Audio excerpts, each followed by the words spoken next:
Greetings.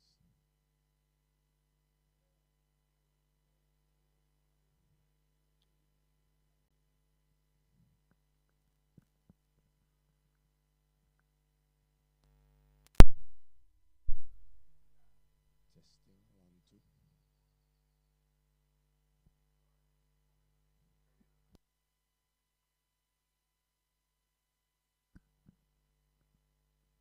Mic check.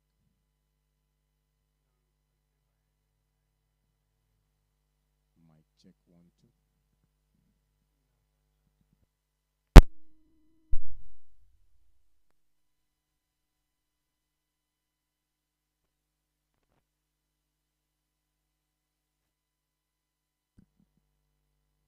Testing. Mic check 1, 2.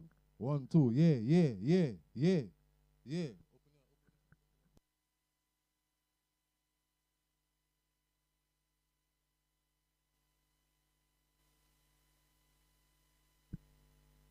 Mic check 1, 2.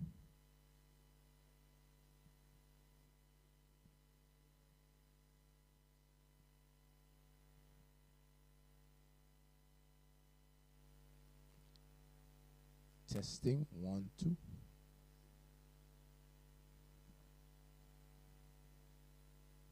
All right.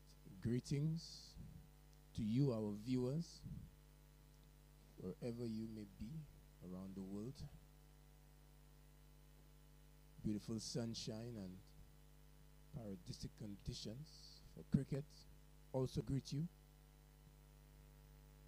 from simply beautiful St. Lucia at the Mindoo Phillip Park.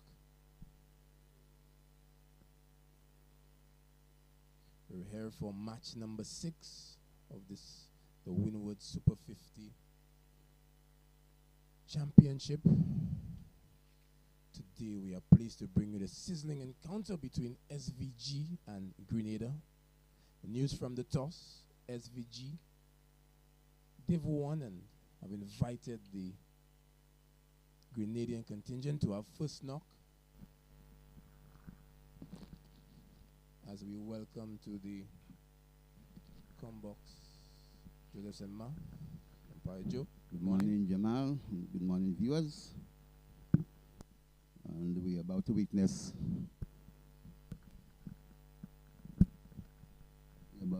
the game between St. Vincent and the Grenadines and Grenada. Grenada haven't registered a win in the tournament so far, and so they will want to get a win here today. So St. Vincent, they've had the benefit of playing all their games here at the Mindoo Phillip Park, so quite used to conditions. The Grenadians, as you mentioned, Joe, they have yet to secure a win in the encounters of this tournament, but they'll be hoping that the change of venue can possibly provide a change of fortune. Yes, they will hoping for that, because the two games were at the Darren Sami Cricket Ground, and so they are here at the Mindoo Phillip Park today.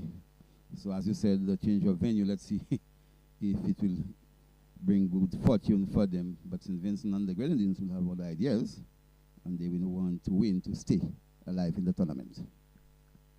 Yes, so a lot to play for.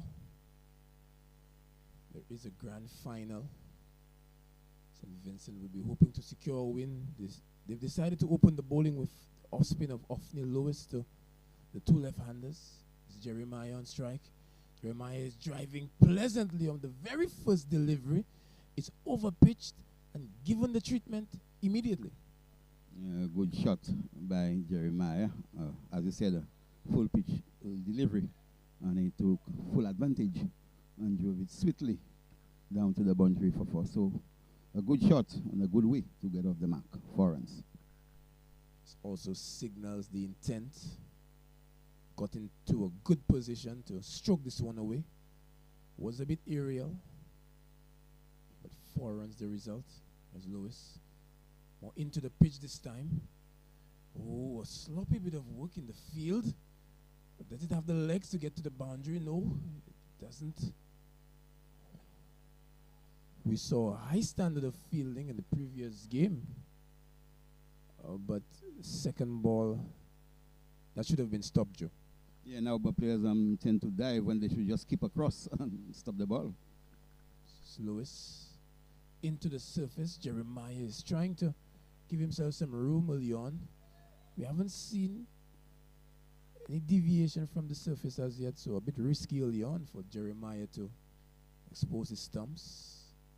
Lewis into the surface again. Oh, this one holding in the pitch, Joe.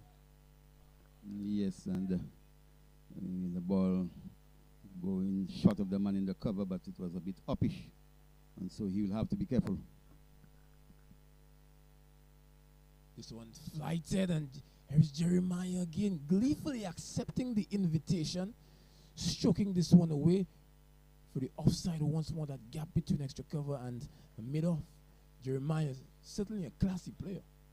Yes, a lovely shot again through the covers. The bowler slightly over pitching, and he drove swiftly between cover and extra cover down to the boundary for 4. So 2 lovely shots in the over so far.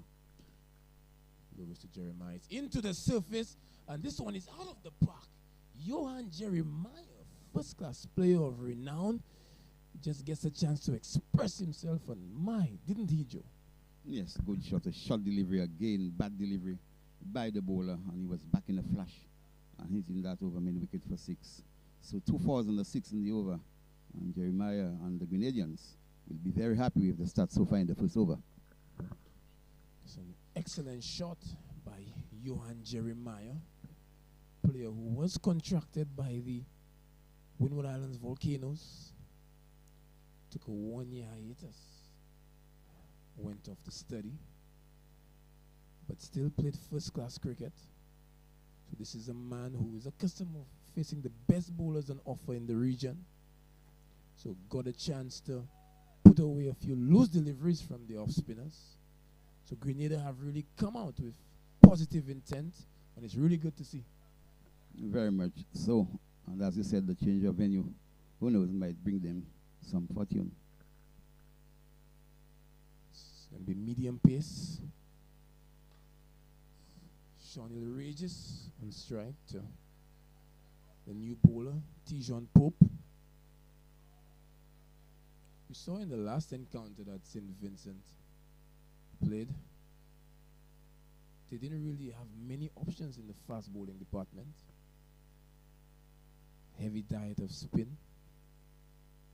As Pope, sideline of the off stump. And a good observation, JJ, because I just had that in mind, because St. Vincent and the Grenadians has produced so many great fast bowlers in the past, and now we are not seeing too many, and they are more depending on spin, so that's really not the norm for St. Vincent and the Grenadians. Yes, you can recall that last year they had Darius Martin. Martin is not featuring in this tournament, but there's Pope digging this one in short, and Shawnee Regis is climbing into that one. The fielder put in a valiant effort, but he had no chance. This one was well timed. Lovely batsmanship by Regis. A short lifting ball outside the off stump. He got on top of it, opening the face of the bat, not trying to hit it too hard, but it was pure timing and placement, and he bisected the cover on the backward point and down to the boundary for a lovely shot by Regis. Grenada off to a rollicking start. Pope is banging this one in, but doesn't really gather much pace from the surface. Possibly due to the early morning moisture that is commonplace in grounds across the region.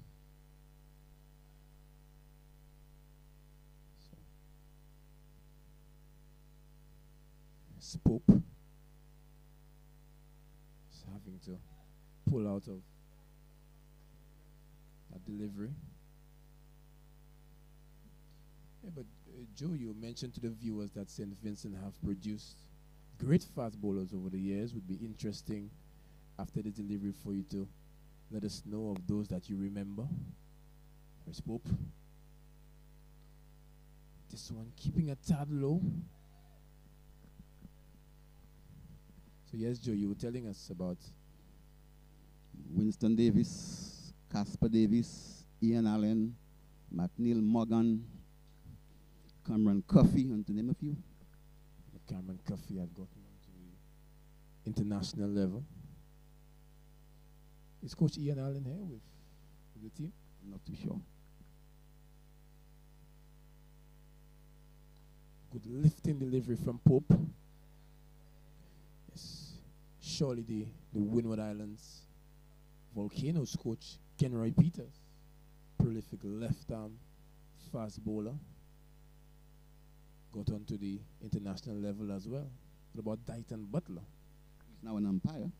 Yes, so St. Vincent with a good history of. Also have another one, I think, Sidney Murphy.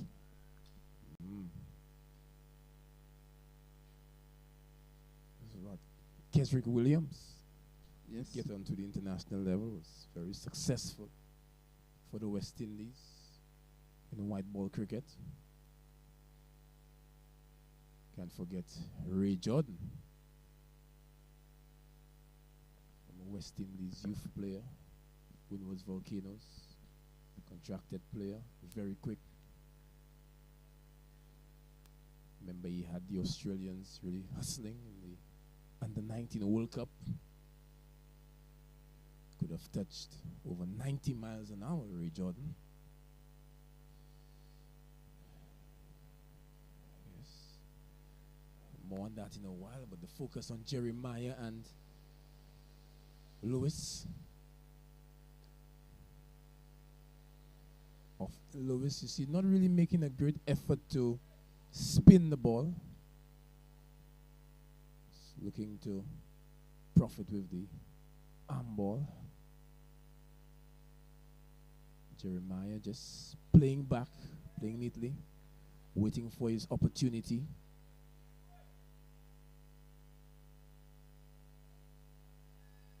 He's been very authoritative in this innings thus far.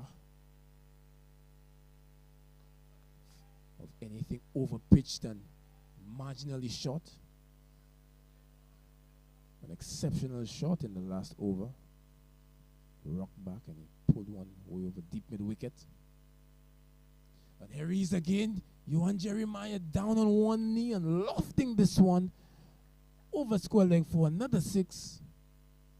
This man is a real talent. Yes, and he is playing very well indeed, and he will want to continue. And these two so far, they are looking good for Grenada.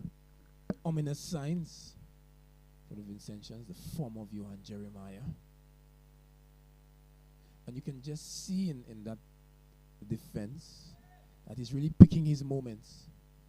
He's not looking rushed out there, but really capitalizing on anything loose. Lewis was a good delivery, but met with the full face of the bat from Johan Jeremiah. You can still see that ball just holding up in the surface. But Jeremiah really equal to the task. I think that Lewis can benefit from slowing up the deliveries a touch. But he's really firing it into the surface, but it's not getting the response that he desires. After 3, the score 26 without loss, and Jeremiah has raced to 22. Sean the Regis, 4 from 6. Tijon Pope to continue.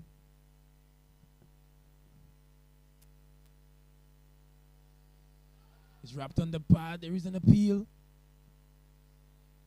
The umpire just walks away from that one. Possibly pitching outside the line of leg stump, Joe? Yeah, probably outside of leg stump, and probably a little nick also, probably. Captain Asif Hooper trying to get his troops into the act. So Pope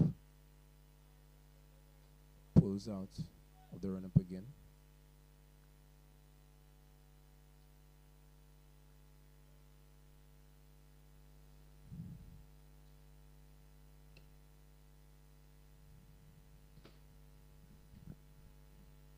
Continue. This one is a beautiful delivery outside the line of the off stump. Regis definitely played at that one. Good delivery. And he was beaten all ends up. And the bowler will want to continue to bowl those sort of line and length to cause some trouble to the batsman. Pope showing some good skill. This one is edged, but again, very early on in the piece, a new ball, wicket fresh, and just one slip fielder posted. Yeah, I thought they should be a little more attacking, but nonetheless, it was to the left of the man at slip and down to third man for a single. I mean, Pope doesn't possess the great pace of the men that you mentioned previously, but surely you would want to support him with at least 2 fielders in the slip cordon. Especially with the rollicking start that Grenada have had. There should be more of a desperation to pick up a wicket. But is it the case where the stroke play has had St. Vincent slightly on the back foot? Yes, but it should not be the case.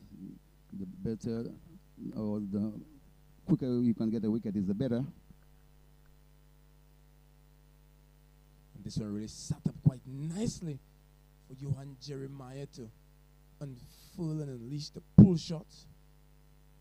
We've seen some good stroke play from him against the spinners, but again, this man is a regional first-class opening batter, so used to facing much quicker bowlers than this, and he had ample time to get in line with this one and swat it away.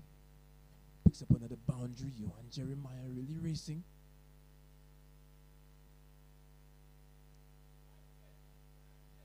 Good delivery from Pope. But Jeremiah just casually lets this one go. Seems to have all the time in the world when he's playing. That brings the over to an end.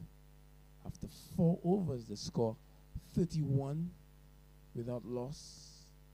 And Jeremiah has the bulk of those runs, with 26 runs of 50 in deliveries. This is a good surface to bat on.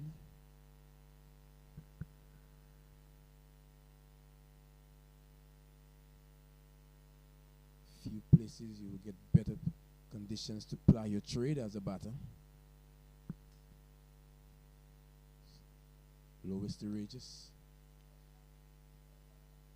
Some good fielding. Prevents a single.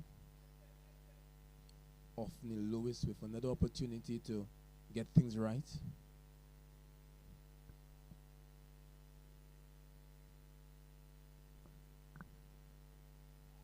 A round arm delivery. There is an appeal. I did hear something. But in the mind of the umpire, there was nothing there at all, and a white ball signaled.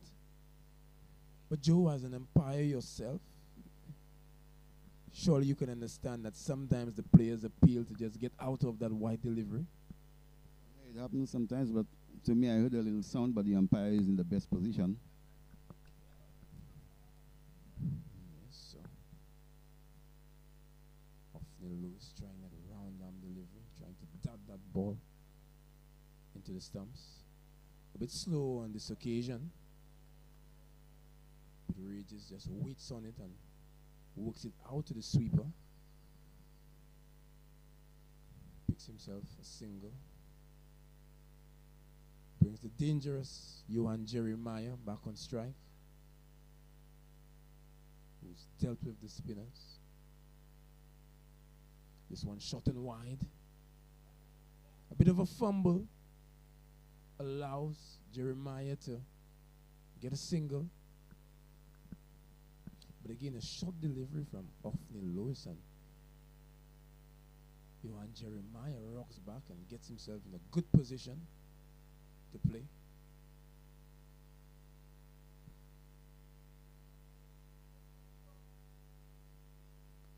He's tinkering around with the field. The wicket keeper. This one tossed up.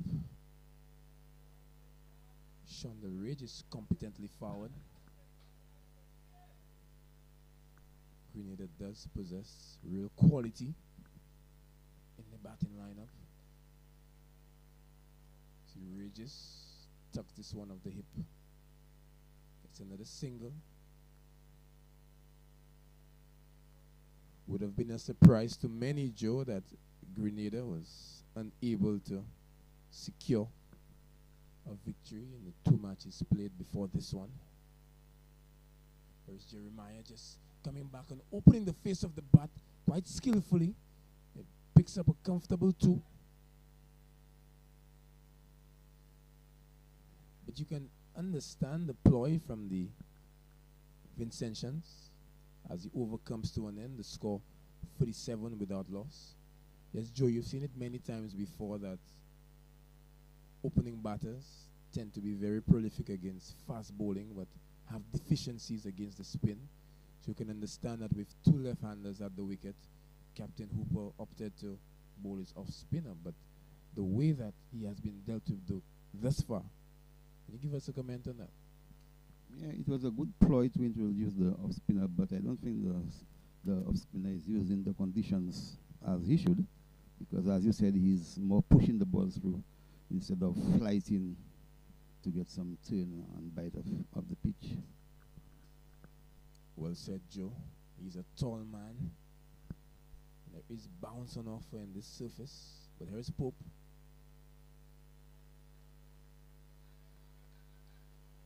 This one a bit full and wide.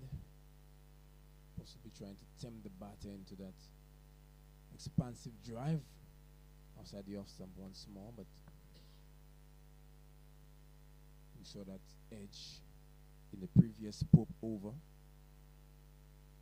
Went to a vacant second slip position. Harry's again. Full. Outside the off stump again. Joe, this one a bit too wide for your liking? Yes, it was definitely wide in my opinion, but again, the umpire is in a better position. Yes, but the plan is clear. Trying to draw the batter across the crease. You just wonder if he's setting him up for the one that comes back in. This one played nicely from Regis.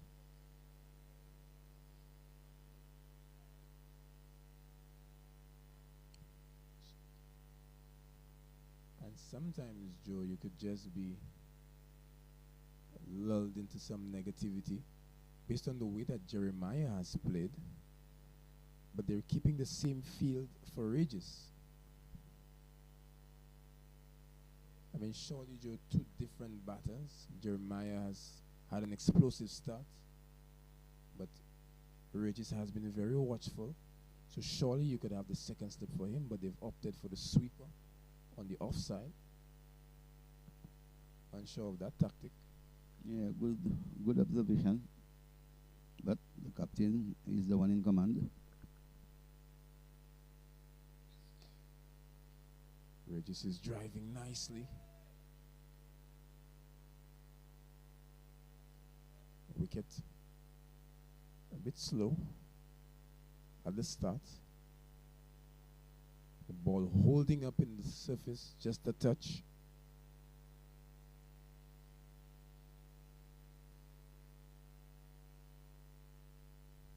Pope outside the off stump and ooh, some nifty footwork from Regis might have just preserved his wicket.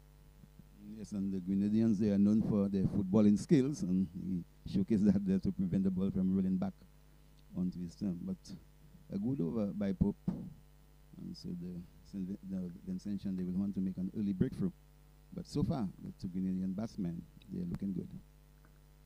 That's for sure. Just see on your screens the lineup from Grenada. They do boast a competent batting lineup. But the other problem I heard that the Grenadians has, JJ, the bowling is not really up to par. That's what I bowlers have yet to come to the party. But here's the bowling of the off spinner. You just see again, Joe, the way that he's releasing that ball, possibly a bit too predictable.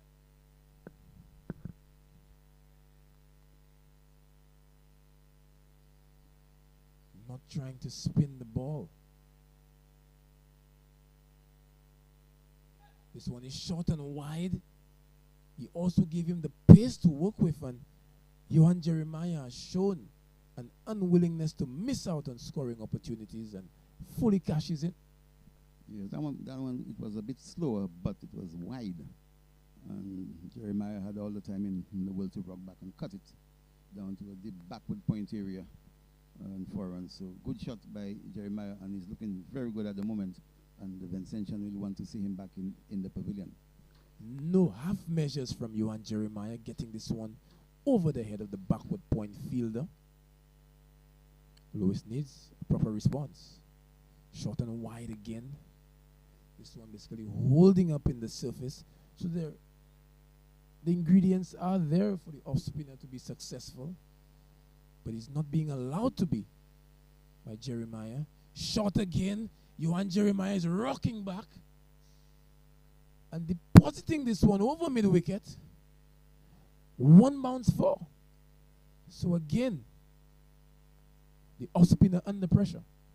Yes, and as we said, he's doing himself a disservice of not trying to spin the ball, just pushing it through. And that was a short delivery, and the batsman hitting it for 4. So good going by the Grenadians. Off-spinner again. A quick delivery. Jeremiah is rocking back and opening the face, getting the single. He's looking good. And Joe, it wasn't too long ago that Johan Jeremiah was talked about for possible West Indies selection, but fell away just a bit. And maybe others would have surpassed him in the pecking order. You see some good fielding by the Vincentians.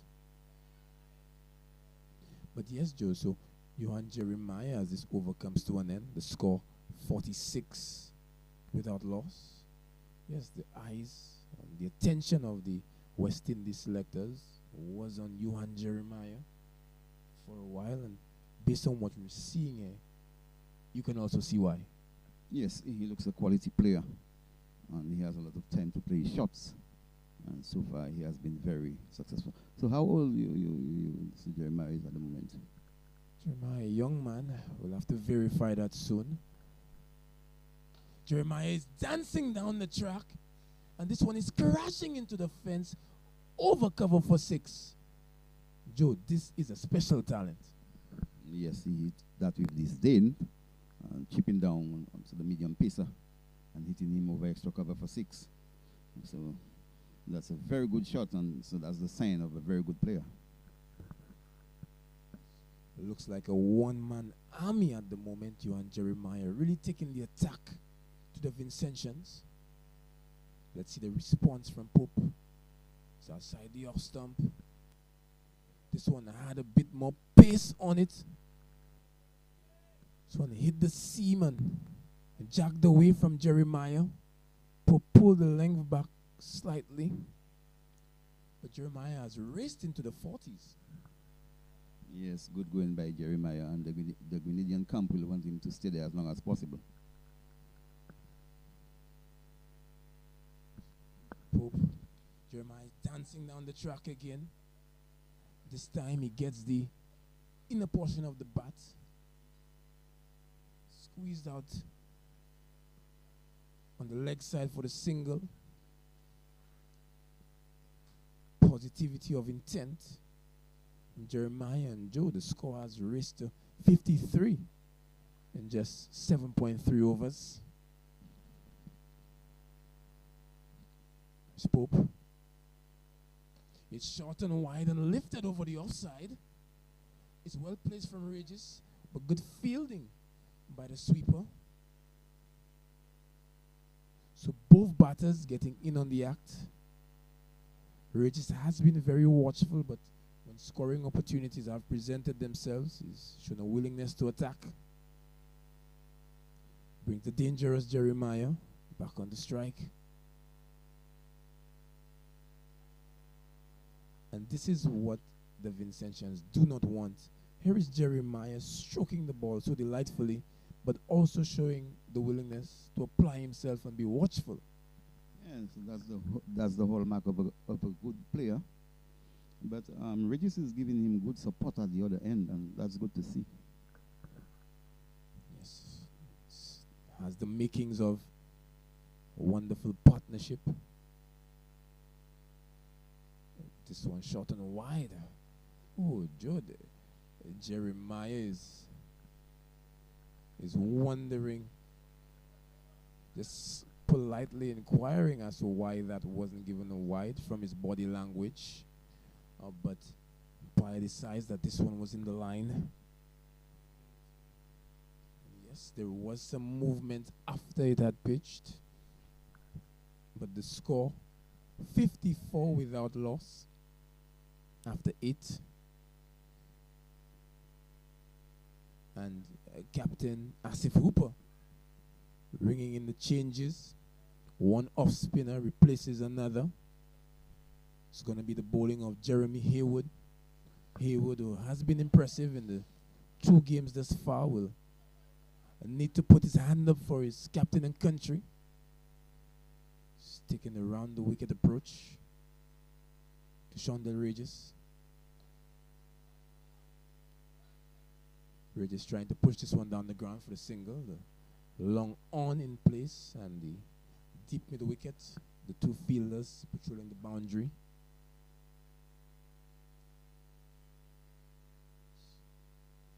This one is down the leg side and the batter is swinging this one away. Yes, this one had some bat on it.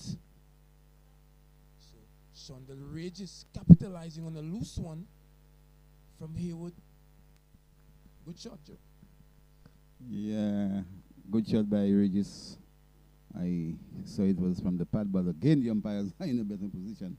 So 4 more to the total. So both Regis and Jeremiah, they are really playing a good knock for the team. And the Vincentian will want to see one of them back in the hut. Yes, but again, just looking at the way that the off spinner Jeremy Haywood is releasing that ball, you're not really seeing that he's trying to give it a rip. Sometimes when off spinners are under pressure, they try to dart the ball into the surface, but surely spinning the ball is a greater weapon.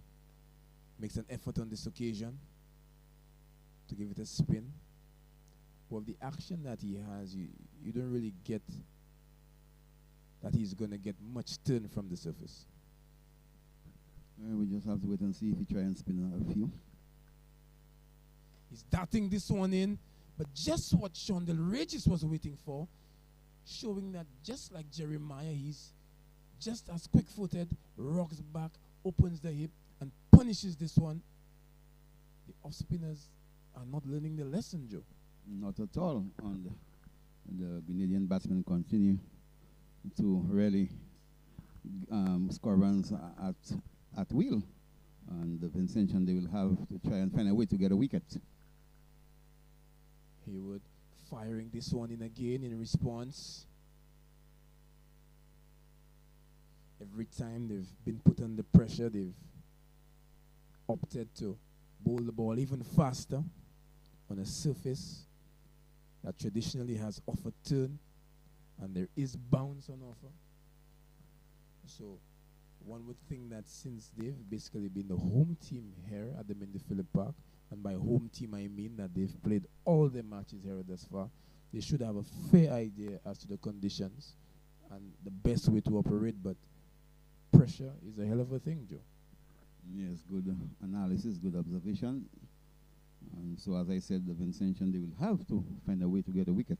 But at the moment, both Regis and Jeremiah, they're looking good. Really thought that there would have been a change and that Pope would have been given a rest, but the captain opted to give him another go. And Jeremiah is cutting out to the sweeper.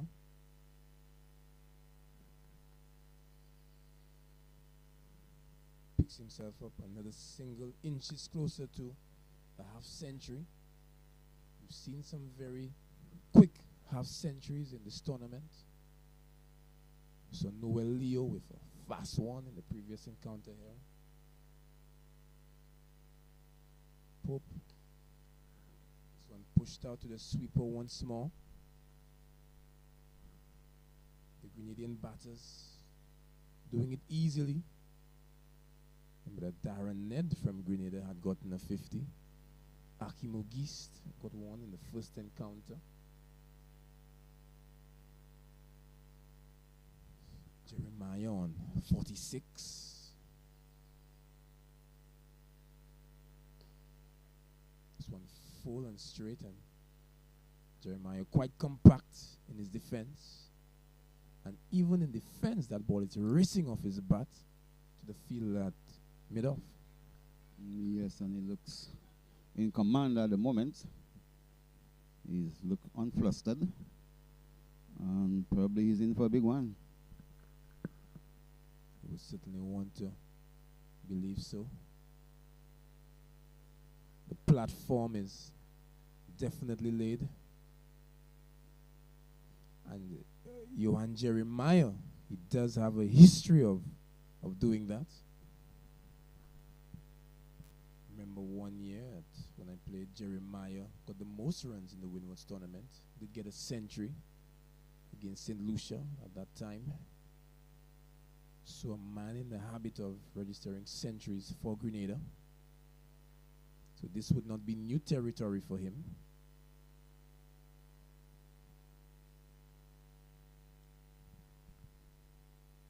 Pope. Jeremiah is dancing down the track, but playing a very ungainly shot. And Joe, you just wonder that you've just described this batter as looking in total and complete command, and Harry is dancing down the track, his head in the air, swiping across the line. What do you make of that? Yeah, he's just human. He'll make a mistake off and on. Joe puts it down to his humanity as Pope comes in again. Possibly a rush of blood, the exuberance of youth. But again, Joe, it's not what you want to see from young cricketers as the over comes to an end. The score 64 without loss after the first 10. First power play done and dusted. But yes, Joe, it's not what you want to see from the young men of the Windward Islands. Surely once they've battled hard to get themselves a start, you want them to continue in the same vein, show command, show application, show patience and temperament. Yes, you are quite correct. But I think you will tend to agree with me that they are human, and off and on they will make mistakes. Yes, but a highly competitive sport, you want to make as few mistakes as possible, especially as a batter. Only one opportunity most times. Haywood with another opportunity to get things right.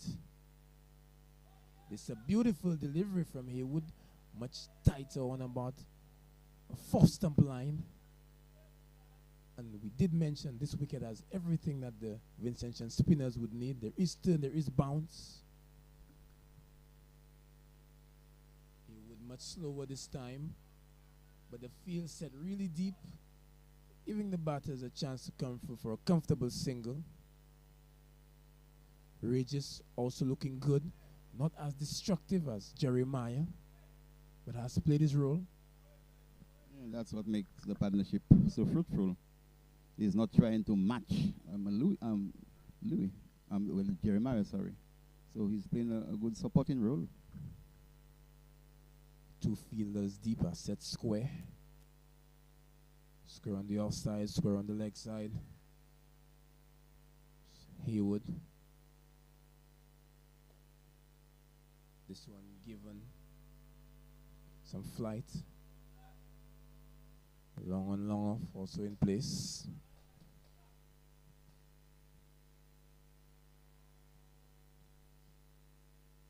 This one short, and Jeremiah opting for the cut. Didn't have as much bounce as Jeremiah expected, but a much better over in progress from Haywood. Because he's trying to flight the ball now.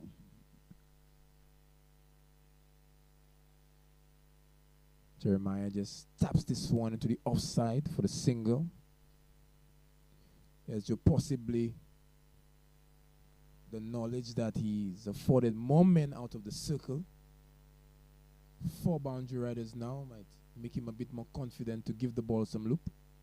Yeah, probably that's the reason. This one given some flight and driven sweetly down the ground from Shondell Regis. Has looked good.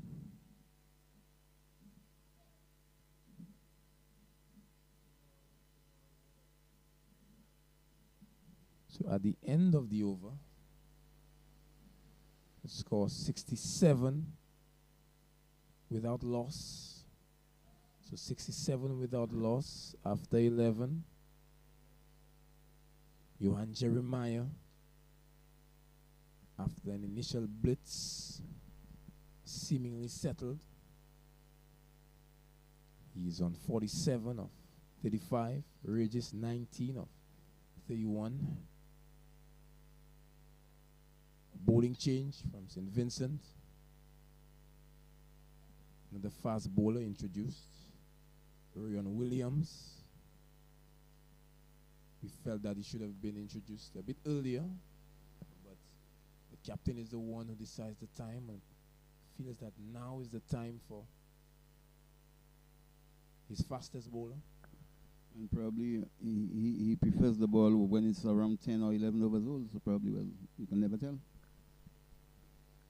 It's a slightly older ball. I think that 2 new balls given from each end. So still, I know that some bowlers opt for something slightly older. Williams lines it up well, and a good single taken by these batters. So clearly a good understanding between them. They just looked at each other. There was no call of yes. They just looked at each other and went off for the single. They remind me of Gordon Greenidge and Desmond Helms. Yeah. These two, I think tournament after tournament, they would have opened the batting for Grenada. It does help. There's Williams. Well, good delivery from Williams. This one angling in and shaping away at the last moment, and Jeremiah did follow that one with his hands. Wasn't anticipating the pace, the bounce and the movement. A lovely delivery by Williams, and he lured the batsman into a fall shot, and he was lucky not to get an edge to the keeper. Williams. It's short. It's pulled out onto the leg side, but not the best of efforts on the boundary. And Johan Jeremiah, with that pull shot, raises his bat to signal a half century. Well played, Jeremiah. That was a short delivery by Williams, and he was into his wicket in the flash and pulling it down to the backward square for 4. So a good knock by Jeremiah, but he has to continue. The work has just begun. Williams. A good delivery. Comes across to off stump, ensures that he covers it and allows this one to go, showing a willingness to settle. We've seen many batters after they've gotten past the half-century mark thrown away the wickets. Jeremiah would, from a Grenadian perspective, not want to count himself among that batch.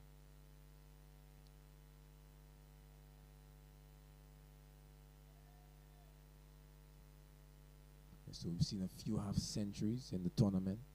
Pascal from Dominica got one in the previous encounter against Grenada. But we've seen 2 magnificent centuries as well. Yes, one by Ambrose and the other by Douglas of St. Vincent and the Grenadines. Yes, so we should get an opportunity to see these 2 in action a bit later. But for now, the focus is on Grenada and on Jeremiah, who is on 51 of 40, and Shondell Regis moving along quite nicely on 20 of 32. Worrying signs for the Vincentians.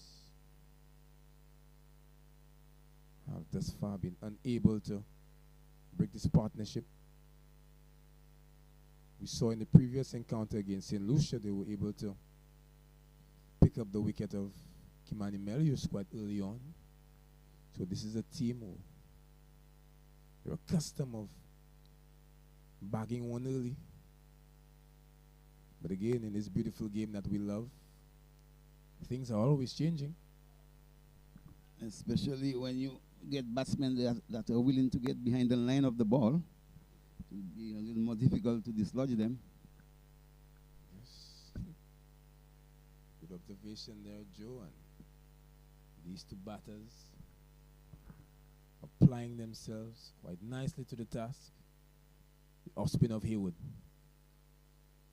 Much slower. And some good fielding at backward point. And the Vincentians must maintain a high standard in the field. Must try to build some pressure on these two batters. And just as Regis is coming forward, you could just see that ball hitting very high on the bat. So the bounce is still there. Very tall bowlers, these Vincentians. So you would expect them to get that sort of lift from the surface. This one short and wide. But Shondell Regis, again, that slight technical flaw, just pulling away from that delivery instead of going towards it with the left leg. This one short and wide. Much better stroke, opting for the back foot punch instead of going square with it. Sometimes that's the better option on the surface with this sort of bounce.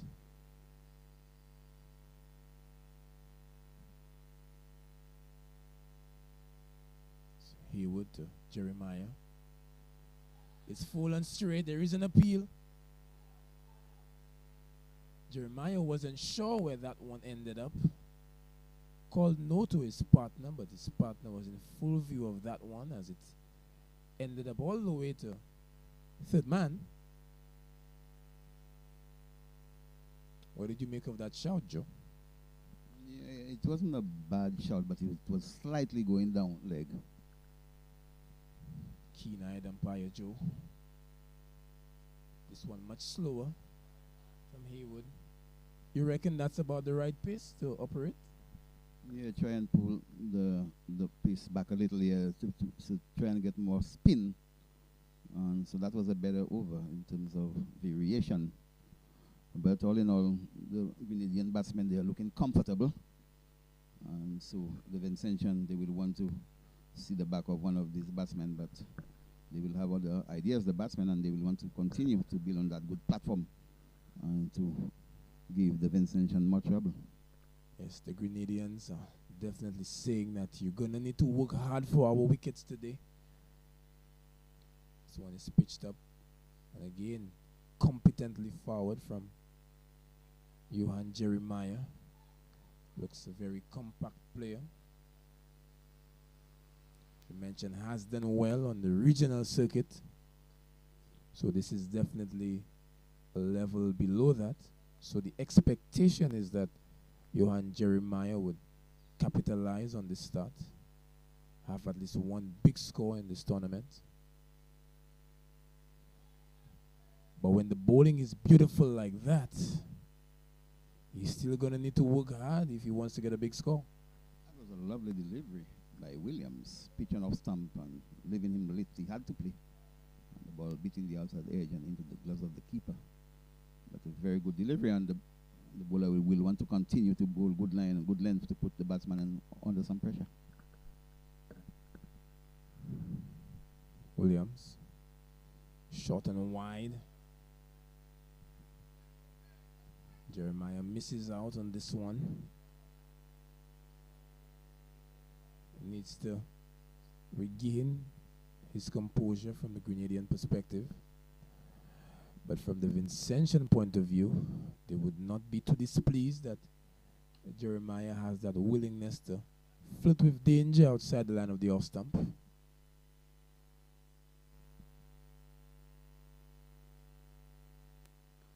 This one a bit straighter. So in recent times, the Vincentians building up some pressure.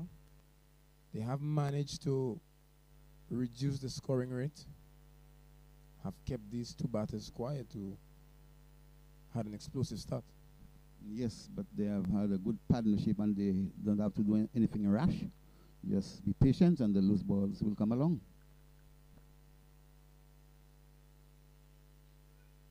Short and wide and sneak through for a single. Sometimes when the pressure is on and the dots are building, you need to find a single from somewhere.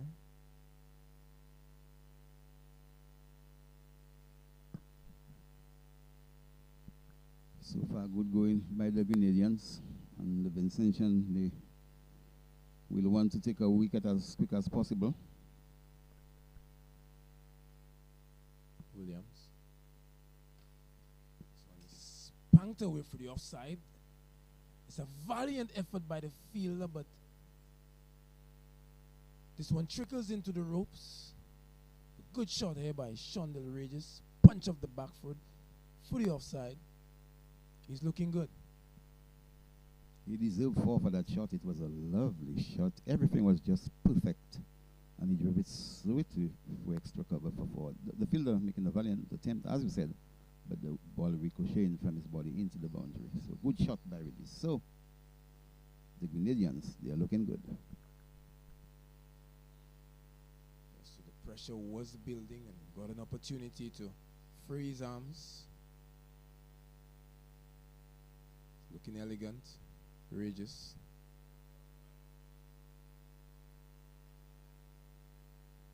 Off spin of Haywood continues.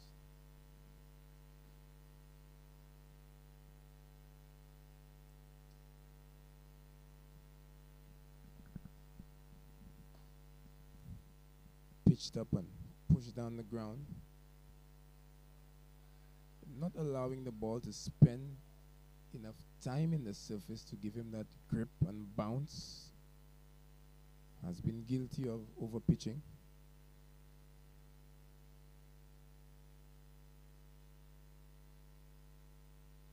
This one nice and flighted.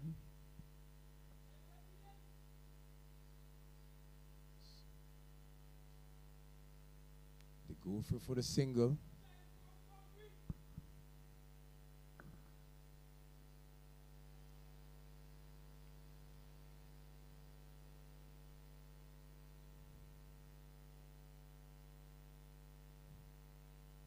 Yes, but you must appreciate the change of pace from Jeremy Haywood, bowling much slower. Bowling much slower than he has. This one much slower and it's pushed out. Getting the batter to stretch forward. This is good. Yes, better bowling now by Haywood. Allowing the ball to spin. Yes, yes, yes. This is what the doctor has called for. Slow, flighted, some guile, some dip, some turn, some bounce. Slows it up again, yes, and this one is a bit aerial, just teasing that fielder at short cover. So Jeremy Haywood coming into his own in that last over has had decent figures. 4 overs, gone for just 14 runs. So amidst all the initial carnage, The off spinner has represented himself well. Rion Williams to continue. 2 overs have conceded 10.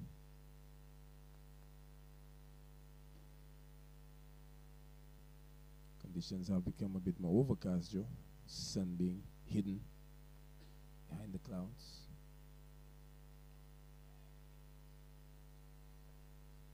Conditions that will undoubtedly assist the bowling. Yeah, I had that in mind. The cloud cover will help him with some swing. And he has been bowling very well, Williams. And he will want to make the breakthrough for the Vincent chance.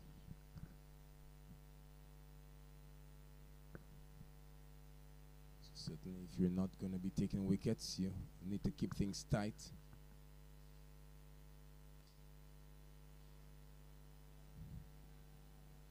This one, he opens the face and gets the single.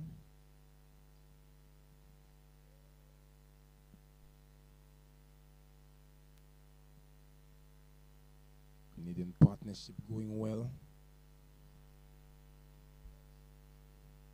The Vincentians would not be displeased, given the initial quick start. They slowed things down considerably. Short and wide, and Jeremiah gets this one out to the sweeper. Fielder, despite some casual work, keeps it down to a single.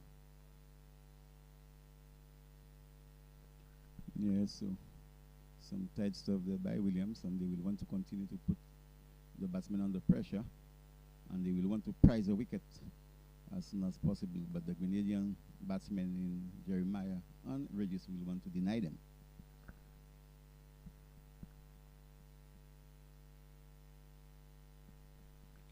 So Williams ball moving from his grasp.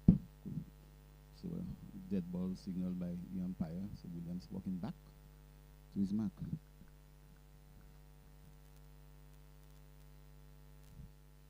Sun has come back out to big this wicket. A bit more pace on this one from Williams. Leg by signal. Tally goes up by 1. A bit of calm now in this game. It's been a little while since we've seen fluency in terms of boundary hitting.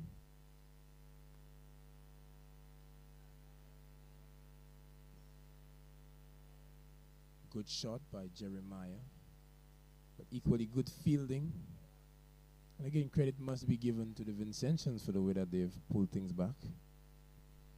Yes, they have bowled well and fielded well, but credit must also go to the Grenadian batsmen when they are not getting the 4s and the 6s, they're getting the 1s and the 2s. It's to the makings of a good contest between bat and ball.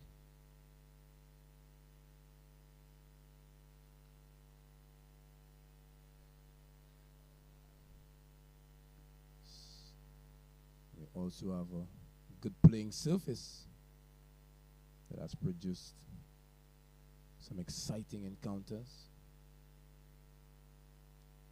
Certainly anything possible on this quality wicket, depending on what the players put in. We could never forget that game where St. Vincent, they were 30 for 3. And in the end produced 405.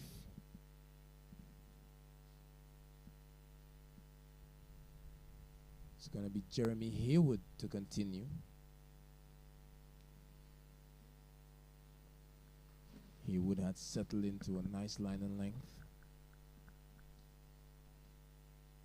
As we welcome Dexter Solomon to the com box. Dexter, good morning. Yes, and good morning to you, Jamal. Good morning to all our listeners and viewers out there. very good day for cricket here at the Mindoo Phillip Park. A good contest in the making between the two teams out there, Grenada and St. Vincent. And they've started well. Yes, the match certainly well poised. It's Haywood. He's now giving that ball generous flight, and Captain Hooper recognizing an opportunity here when the batsmen are casually forward. The ball is bouncing. Gets himself in a short cover position. Another dot delivery.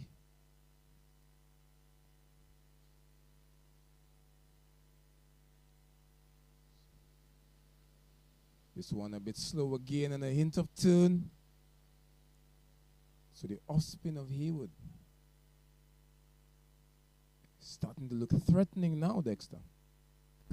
Yes, Haywood is certainly coming into his own as the game goes on. And we saw yesterday he was one of those bowlers who were able to get some pitches off the wicket.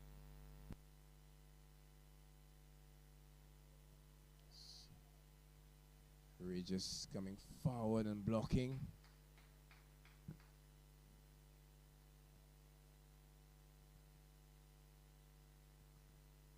It's looking good.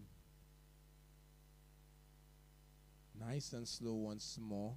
Regis trying to go through for that single.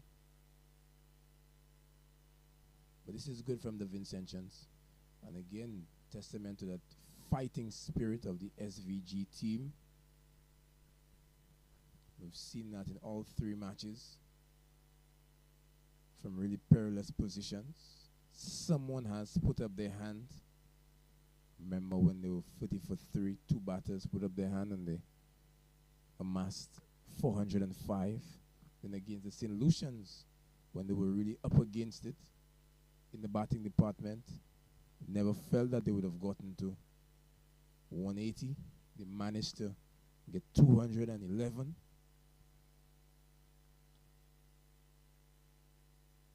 So Williams continues. But again, no fielder posted in the slip cordon.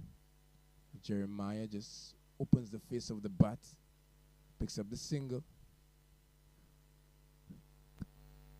Yeah, the St. Vincent team, they're a really gutsy bunch. And they dig in hard. They don't give up very easily. And that is good signs for them out there. We see that Grenada, they've gotten off to a good start. They're 87 without loss inside the 18th over. And surely you would need a lot of discipline here from the Vincentian bowlers so that they could stay in the game and not allow the Grenada batters to get away from them. For Grenada, there's a change at the top of the order for this game. We saw Shondell Regis partnering Johan Jeremiah today. And they've done well so far as Williams continues. Good delivery on the line of the off stump. Well defended by Shondell Regis. He's looked really compact in his innings so far. He's 27 of 47 deliveries. And he's been great support for Johan Jeremiah so far, who has done the bulk of the scoring in the partnership. He's 57 from 56. The Grenadians will be very happy with this opening partnership so far. Williams. Short and wide. Signal as such by the umpire.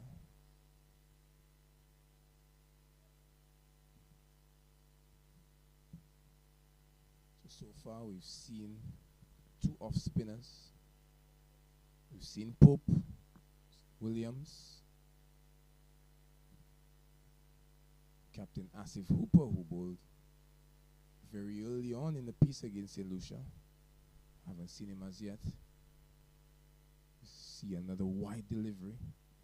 Possibly Dexter with the two left-handers at the wicket.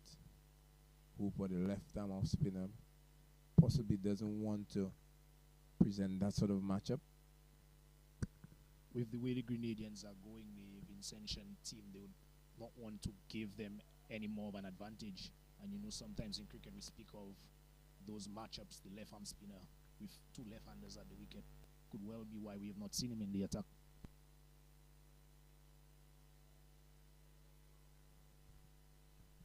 Yes, so a bit of tactics maybe putting the ego aside, because we know that Captain Hooper, he's a man who doesn't fear the opposition batters. In fact, he was called up last year to represent the Windwards in the Super 50. I think he would have played in the last 2 games. So a man who's caught the eye of the selectors. They've shown some faith in him. So another wide delivery signaled.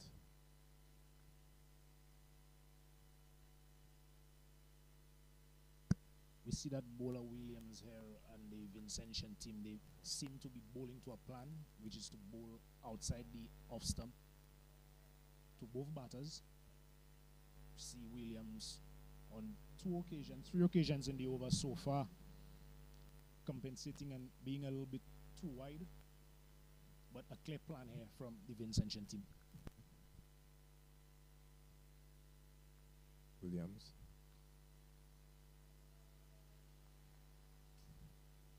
Yes, they found a way to really hinder the scoring.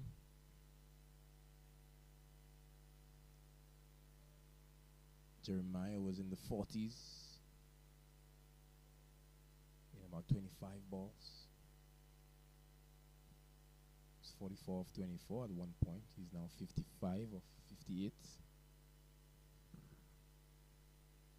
That gives you some insight into the comeback of the Vincentians into this game. This one is edge, and Kieran Cotoy once again. The Gunfield in the lineup. The tactics finally from Asif Hooper. We've been begging for a fielder in the corner for a while, and positions his best fielder, and wasn't that another top catch from Cotoy? A superb effort from Cotoy in the slip region, diving away to his right, clinging on to that one with one hand. And as we see the back of Shondell Regis for a well-played, patient 29 of 48 deliveries. But clearly the plan, the tactics that were employed by the Vincentian team out there to bowl outside the off-stump, on an off-stump line, to Shondell Regis has surely paid off as they pick up the first wicket and they break what was turning out to be a very dangerous partnership for the Grenadian team. So, full credit to the tactics of the Vincentians. They found a way to make run scoring a bit more difficult. Found a way to squeeze Jeremiah, who had been going well, had been blazing, got into the 40s of just 24 deliveries. Found a way to get a wicket. Remember, it was Andrew Strauss who had mentioned, at least in Test cricket, that if you can get 3 maidens in a row, that tends to get you a wicket. We didn't see the maidens, but we saw overs that conceded just 2 and 3. Haywood had curtailed the scoring. A lot of dot deliveries from Williams as well. So here was Regis playing at something that he didn't have to, and didn't play at it with any great conviction, looking to really guide one. But a slip fielder was there, so that kind of baffles the understanding as to why he would play it in that manner. Possibly a lapse in concentration, leading to the loss of his wicket. The Vincentian team, they had a clear plan. They were able to reduce the scoring rate of the Grenadians with some good disciplined bowling, lots of dot balls, very good effort in the field to cut out any quick singles from being stolen. And after they reduced the scoring rate, we realized that the Grenadians, they kept trying to find ways to score runs. On that occasion, Shondell Regis playing at a delivery which he really didn't have to be playing at. And on that occasion, only succeeding in finding the edge. A very good catch from Cotoy to break the partnership. So the Grenadians, they are 90 for the loss of 1. 17.4 overs have been bowled. Johan Jeremiah, he is on 55 from 58 deliveries. And joining him at the wicket will be Teddy Bishop, who had a very good outing in the last game for the Grenadians. So the Grenada team So far in the competition, they've been struggling to stitch together meaningful partnerships. So they would be hoping that with the opening pair getting 90 runs today, that would be the template for the rest of their innings as they look to build a competitive total for the Vincentian team to chase later on today. But St. Vincent, credit must be given to them the way that they've pulled things back, the discipline that their bowlers have shown. They've bowled well in partnerships. Ryan Williams, his figures read 3.4 overs. He's picked up the first wicket for his team, and he's only considered 17 runs. Haywood has also been very disciplined. So they would hope that they can continue to pick up wickets as they look to restrict the Grenadians to as low a score as possible. The players have taken a break for some drinks.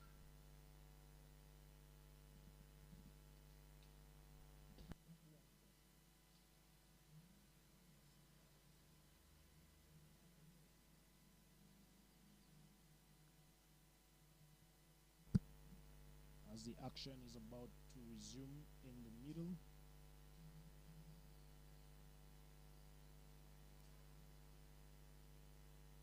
Two more deliveries remaining in the 18th over, being bowled by Ryan Williams. Teddy Bishop will be facing his first delivery.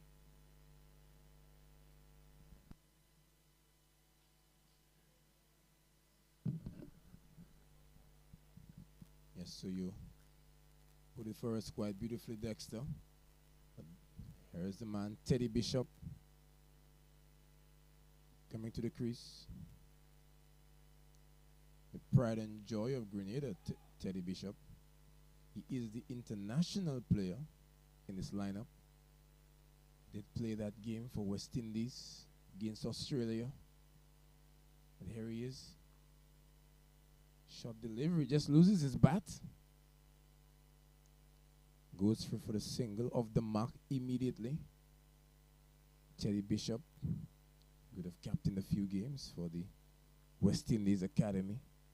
So another one of our players from the Windward Islands, who the West Indies selectors would have shown an interest in. Supreme talent is Teddy Bishop. Yes, a very good batsman. Last game for the Grenadians against Dominica, he got a half century for his team. He got 64 or 55 deliveries. So he's coming into this game in good touch, and he would be hoping to partner Johan Jeremiah, who's going well at the other end. So two first-class players at the wicket for Grenada. Men who have all the skill, timing, and touch in the world.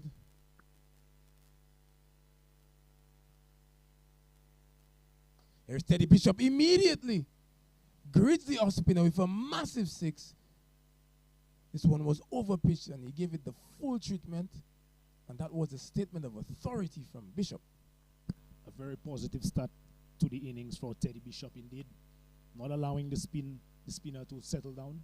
First delivery that was flighted to him, opting for the aerial route. 6 runs to the score, 103 for 1. Good shot from Teddy Bishop. This one is tossed up again. Bishop is pushing this one down the ground. And this is what you want to see, a batter in full flow, full confidence, right from ball one. And let's be honest, Dexter, that was a harmless delivery, just tossed up gently into the slot. Jeremy Haywood probably testing to see what frame of mind Teddy Bishop is in, but surely he got his answer. Yes, and what a delightful answer it was. Treating the small crowd here to something lovely. Could this also reignite Jeremiah? Jeremiah has been quiet in recent times.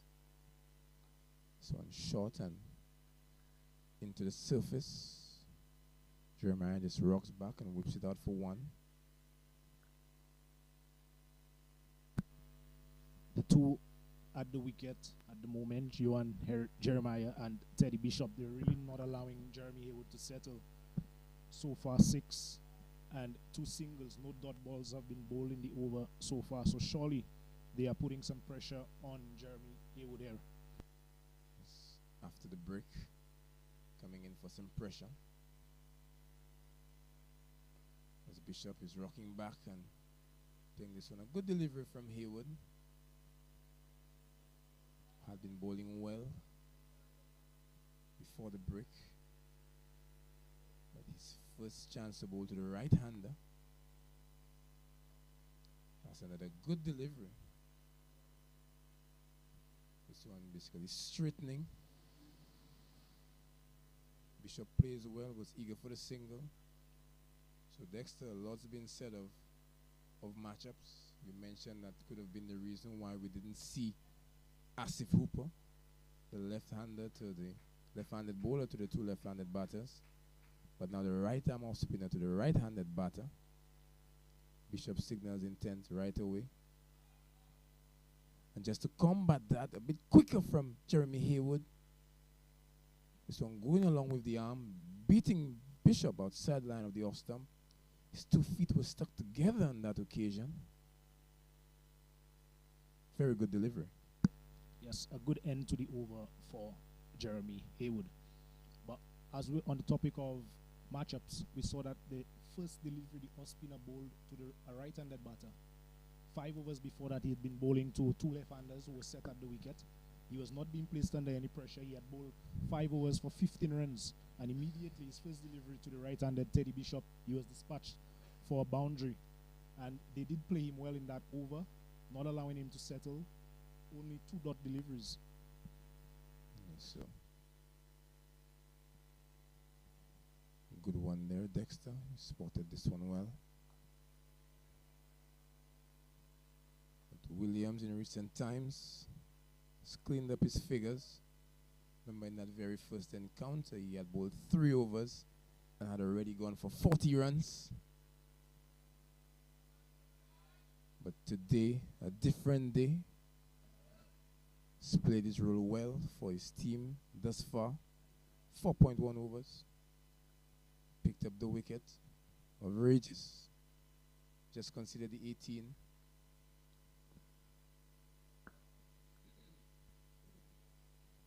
What has been impressive from Rayon Williams so far is his discipline.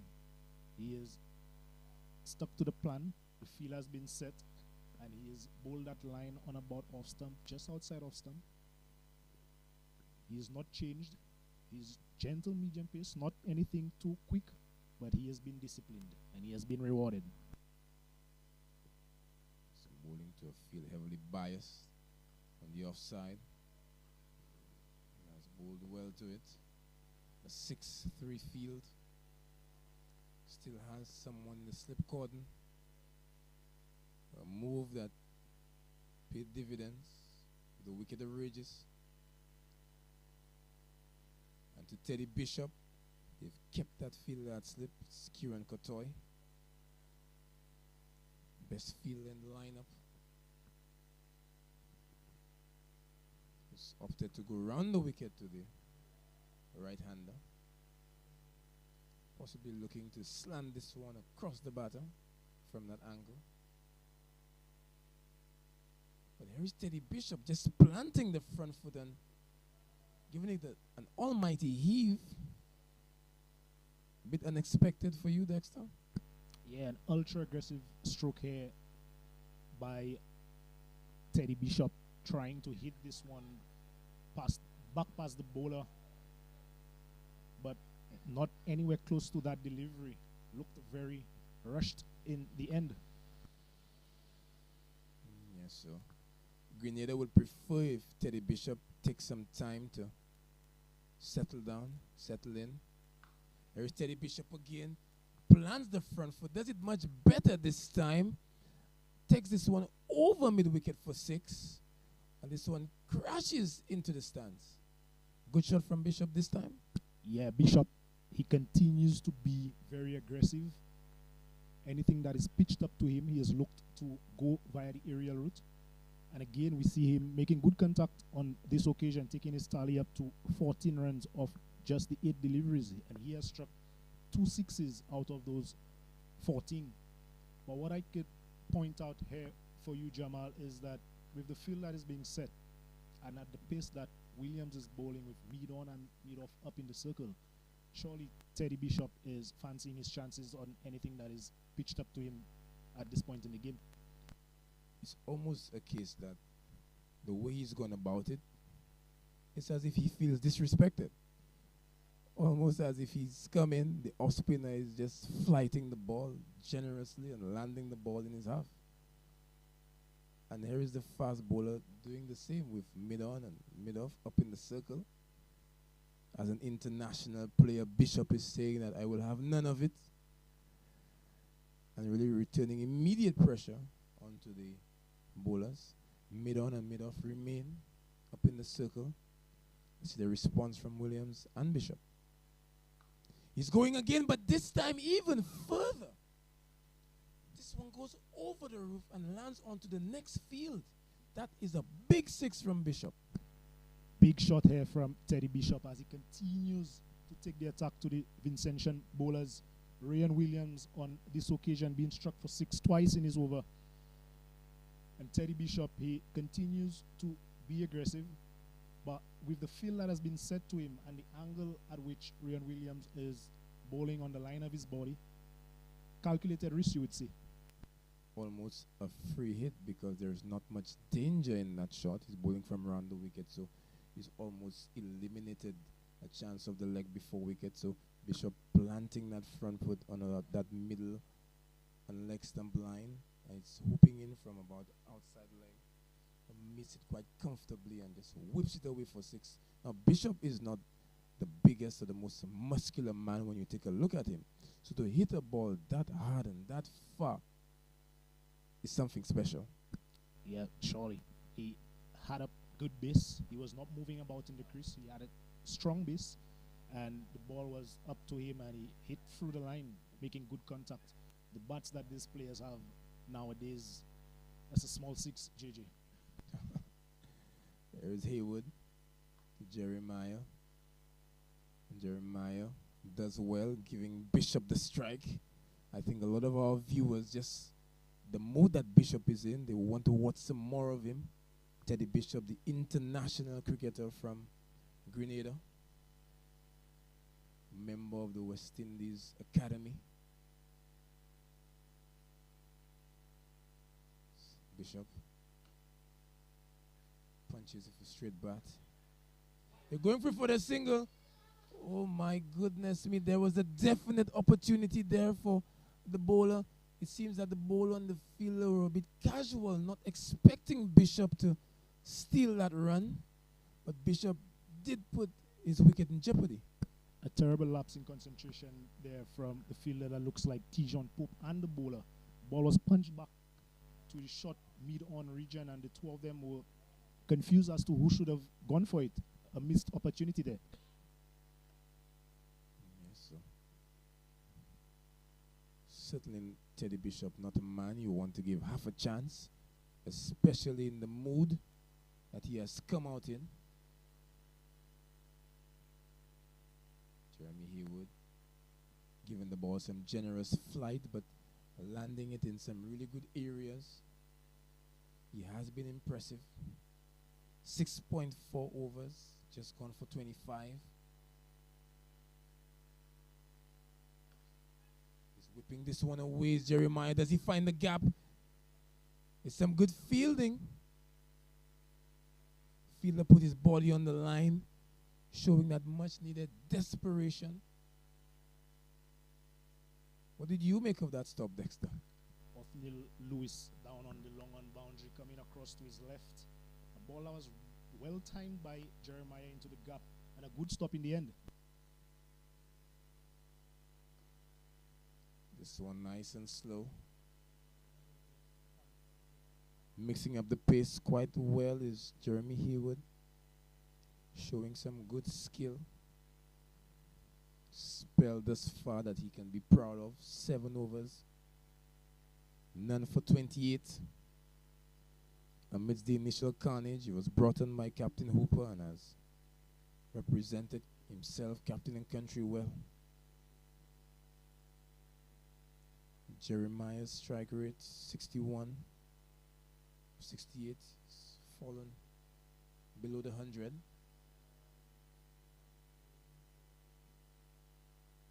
And is the man that we've been waiting for, actually, the captain of St. Vincent, Asif Hooper, finally deciding that it's his time to have a bowl.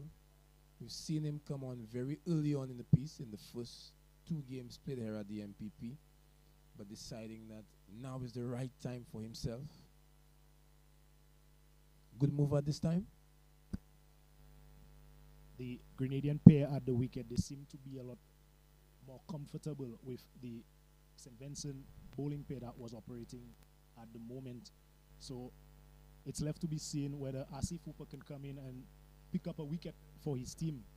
Yesterday, he did not have the easiest of times as Noel Leo really took the attack to him as he comes in to bowl to Jeremiah, who continues to be very watchful, continues to rotate the strike. The score 117 for 1 inside over number 22. A good start from Hooper in his first over, 2 dot balls. So a man who loves building pressure through dot deliveries. Hits some good areas. But again, a very good single by these 2 first-class batters. They have batted for Grenada together for a number of years. So again, a good understanding between the 2. Bishop, dangerous mood, 21 of 10. Bishop is driving aggressively down the ground. Bishop has already hit 3 sixes. Hit a 6 the very first ball of the off spinner. And 2 sixes followed in the previous over, possibly prompting the change from Hooper. Jeremiah is rocking back and punching out to the sweep on the offside for the single. A good contest brewing out there in the middle.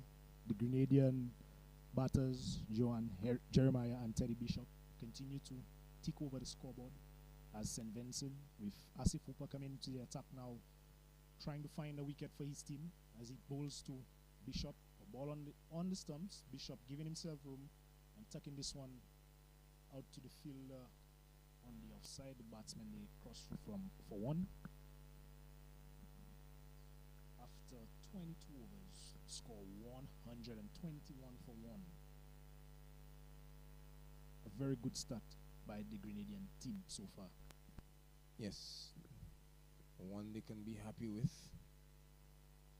Captain Asif Hooper bringing in the changes, deciding to re-employ Othni Lewis to the attack. Certainly came in for some carnage. He opened the bowling. 4 overs for 37. Going at over 9 to the over, but surely with more fielders allowed out of the 30-yard circle. A bit more protection, possible chance to settle. Does Bishop allow him to? Remains to be seen.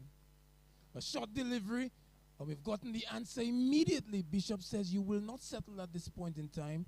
Short, he opens up the hip, rocks back, and deposits one over the mid-wicket for 6. Another 6 from Teddy Bishop. He moves on to 23 of just 12 deliveries. His 29 of 13 deliveries. And he's hit 4 sixes so far. He's in destructive mode at the moment. Othni Lewis deciding to go with a round arm delivery. Trying to get that one to possibly curl towards the slip cordon to find Courtois. Bishop is dancing down the track. This one is in the air, but lofted over the field. And again, another 6 from Bishop. He seems to take a real liking to the off spinners. Yeah, Teddy Bishop is really fancying his chances against the St. Vincent off spinners. First, he took a liking to Haywood, and now Lewis brought on to the attack. Same result. He's rocking back this time. Punching out to the sweeper. Chucks through for just the single. Again, so Bishop showing signs that he has been working very hard in the West Indies Academy. Class player Bishop, a former member of that World Cup team, which was captained by St. Lucia's Aki Mogist. So a talent that was spotted very early. Lewis.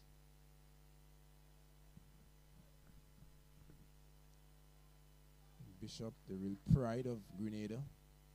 A young talent. Bright future ahead, really being groomed for international cricket. And we can see why.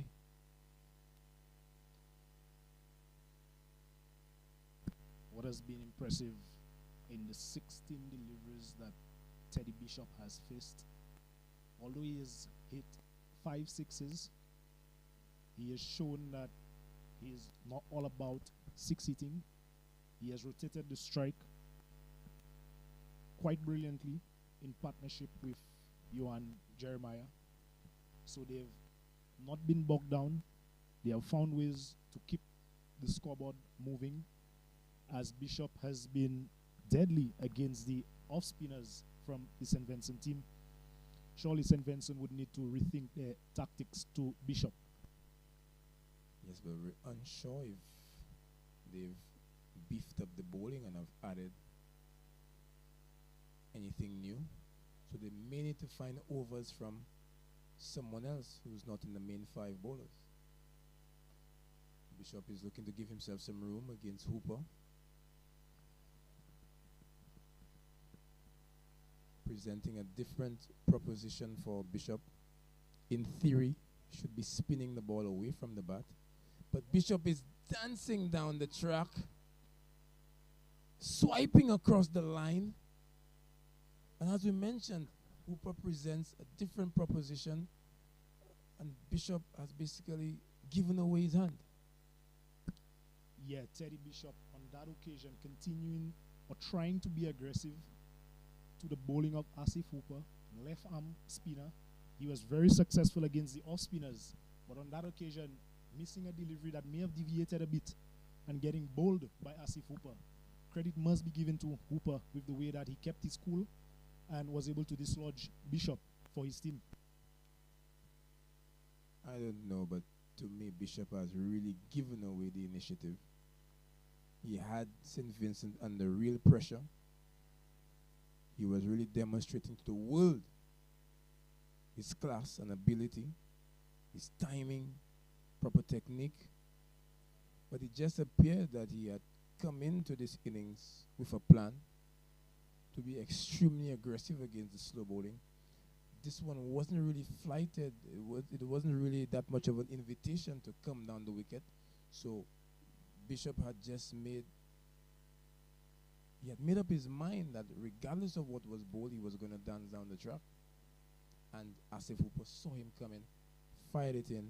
This one gripped in the surface. And Bishop also swiped across the line. It was baffling to me. A lapse in concentration, I would say.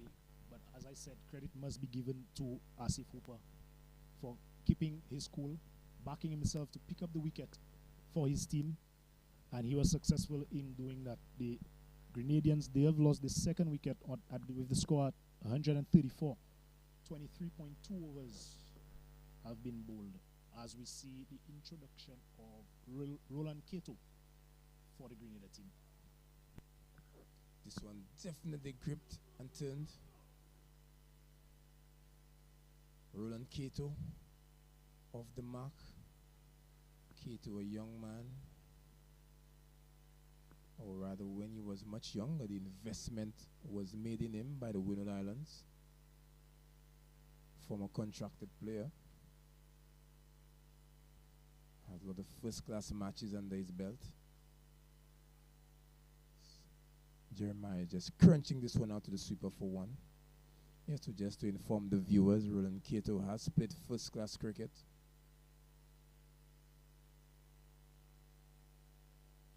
So a seasoned campaigner at this level. But here he is swiping across the line. What is really happening here? seems to be a clear plan from the right-handed batsmen that walk out to the wicket. They all have looked to take the attack to the St. Vincent spinners. Teddy Bishop was successful until he was bowled, and now we're seeing signs of same aggression from Roland Keto. But surely, Dexter, you can be aggressive, but you should do so. I'm starting to get lost for words because I'm not understanding this plan. You just lost the wicket. Surely this is the time for consolidation. Half the overs have not even been bowled as yet. So what is required at this point in time is for some application, some grit, a willingness to stick in for a while. But we knew that Bishop had the class to take the attack to the opposition, but he has gone. Surely Grenada needs this pair to do a repair job, but here is Roland Keto has come out, just plants his foot straight down the wicket and swiping across the line of the ball.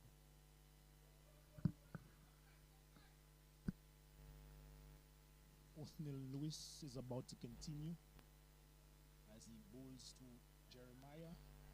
And the off spinners from St. Vincent, they've looked a lot more comfortable bowling to the left-handed batters. But when they have been posed with the challenge of the right-handed batters, they seem to make a lot more errors. Yes, and this is why I don't understand again why Teddy Bishop would have gone down the wicket and swiped across the line of Hooper, knowing fully well that the off spinners would have been at the other end where he had been so successful, had hit the off spinners for 3 sixes. And with Roland Keto coming in, knowing that the off spinners are on, why would he not just wait before he can unleash the slog sweep? But sometimes as batters, you have a rush of blood and a lapse in concentration, so these things can happen.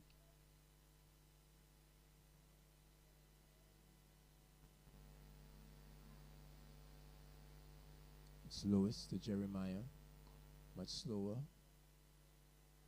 And Jeremiah has changed gears. Usually when we say a batter has changed gear, it's usually steps it up, but Jeremiah has slowed down considerably. Fielder gets a hand onto that one.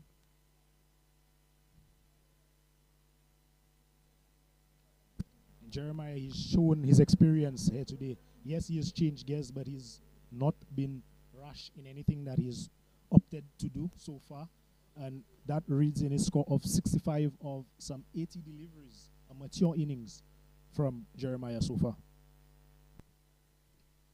That's an interesting way to look at that one next. Off spinner to Roland Keto is almost pushing this one back in the hand of the bowler. So that brings the 25th over to an end. The score 137 for 2. For Roland Keto, Jeremiah at the crease for Grenada. Asif Hooper in the middle of a very good spell. Has bowled well thus far. Picked up the wicket and has caused some trouble. Has bowled with good pace. Hit some good areas.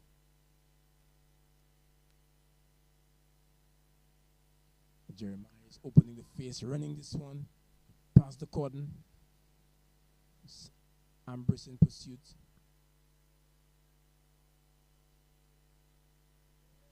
Jeremiah picks up 2. Yeah, Jeremiah continues to pick up the singles, even if he has not been striking at an alarming rate. But he continues to pick up the 1s and 2s. And that in itself is also effective.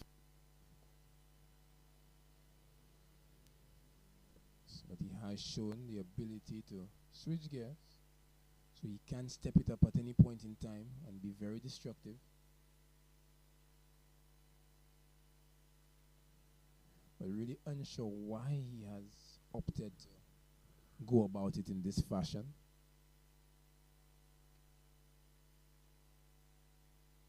Allowing for a lot of dot deliveries, and I think in fairness, he has possibly allowed St. Vincent to come back into this game. I'm probably making a bold statement out here, but that's how I see it, Dexter. How do you see it? Asif Hooper, from the moment that he has taken up the attack, he has bowled well. So I think it's a case where we need to give Hooper credit for the spell that he's in so far. 2.5 overs, picked up 1 wicket for only 9 runs. So he is on top of things at the moment. Jeremiah surely, after the dismissal of Teddy Bishop, would not want to be given an easy wicket to the Vincentians out there. Yes, a good point. But the decline in aggression and intent and positivity from Jeremiah started much before Hooper was brought onto the attack. Because remember, Johan Jeremiah was on 44, some 24 deliveries. And now he's 68 of 85. Are you suggesting to the viewers and the listeners that the quality of the bowling had just risen so sharply and so quickly? And that is the reason why Grenada find themselves in this position? The Grenadian team as a batting unit, they've been struggling in the competition so far. They've been asked to chase, and I'm not sure if it's the scoreboard pressure that has gotten to them in the previous games. Today they've been asked to take the first knock, so surely the batters would be looking to occupy the crease, to bat 50 overs first of all. So good application from Jeremiah so far. Okay, that's a good way of looking at it. Could also see it as a platform being laid. Some at home in Grenada will be looking at it as they're allowing St. Vincent to get back into the game. The Vincentian public are looking at it as the team are showing some great fight. The warrior spirit that St. Vincent is known for. Perception is a hell of a thing. There's Jeremiah rocking back and punching to the offside and getting another single. The first single of the over, so 3 dots on a single. Continues the trend with the St. Vincent off spinners. They've looked a lot more comfortable bowling to the left-handed Jeremiah. Let's see what happens now that Roland Cato is on strike.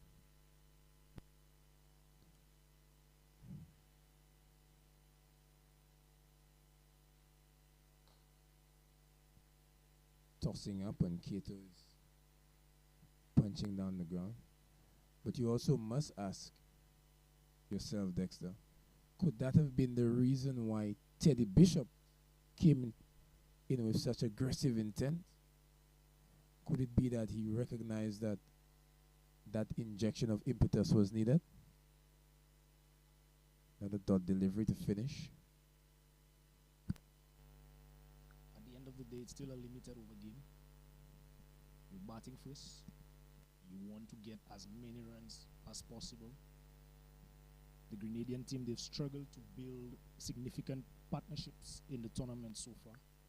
So with Jeremiah set at one end, he looks very difficult to dislodge at the moment. He has been there from ball one.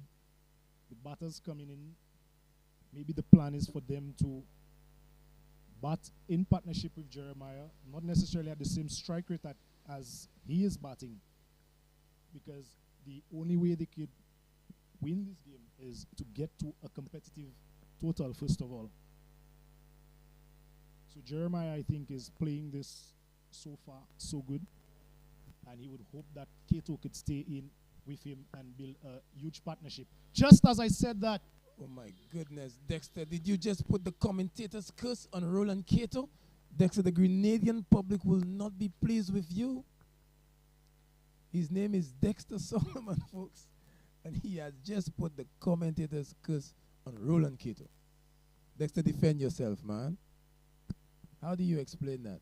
As I was crying out for a partnership between Jeremiah and Roland Cato, he opted to take on Asif Hooper, that man again.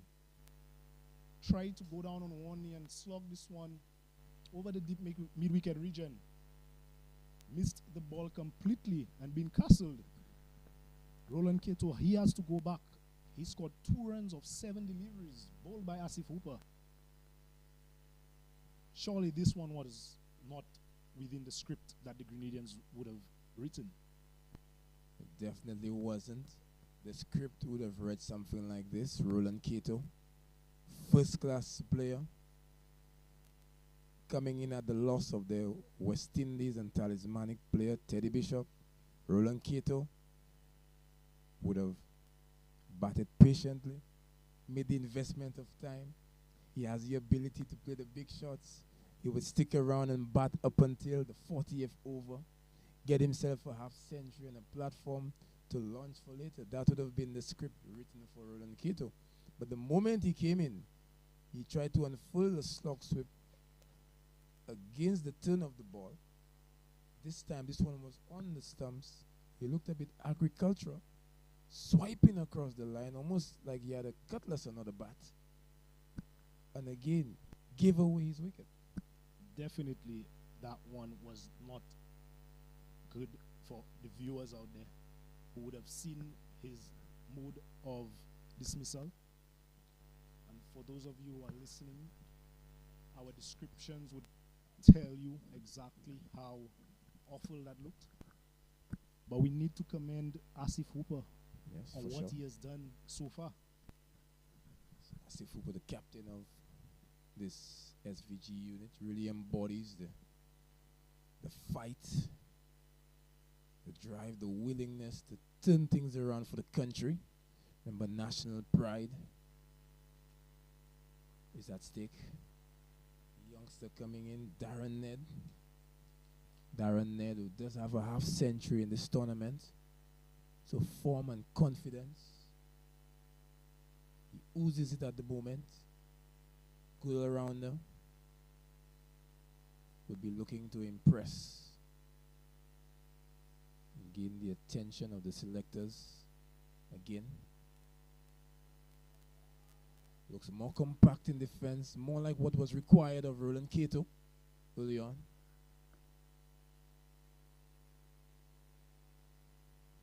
Darren Ned for a job to do.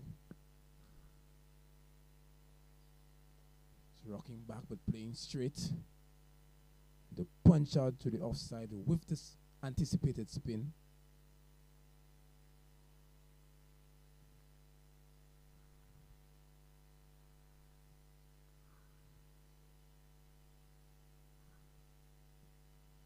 Hooper in the middle of a good spell. It's an edge, and Kieran Courtois sticks out the right hand. That famous right hand that has plucked so many catches out of the air in recent times. Unable to do so on this occasion. Fortuitous boundary for Darren Ned. Gets off the mark. Another chance created here by Asif Hooper for his team.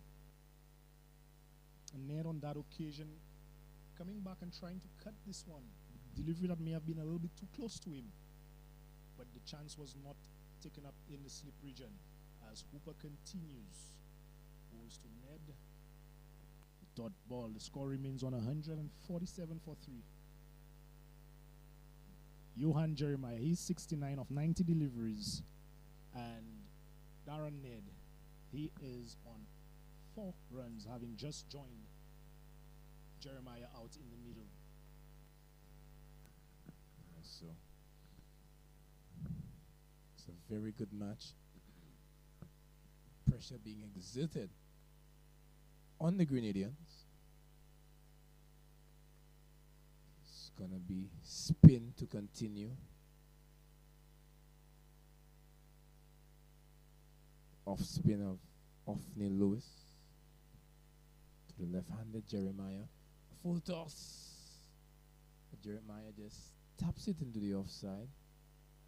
Certainly not playing with the aggression that we've come to know and expect of him. Would be interesting to see how Darren Ned acquits himself against the spin, given what we have seen from the right-handed Grenadian batters thus far.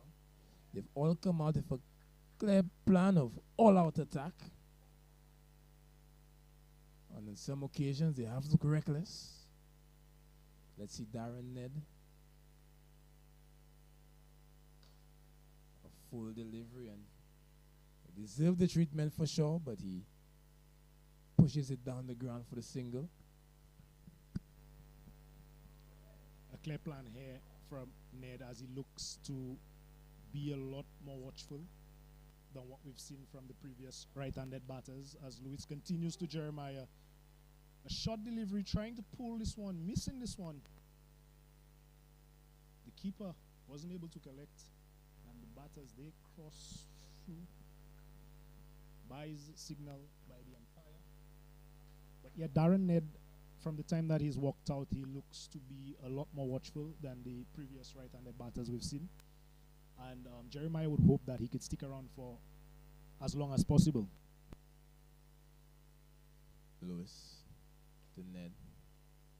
Ned looks a good player, looks to have a good technique. Did mention that he does have a half century in this tournament thus far. He'll be looking to get another one, possibly even convert. This one pushing to the offside. The quick single.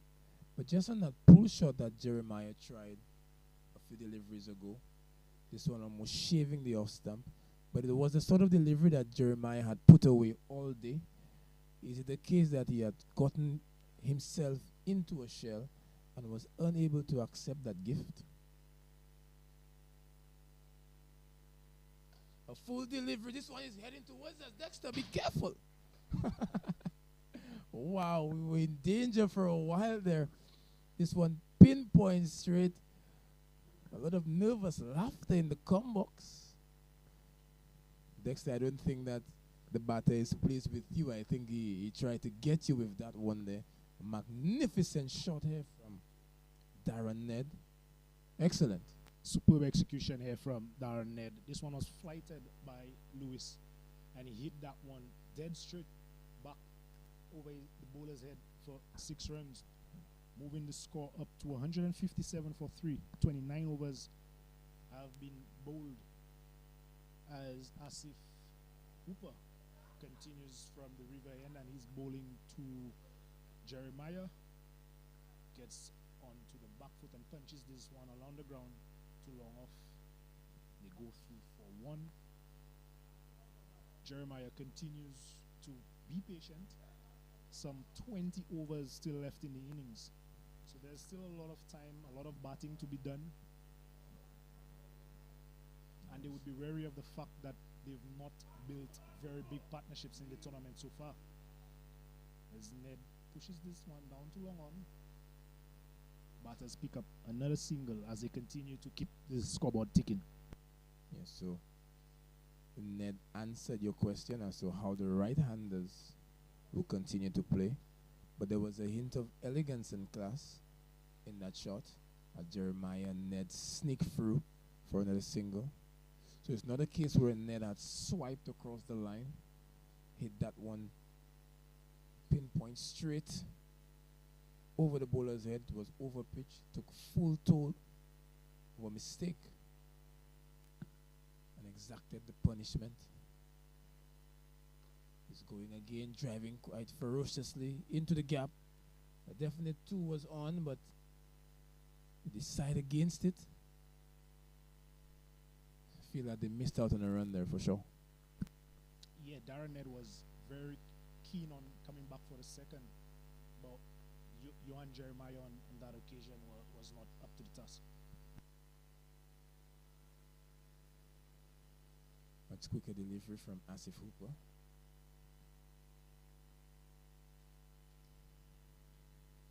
Jeremiah doing it quietly. Another dot delivery to him.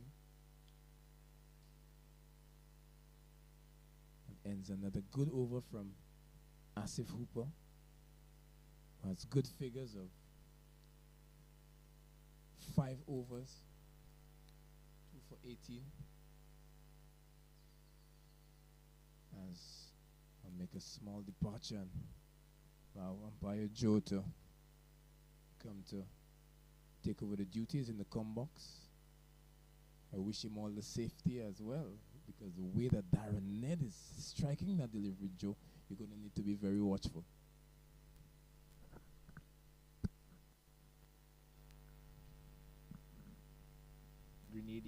Grenada, they are well set. The platform has been laid by the batters who have come in. As we see Othniel Lewis to continue the attack for St. Vincent, and he will be bowling to Darren Ned.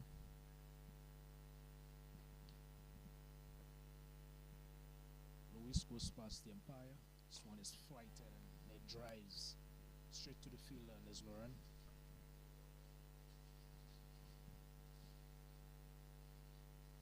St. Vincent, they continue to employ the spinners. This one is punched into the gap this time. Batters, they go through for a single.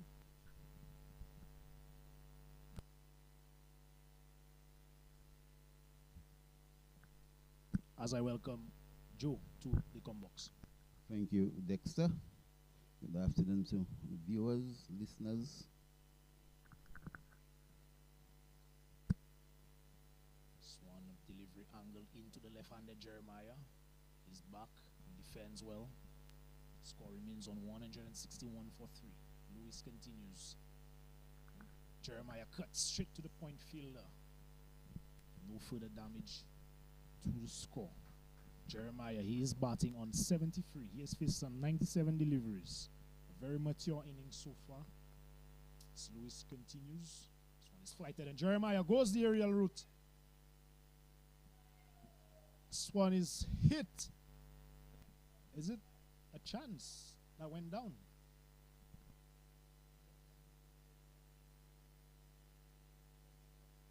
A drop catch on the long off boundary. As Jeremiah lives to fight another day.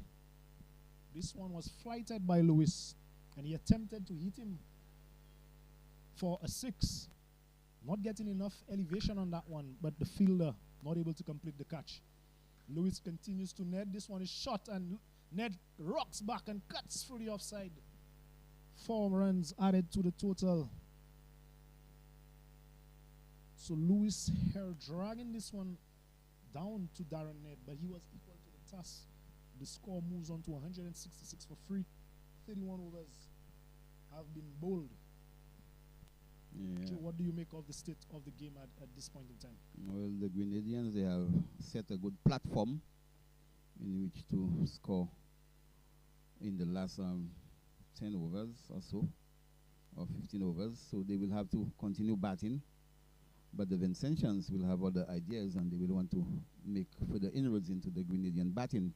But Jeremiah has done all the hard work, so he needs to bat on and to get a century. Surely Jeremiah has his sights to bat the entire innings as Hooper continues. He has bowled 5.1 overs. He's picked up 2 wickets for 17 runs.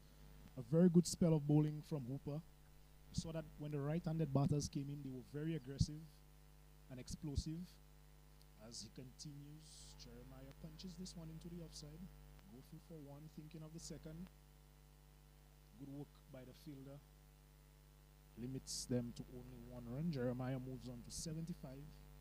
He has faced 100 deliveries. Darren Ned, he is on 19 of 15 deliveries. Asif Hooper, left arm around the wicket. Tosses this one up, and Ned is forward. Defends well, and there is no run. Inside over number 32. The game is well set here at the Mindoo Phillip Park as Hooper bowls to Ned, who drives well along the ground. Down to the long off fielder. The batters cross for another one. Score moves on to 168 for 3. Johan Jeremiah comes to strike now. As he tries, lofts this one into the mid-wicket region. They go for 1. They're coming for a second. Nobody sent back by Ned. Good call by Ned in the end. In the last 3 deliveries that Jeremiah has faced, he's looked to be a lot more aggressive, Joe.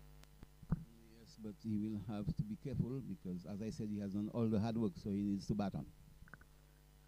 As he continues to net, this one is driven straight to the fielder who puts his body on the line.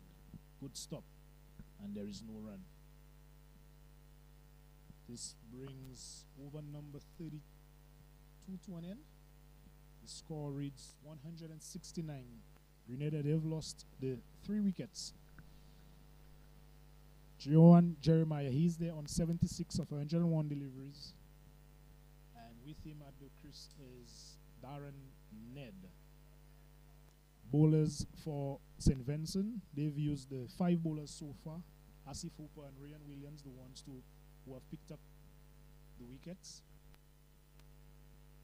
We will see Othniel Lewis.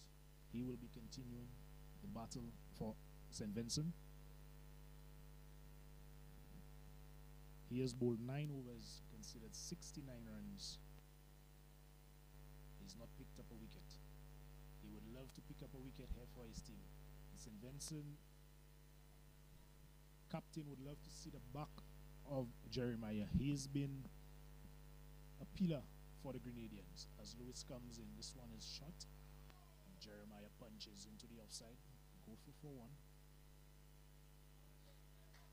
170 for 3. Windward Islands Super 50 competition. St. Vincent versus Grenada at the Mindoo Phillip Park. Lovely sunshine out here. Good battle on the cards. As Lewis will be bowling into Ned. As he comes in, this one is flighted and Ned goes straight again. 6 more runs. Darren Ned, he continues to be aggressive to anything that is flighted by Lewis. Hits him for another 6. Good batting there from Darren Ned. Good ball striking. Score moves on to 176 for 3. Darren Ned takes his tally up to 26 of 19 deliveries. A good inning so far from Ned, Joe. Yeah, he's giving Jeremiah good support. And this one is cut by Ned. The fielder comes across and does an excellent job. The batters are limited to 2 runs. This one had 4 written all over it, but a good effort there on the boundary from the fielder, Joe. Yes, magnificent fielding by the fielder diving but to his left. But Ned is playing a good supporting role to Jeremiah. But Ned looks a very good player. He's 28 of 20. As Lewis continues, this one is flighted outside the off stump. Ned goes for an almighty heave, trying to hit this one over the cover region, not making any contact. He remains on 28. He's faced some 21 deliveries. 2 more deliveries into O'Neill's 10th over. Othniel Lewis. Dot delivery. 178 for 3. Lewis goes past the umpire now. This one is short and Ned cuts this time. This time he gets the boundary. Very good shot by Ned, rocking back and cutting that one past the point fielder. 4 more runs to the total, Joe. Yeah, good shot by Ned. But again, he got the whiff from the bowler. And this time, the man on the sweeper boundary could not make the save. And so he got 4 delightful runs. So the Grenadians, they continue to pile on the runs. But in the last 10 overs or so, the Vincentians has come back slightly, taking 3 wickets. But the Grenadians are beginning to fight back. And Ned and Jeremiah, they are looking good. And I'm sure the Vincentians will want to see the back of one of them. Yes, they are looking good. Partnership of 40 runs of some 35 deliveries. Darren Ned has contributed 32. While Jeremiah, he continues to occupy the crease. He's contributed 8 as Asif Hooper is into his 7th over. Bulls, this one is punched by Jeremiah, gets the edge, but straight to the fielder posted at short third man, Sunil Ambrose. Good to see him out in the field today as he did some damage to his fingers while fielding yesterday. Jeremiah goes the aerial route, slog sweep, taking the attack to Hooper on that occasion. 1 bounce into the fence for 4.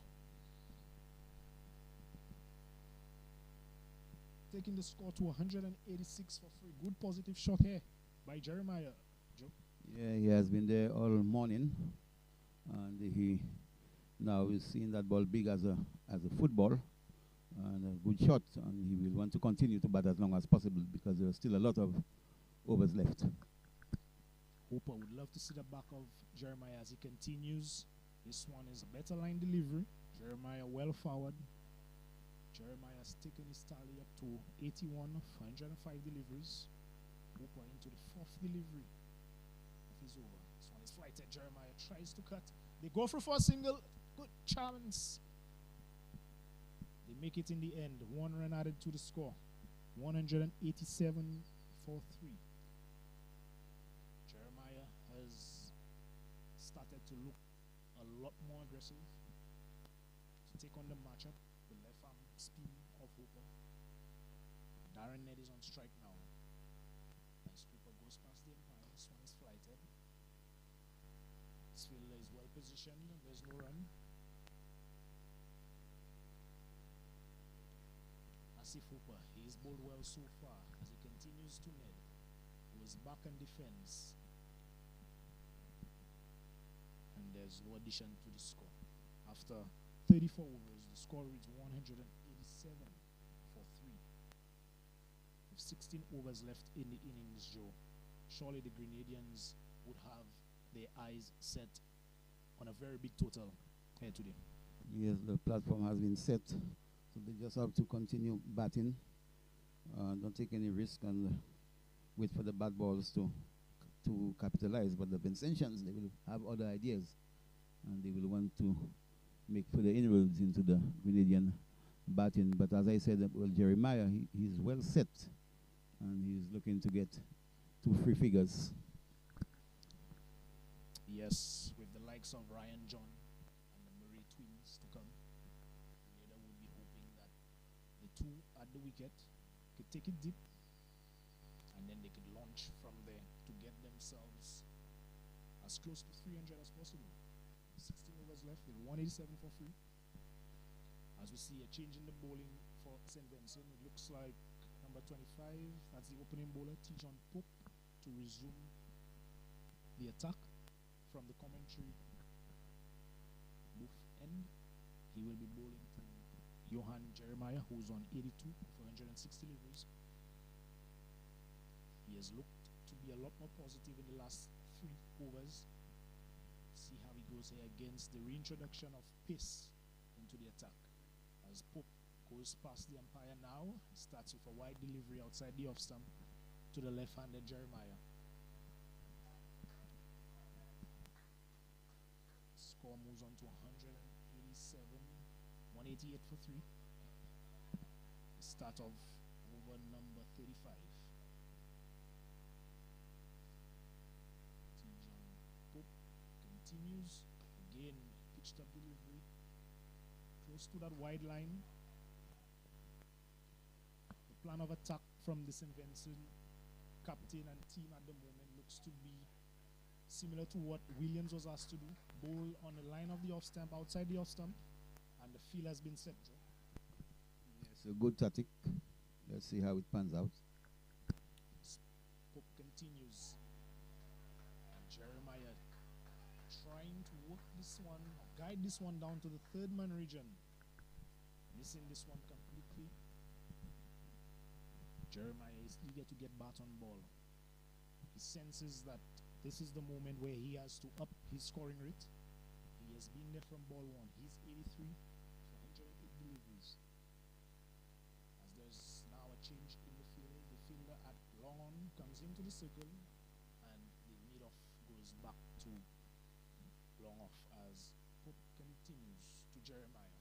This one again is lined outside the off stump. Slower delivery there by Pope, showing his variety. And a very good over so far from Pope. The only run from it has been the wide of first delivery. Yes, but well, Jeremiah is losing some concentration there. He's flirting with danger outside the off stump, so he needs to regroup and concentrate. Jeremiah responds. This one, he gets closer to it, cuts it into the offside. Fielder comes around, limits the batters to 1 run. Score moves on to 189 for 3. Darren Ned comes into the attack to face his first delivery of pace. When he came in, the 2 spinners have been operating. He is 32 of 25 deliveries. We've seen him hit 2 lovely sixes of the spin of Lewis. He'll be looking to capitalize on anything that is loose from Pope. As Pope runs past the umpire, comes into Ned, and this one is edged. No slip has been positioned, and it goes into the boundary. Valiant effort there by the fielder who was on the 3rd man boundary, diving across to his left to try to stop that one, but he was not able to. This one goes to the boundary. A good shot there for the Grenadian team. Yes, no slip, and so he guided down to 3rd man for 4. So good batting by batsman. He looks good, Ned. Has a lot of time to play his shots, so he's one for the future. Good player. Yes, he's been doing well so far. Grenadian team would hope that he can continue on this, build on the start that he has had, as this one is on the line of the leg stump. Fielder at mid-wicket comes across, prevents the chance of a single. At the end of over number 35, Grenadian team, they're set on 193 for 3. Johan Jeremiah, he's 83 for 110 deliveries. He's been given good support by Darren Ned, who is 36 of 27. Yes, a good batting by the Grenadians. And they will want to continue until the 50th over. But the Vincentian will have other ideas.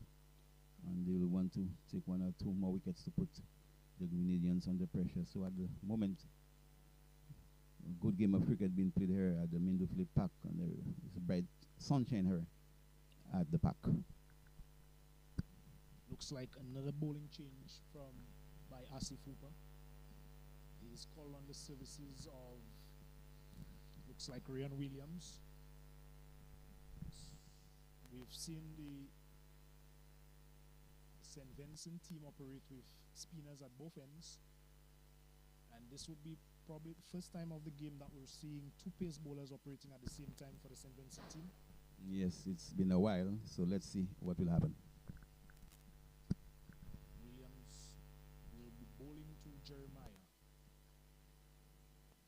as he goes past the umpire now. This one is on the line of his body, neatly tucked into the leg side, and they go through for 1. Score moves on to 194 for 3. Ryan Williams, he's bowled 5.1 overs. He's picked up 1 wicket. That was the wicket of the opening batter, Shondell Regis. And so far what we've seen from Williams is that he's been very disciplined.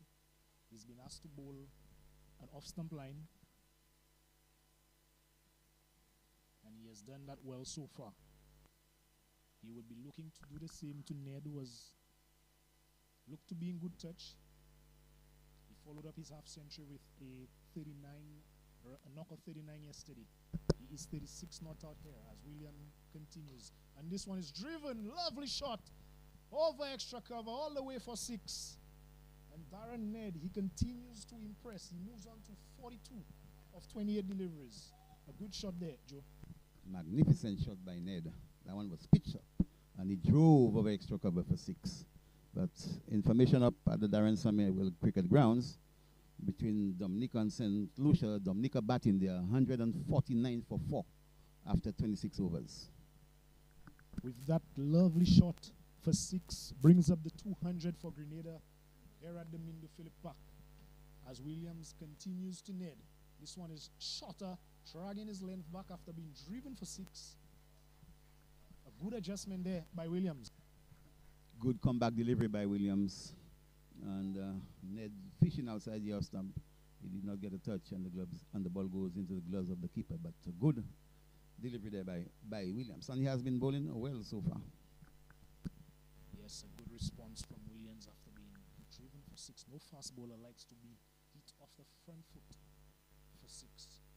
Let's see how Ned responds as Williams comes in. Another shot delivery on the line of his body. He defends this one well. Practices an aggressive pull shot after the fact. Shows his intent.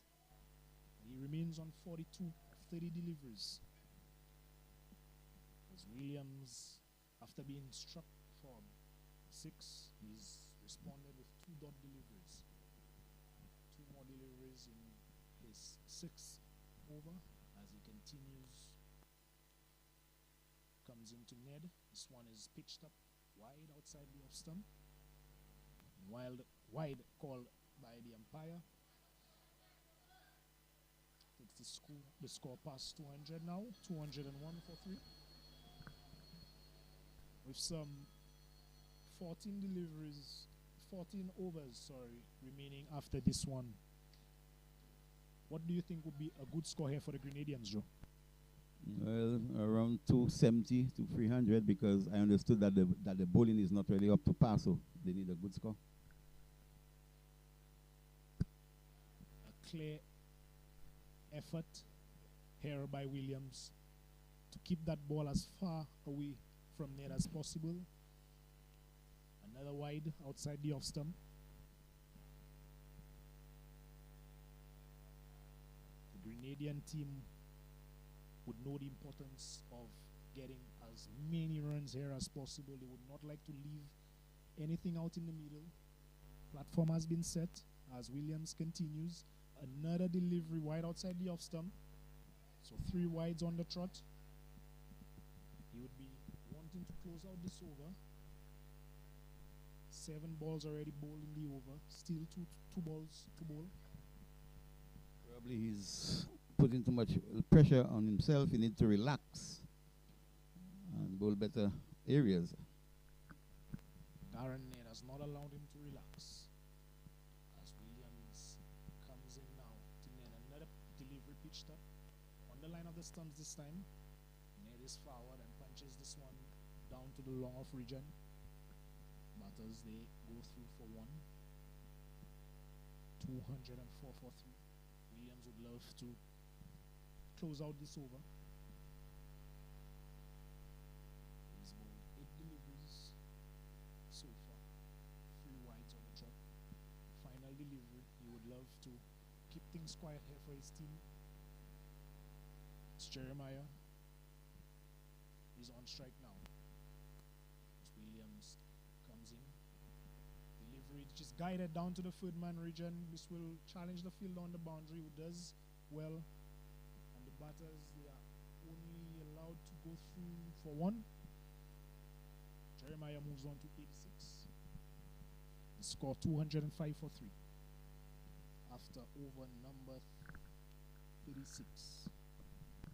Yes, so again, the Grenadians, they are going along the business very well.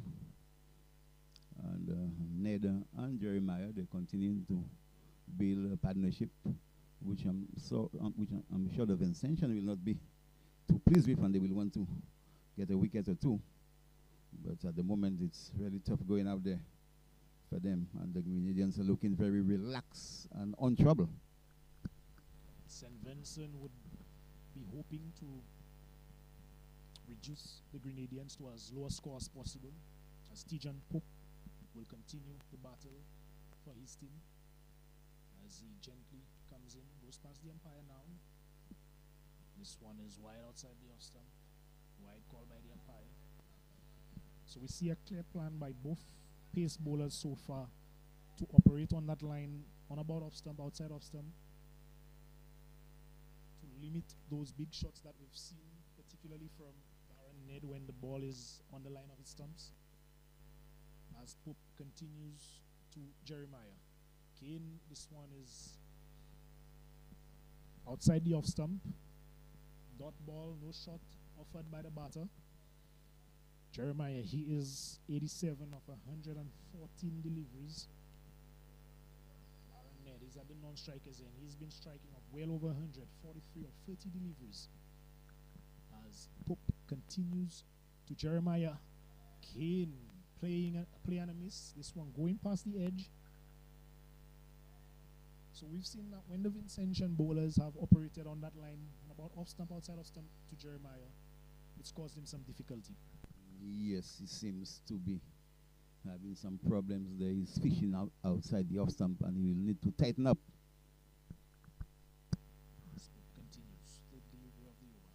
Outside the off stump again. This one is guided straight to the man posted at point. And there's no run.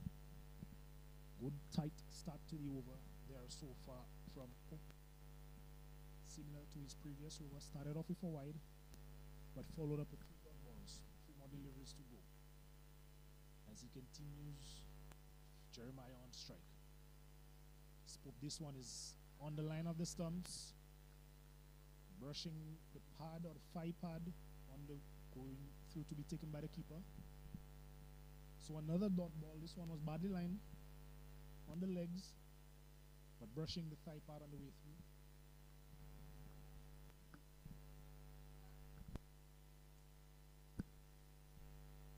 .206 for 3. Over number 37 being bowled here by Pope as he goes past the umpire again, going past the edge of Jeremiah. Jeremiah just signaling to Ned there that the ball may have kept a bit low. Pope is a very short man. It's not express pace, but he's controlled his line and length well so far. He would love to close out the over with another dot ball. 5 dots and a wide so far. As he comes in, the Jeremiah advancing down the wicket and hitting this one nice and high over the commentary booth all the way for 6. A very productive shot here by Jeremiah. Yeah, good shot by Jeremiah. The ball pitched up by Pope. And there, Jeremiah had no second invitation.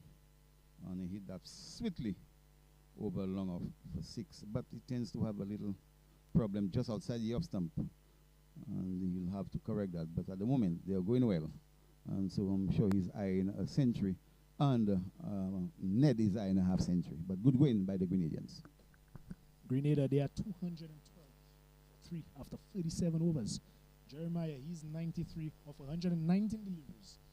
Surely he would not want to be getting out before he crosses that landmark.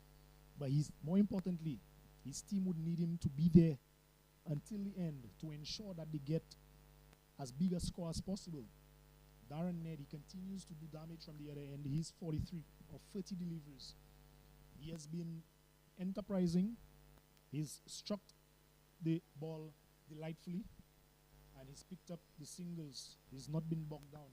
A very good partnership in the making for Grenada, and they would be hoping that these two can continue until the end. Yes, a very good batting by Ned and Jeremiah. So as I said, they will have to continue until the 50th over. And so the Vincentians, they will want to make further inroads into the Grenadian batting. But at the moment, the Grenadian batsmen, they are looking very good at out in the middle. So the game is evenly poised, or well poised, I should say, at the moment. Grenada, they are 212 for 3. They're batting first here, so this is the first time in the tournament that they've been asked to set a total. They made a change to their batting order. We saw Shundell Regis opening today with Jeremiah. That proved to be a success. They had an opening partnership of 90 runs. We saw Teddy Bishop coming in and playing an enterprising innings, very aggressive, especially to the off spin of Haywood and Lewis.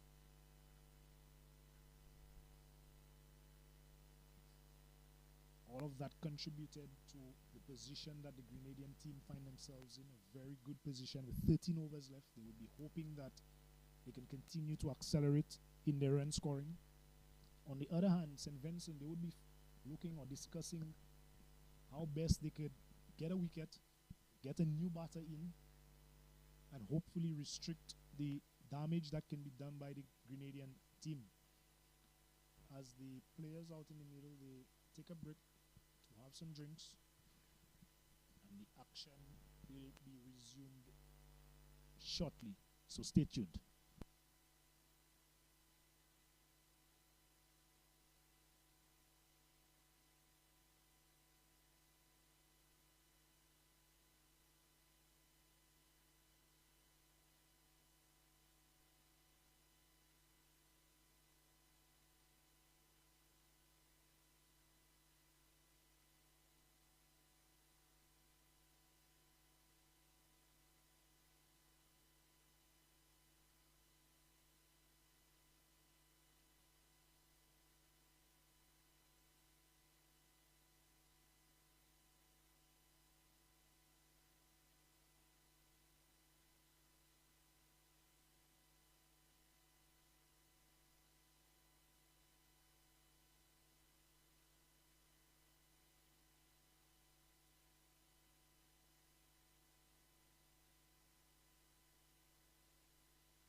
As the action is about to resume, out in the middle, Darren Ned will be on strike for the Grenadians. We remind you that the score is 212 for 3 after 37 overs. Ryan Williams, he will continue to bowl his 7th over. He has bowled 6 overs, picked up 1 wicket for 43 runs. He will be bowling to Darren Ned, who is well set on 43 from 30 deliveries. Goes past the umpire now. This one lifting off a length, well managed in the end by Ned. He's able to punch that one into the gap on the offside. Pick up 1 more run for himself and his team.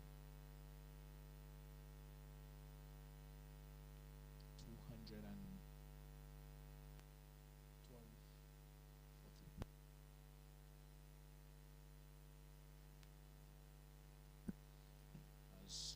Jeremiah is on strike to face up to Ryan Williams. Goes past the umpire. Delivery. This one a misfield here by Courtois. Not something you see very often. The fielder come at the third man boundary, comes across. Another run added to the total, 214 for 3. Jeremiah moves on to 94.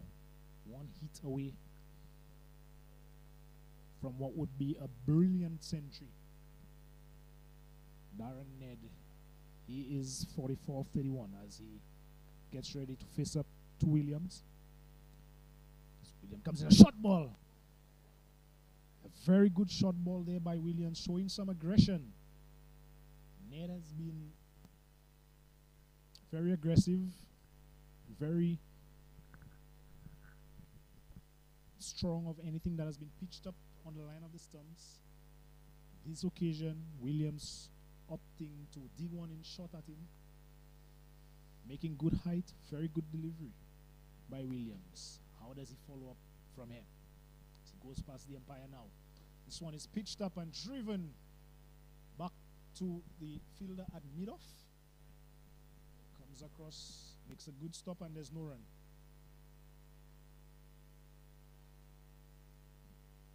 The break, Ryan Williams continues to do battle for St. Vincent. Darren Ned and Johan Jeremiah, they have their eyes set on a big total here. William races in. This one is a slower delivery, well read, half stopped by the fielder at point, and the batsmen go through for 1. No ball being signaled here by the umpire. Ryan Williams on that occasion guilty.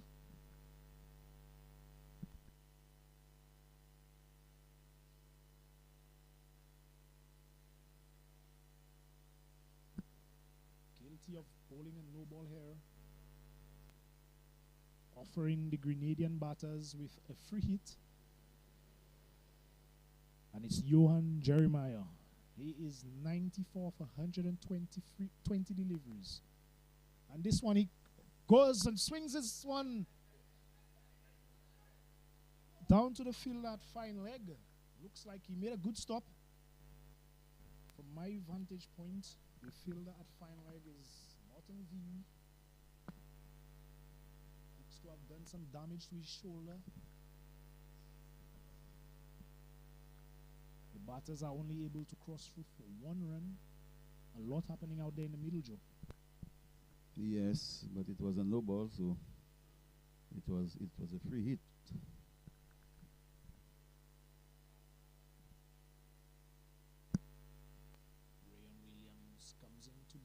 Another short delivery on the line of the body. Ned is able to defend that one into the offside.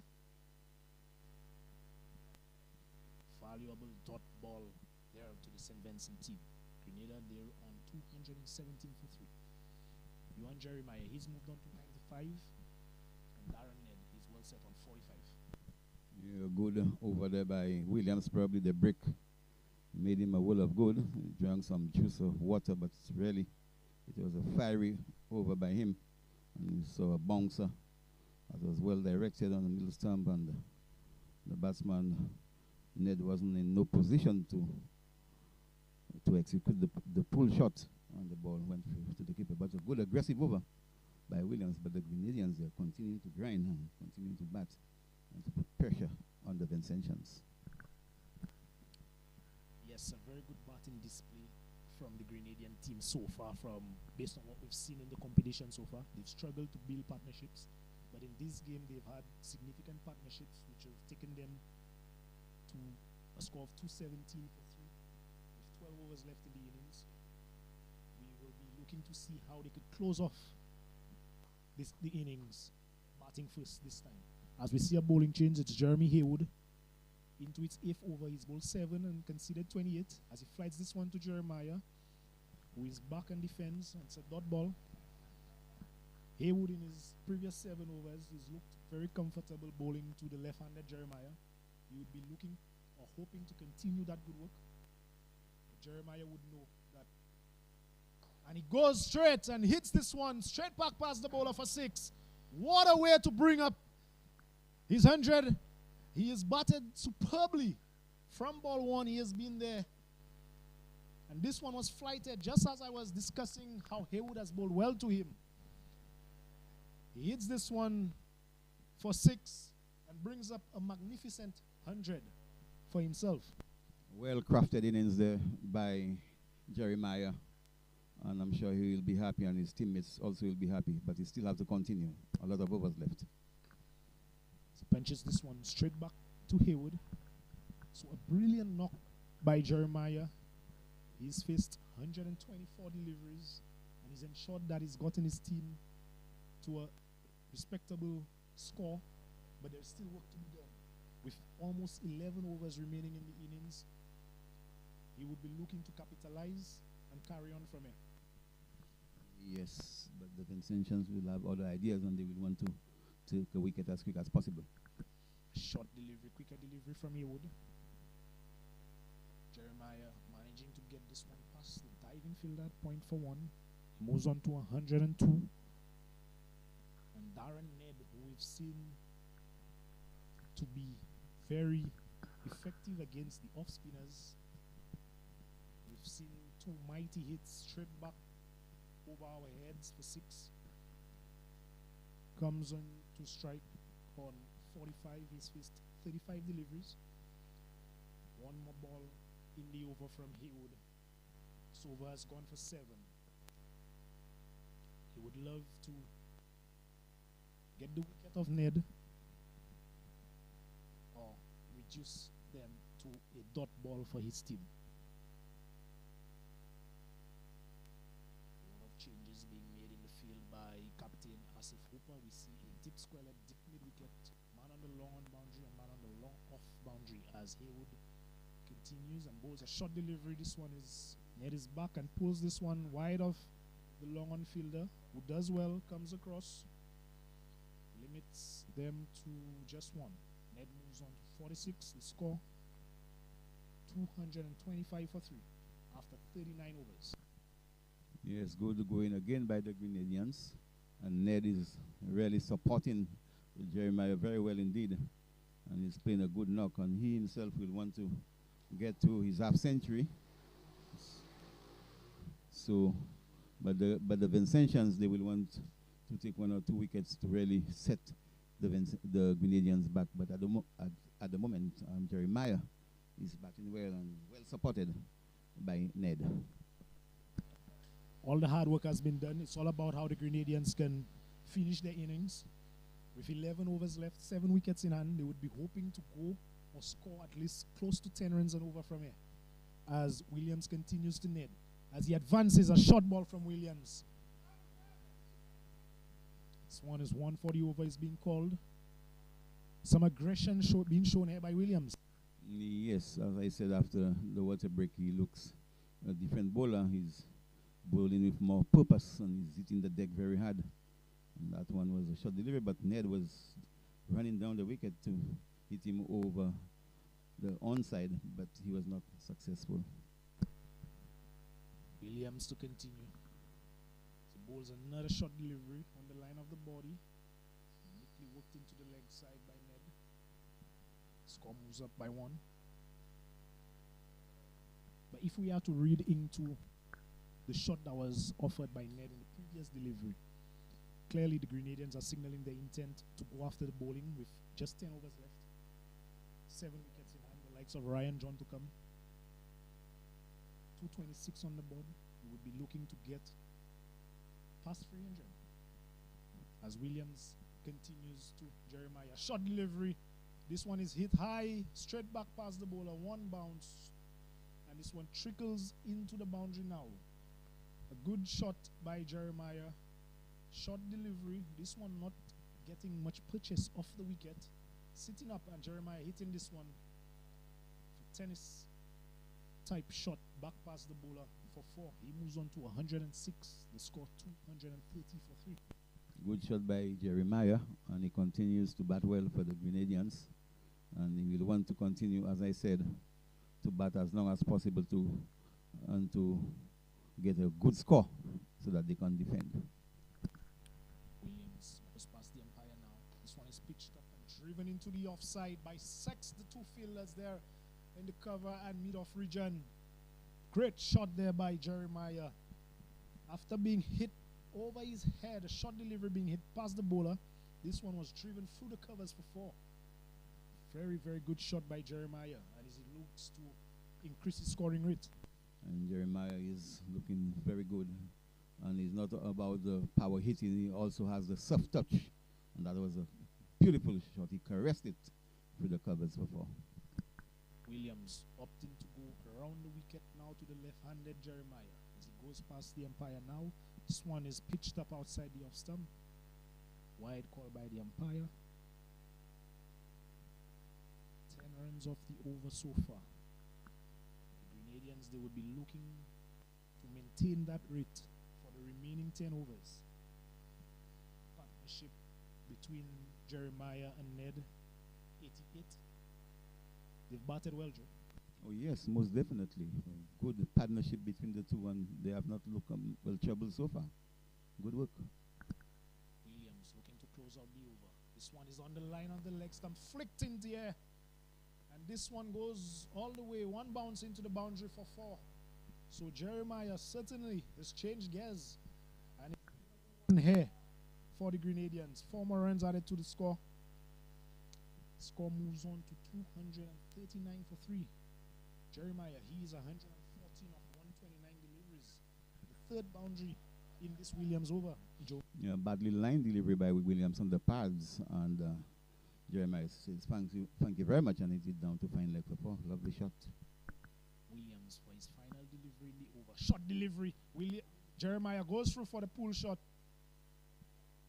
They come through for 1. Good work by the fielder down on the fine leg boundary. Comes across and stops a certain boundary for his team. So Grenada They move on to 240 for 3. Exactly 10 overs remaining in the innings. 15 runs of that last Williams over. So a clear signal by the Grenadian pair at the crease. And even the batters to come, they should tell us that this is how they're going to play for the next 10 overs. They're going to look to maximize on anything that is being served up by the St. Vincent bowlers. Yeah, so good going by the Grenadians. And that last delivery was a short delivery. And Jeremiah was into his wicket in a flash and hitting it down to fine leg for 4. He fight fire with fire in that over, but a very expensive over by Williams in the last over. Haywood to continue for St. Vincent. As Jeremiah works this one into the leg side. Murphy for 1. Brings the dangerous Darren Ned on strike. Who will be facing up to Haywood, who was bowled 8.1 overs. He's not picked up a wicket. He's considered 37 runs so far. Darren Ned, he is well set on 47. Will be looking to maximize on any delivery that is flighted here, hitting with any spin that is on offer. It's a faster delivery there by Haywood. This one is punched straight to the field and there's no run. So Jeremy Haywood here, this is another test for him bowling in this phase of the innings. Flights this one and Ned hits this one straight. One bounce, the fielder at long on comes across. Magnificent stop there by the fielder on the long on boundary. Limits them to 1 run. Ned would think that he's missed out there, Joe. Yes, a ball pitched up and he should have done better with it. But nevertheless, he gets a single and Jeremiah is on strike. Flights this one. This one is hit straight back past the bowler. 1 bounce, 2 bounces into the fence. Picks up another boundary. Jeremiah is certainly in the last 2 overs picked up his scoring rate and that of the Grenadians. And the score moves on to 246 for 3. Pressure on the St. Vincent bowler here. Haywood, how does he respond? He comes in. This one fires this one in. Takes the edge, goes to the fielder at Shotford man. Ned calls Jeremiah through for the single. The score moves on to 247 for 3. Inside the 41st over of the innings. Darren Ned surely thinking boundary here. Last delivery of this Haywood over. Just past the umpire. This one is flight. He advances. Almost yucks himself. Might have better been advised to stay in his crease and hit this one. Advanced towards the bowler, only succeeding in yucking himself. Dot ball. Precious dot ball here for the St. Vincent team. Jeremy Haywood, he's bowled 9 overs and considered 43 runs. The score 247 for 3. 9 overs left in this the Grenadian effort, Joe. Yes, and they have a very good opportunity to get over 300, but they will need to bat as long as possible. But the two, they are looking good, both Ned and Jeremiah, and the Vincentians will want to make a breakthrough as quick as possible. But these two, they are really playing well at the moment. As we see a bowling change for St. Vincent, where Williams is being replaced by the captain, Asif Hooper. He has bowled 7 overs, picked up 2 wickets for 25 runs. He comes into Jeremiah now, who tries a slog sweep. This one takes the edge and goes up. Sunil Ambris completing the catch. A very good catch. And Hooper continues to pick up crucial wickets for his team. Jeremiah, he is caught. Sunil Ambris bowled Asif Hooper for a well-played 121 runs of some 133 deliveries. A good wicket for the St. Vincent team here. Yeah, but a good knock by Jeremiah. And it was the combination of the massively clean heads there, Hooper, and Ambris in combination there to take that wicket. So a very good wicket to get, but a good knock by Jeremiah. And so the Grenadians, they have a very good platform in which to launch an attack in the last 8 or so overs to get over 300. Yes, a very good innings that by Johan Jeremiah. He was there from ball 1. He got off to a flyer, and then he consolidated in the middle overs, rotated the strike, built partnerships which the Grenadian team have been struggling to do all competition. And he batted through the innings, brought up his 100, then changed gears again, took the attack to the St. Vincent team. And in trying to do so, off the bowling of Asif Hooper, brought his demise. Nonetheless, the damage has been done by Jeremiah. As we see the new batter,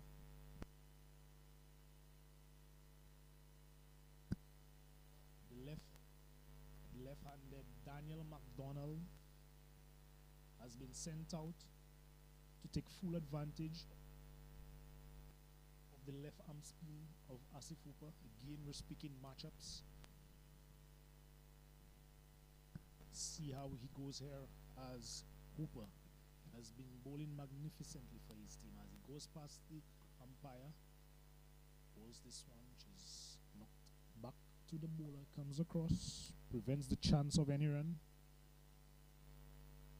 Asif Hooper, he means business today. He will be looking to restrict the Grenadians as best as possible. As he flights this one, Daniel McDonald drives this one into the offside, but there is no run. Pressure building here. The Grenadians would be looking to attack, but Asif Hooper is bowling well. So another dot ball. A superb over so far from Hooper. Wicket, dot, dot, and another dot. 2 more deliveries. Innings over. As McDonald pulls this one all along the ground, straight to the fielder on the long on boundary. First run of the over.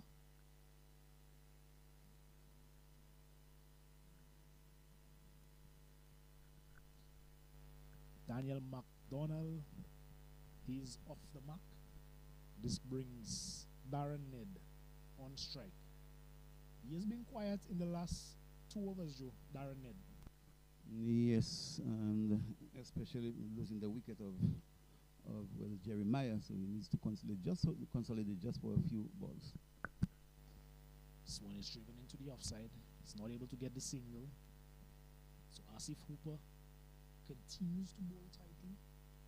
He's bowled 8 overs, picked up 3 wickets for 26 runs. He scored 248 for 4. Darren Ned, he's still out there. He's 48 runs. We just saw Johan Jeremiah bring up a brilliant 100 for his team. He was out on 121. Daniel McDonald was sent out to do battle for the Grenadians. At the current rate, the projected score is 295.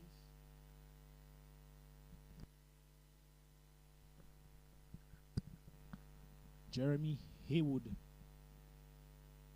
will continue the battle for the St. Vincent team. He will be bowling his 10th over now. Daniel McDonald is on strike. One known for his ferocious hitting. As this one is pulled, but all along the ground, straight to the fielder on the long boundary. Donald goes through for 1. Brings Darren Ned, who will be looking to take full advantage of the off spin of Haywood here. Yes, and Ned is well tuned up. He has been there for a while, and he is batting very well. And I'm sure he will want to cash in on the bowling of Haywood. As Ned hits this one again, straight over our heads for another 6. Brings up his half century. A brilliant knock that there from Ned. Haywood flighting this one. And Ned needed no second invitations, Joe. A brilliant half century. Good knock by Ned. That one was floated just on off stump, and he came down and drove it, or hit it high over long of for 6. So after I'm playing my second fiddle to Jeremiah, so now that Jeremiah has gone back into the pavilion, he is taking control now. And that was a magnificent shot, and that's a good half century for the young man. So the Grenadians, they will want to continue to pile on the runs. And as I said, they will want to get over 300 to give themselves a chance in this game. But the Vincent, they possess good batting. And so it will be a very good contest here this afternoon. Darren Ned, 54 of 43. A brilliant innings so far. And he will look to continue to be aggressive against the off spin of Haywood as he goes past the umpire now and flights this one. But a Yorker length delivery there in response from Haywood. Dot ball. The projected score now reads 300 at this rate. Surely they would want as many as they can get as Haywood comes in. Flights this one on the leg stump. This one is not cleanly picked up by the keeper and will go close to the boundary, and it goes into the boundary now. Leg by is signaled by the umpire. And the score goes up to 259 for 4. Another expensive over in the making here from the St. Vincent team. 1-6 leg buys, 2 deliveries left in the over. As Haywood comes in to bowl to Ned, and short delivery whipped into the deep backward square leg region. They go for 1. Surely with the platform that is being set here, the Grenadian batters will be looking to capitalize on anything loose. As Haywood comes into McDonald, who drives this one.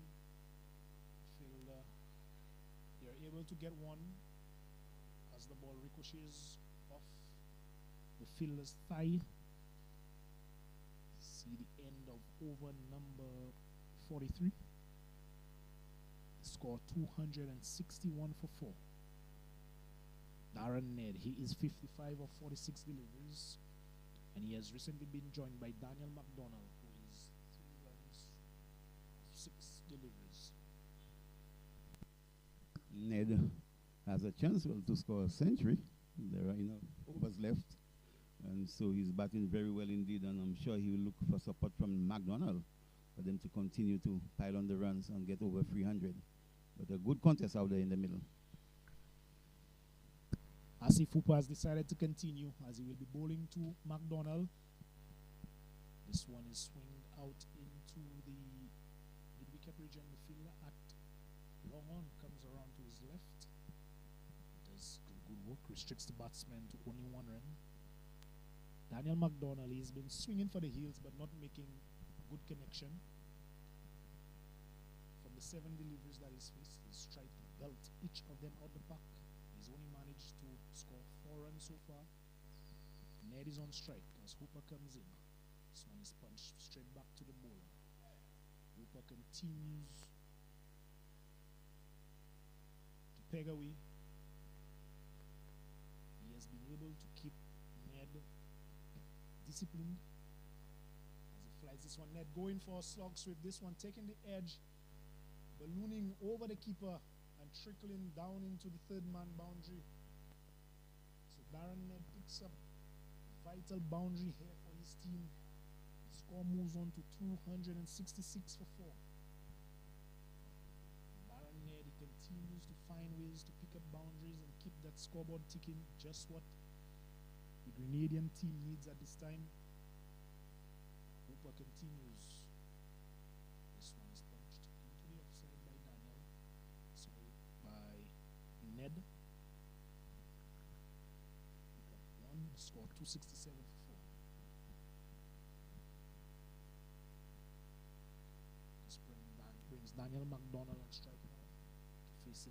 He'll be facing up to Hooper. This one, he gives himself room again, trying to hit this one out the park, but not being successful. Valiant effort there by the fielder. Restrict the batsman to 2 runs. The score 269 for 4. 44 overs have been bowled here, Joe. Yes, and McDonald coming out with a purpose, with intent to really spelled the bowling around, but he has not been successful so far, just getting singles. Smack. Donald giving himself room on this occasion and getting good contact, bisecting the two fielders there on the offside and picking up a boundary for his team. A very good shot there by Daniel McDonald. Finally, his stroke play pays off. Yes, good shot by McDonald. He struck that through the covers before, and I'm sure Ned will be happy that he's getting support at the other end. So the Grenadians, they will want to continue to pile on the runs, but the Vincentians, they will want to take one or two more wickets to put them under some pressure. So the score 269 for 4 after 44 overs. Darren Ned, he's there. He's 60 of 48 deliveries. Daniel McDonald picked up his first boundary. Previous delivery, he is 6 of 8. It will be Tijon Pope to continue the attack for St. Vincent. With 6 overs left, score set at 269. Surely with 6 wickets in hand, Grenada would be looking to get a score in excess of 300 here today. Most definitely, as we said, the platform has been set. So they will be disappointed if they doesn't get to over 300. The final score will be determined by how effective or how efficient Darren Ned is in those remaining 6 overs. Nice partnership building here. It's just 14, but they have a job to do as Pope goes past the umpire. Ned advances, gets this one off the inside edge down to fine leg region. They go for 1, and it will only be 1. 270 for 4.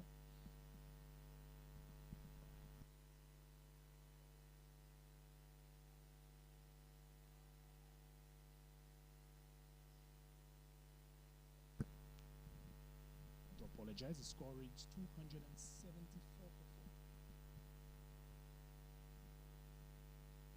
Over number 45 being bowled by Tijon Pope.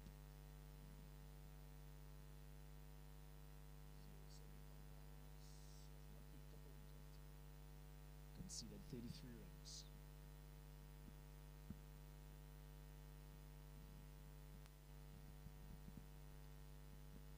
This brings Daniel McDonald on strike, and he will be facing up to Tijon Pope. Goes past the umpire now. This one is a short delivery outside the off stump. One bounce doesn't carry all the way to the field on the thin man boundary. They go for 1, but they settle for 1. Daniel McDonald was interested in a second run to get back on strike, but Ned sent him back. Surely Ned wants to take up the bulk of the strike in these remaining overs. Yes, and I agree with Ned. He's the senior partner at the moment, and he has been there for a while. So we'll want to capitalize on anything loose by Pope, but Pope will have other ideas, and he'll want to see the back of Ned. Pope has been very disciplined so far today as he comes in to Ned, and this one is on the line of the off stump. Ned punches this one.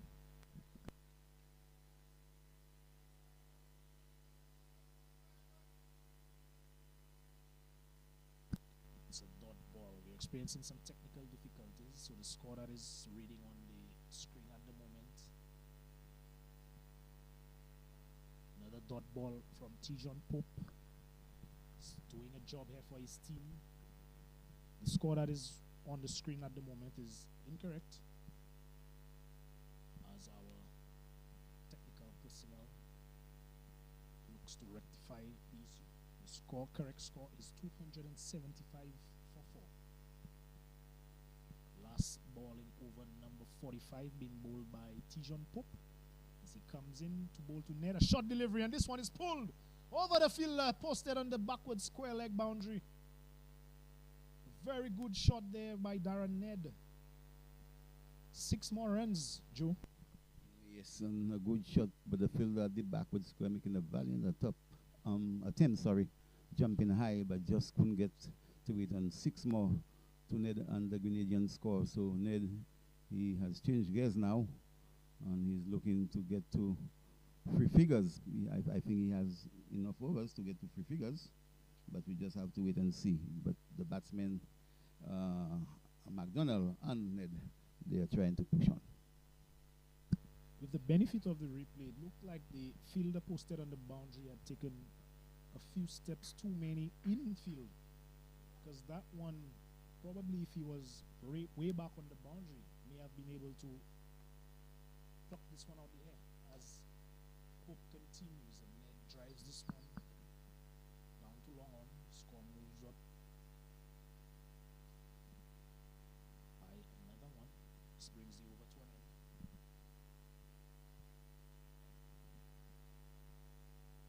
Some 45 overs have been bowled. 5 more overs left in the Grenadian effort. The score 282 for 4.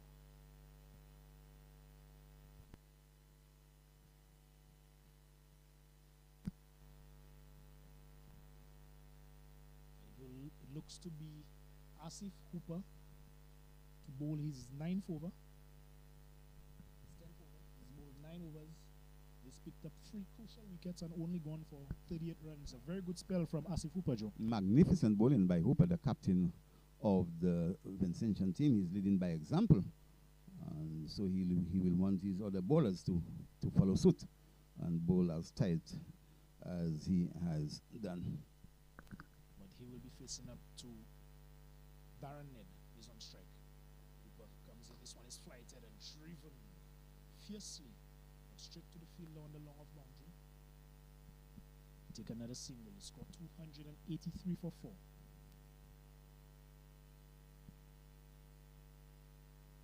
Over number 46 being bowled by Asif Hooper. Brings Daniel McDonald on strike.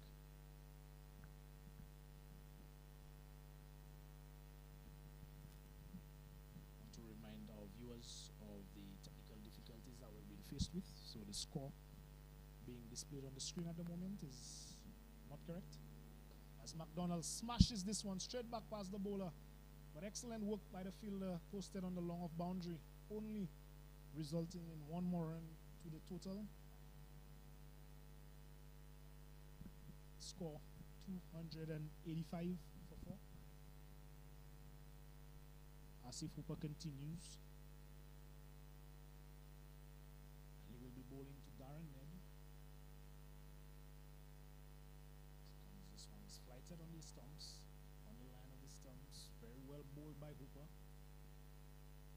In spite of everything that has been happening around him, he's led from the front for his team as he continues to bowl to Ned, who uses his feet and hits this one long and hard into the river, over the wall. Big 6, and Ned continues to put bat to ball for the Grenadians.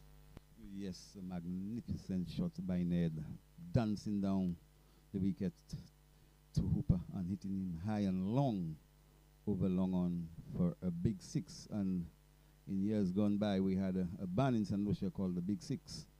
So a beautiful shot there by Ned, and he's looking to get to his century. As I said, he has enough overs to get to his century, but good positive batting by Ned, and McDonald is lending good support at the other end. The way that he's going, he will surely be backing himself to get a big one here and ensure that his team posts a total that is a commanding total. As Hooper continues to net, again he dances down the wicket and drags this one into the leg side. Fielder comes across, tidies up. Score moves up by 1. Clear intent here by Ned. Just what the doctor would have ordered for the Grenadian team. Yes, and he has been there for a very long time, so he decided to really change gears and push the Grenadians over 300. McDonald hits this one. Good sound off the bat of McDonald. Again, this one smashing into the wall. And the far end, 6 more runs to the Grenadian total. A very good shot there by McDonald coming into his own. Yes, and I think that's the most expensive over that Hooper has bowled for today. He went for two massive sixes, one by Ned and now one by McDonald. And really and truly, the Grenadians really piling up the runs, piling up the pressure on the Vincentian. And they will want to really get far over 300 to give themselves a fighting chance in this game. Yes, and Daniel McDonald is starting to motor along. He's changed gears. He's starting to time the ball a lot better. He would have been here in St. Lucia. He would have played for the South Castries Lions in the semi-professional cricket league. And he did do some destruction, so we know what he is capable of. I had that in mind to ask you if it's that's the same McDonald that played for South Castries. Certainly can identify him from the back cliff. But it's Pope to continue for St. Vincent. Ned drives this one along the ground. Go for one more. We're still experiencing some technical difficulties, so we're not able to display the score at the moment. Nonetheless, the Grenadian team, they're well on their way to post a total in excess of 300. Stephen Pope continues and will be bowling to McDonald. Tugs this one into the leg side. It's in the gap. It will test the fielder out there who does well. Good return. Good aggressive running by the pair. So good cricket all around, Hedgerow. Magnificent cricket being played here at the Mindoo Phillip Park. Lush outfield, green, and the total picture here, bright sunshine here at the Mindoo Phillip Park. So good cricket all around. Pope to continue. McDonald on strike. This one is well bowled. Yorker length delivery outside the off stump. McDonald only succeeding in squeezing this one out to the field on the point boundary.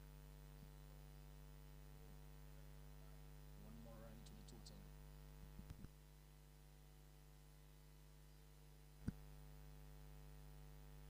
So St. Vincent, their deft bowling is really being tested out here today. Yes, most definitely. Set Ned and McDonald.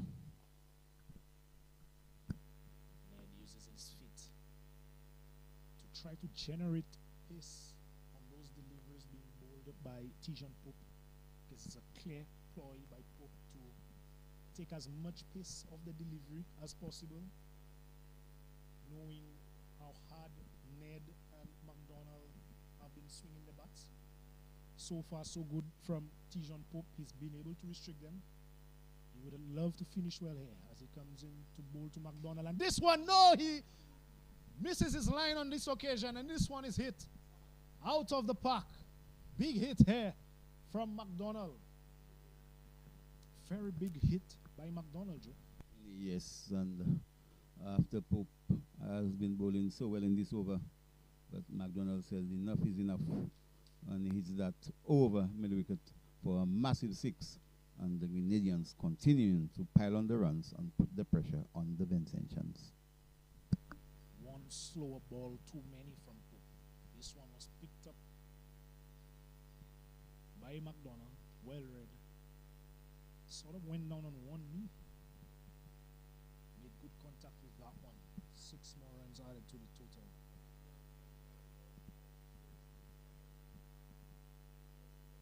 With very few overs left in the innings, Joe. Surely it's all about who executes best in this stage of the game. So Pope continues to do batting. He would love to finish the over well. He's bowling to McDonald. This one is spanged through the offside, but Courtois out on the boundary. Moves well and only restricts them to one. Another episode of some good cricket here on display. Brings another Tijan Pope over. Another Tijan Pope over to an end. Daniel McDonald and Darren Ned, they continue to hurt the St. Vincent bowling effort. Yes, and they have really punished the Vincentian bowlers. And even Asif Hooper, who had been bowling so very well earlier on, he felt the brunt of the attack in the last over. He went for two massive sixes, one from Ned and one from McDonald. And so the Grenadians, they're really in a run feast here this afternoon at the Mindoo Phillip Park.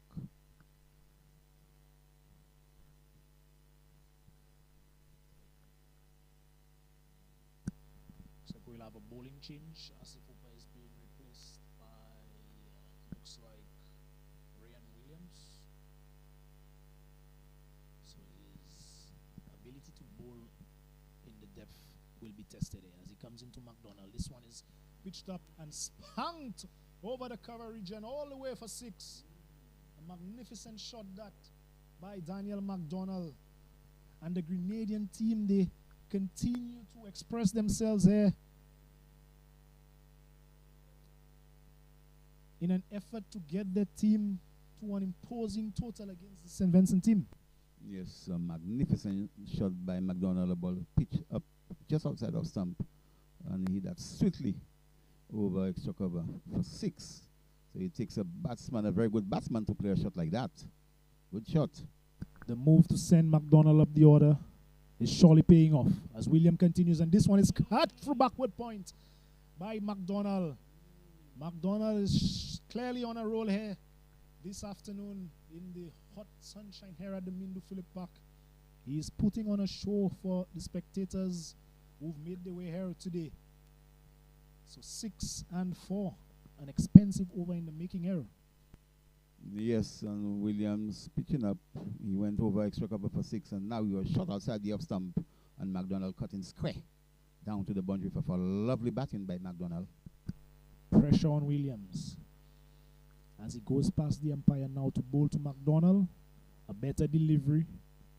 Seemed to be being a slower one, change up in pace. McDonald was able to punch this one to the fielder at mid-off, who was slow to react. Batters are able to cross for a single. 11 runs of the first 3 deliveries. But there will be no letting up. Darren Ned is now on strike.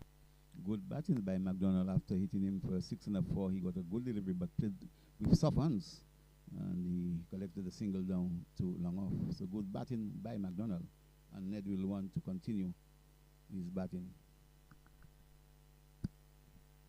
Williams looks to be deciding to remain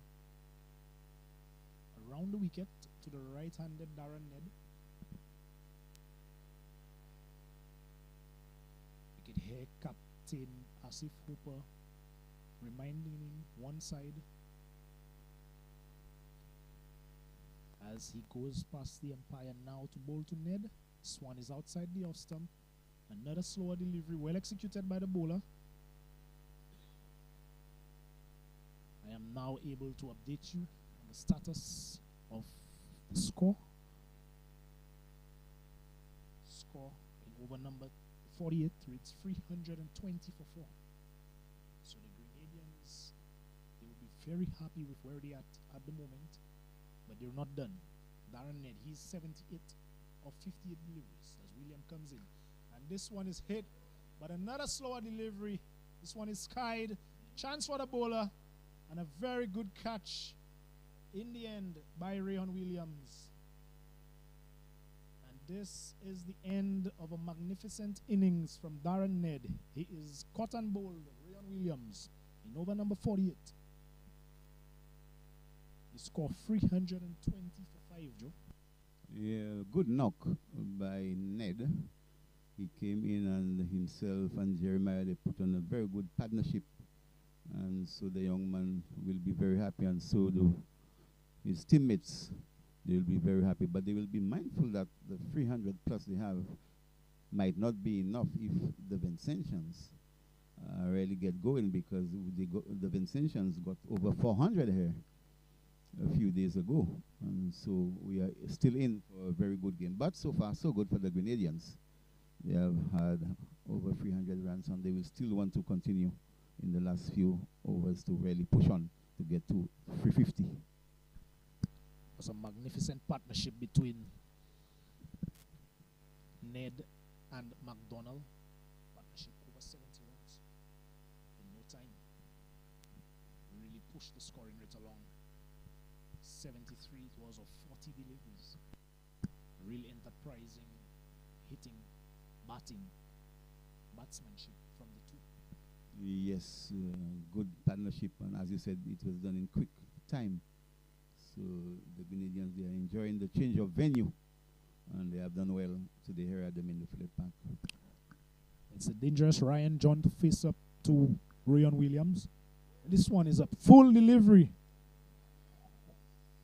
Almost ripping the head of Ryan John out. Seems to also have done some damage to the keeper.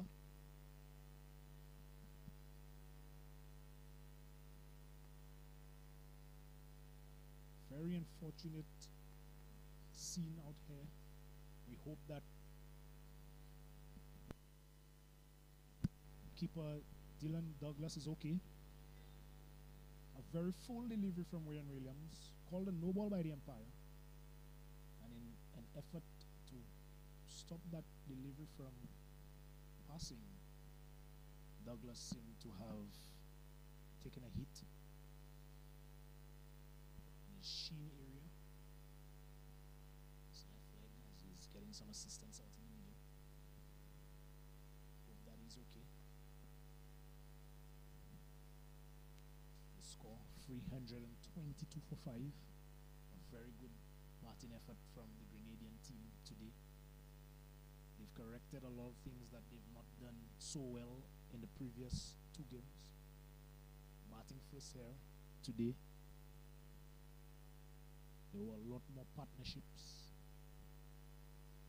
And we saw a brilliant century from Johan Jeremiah, 121 runs.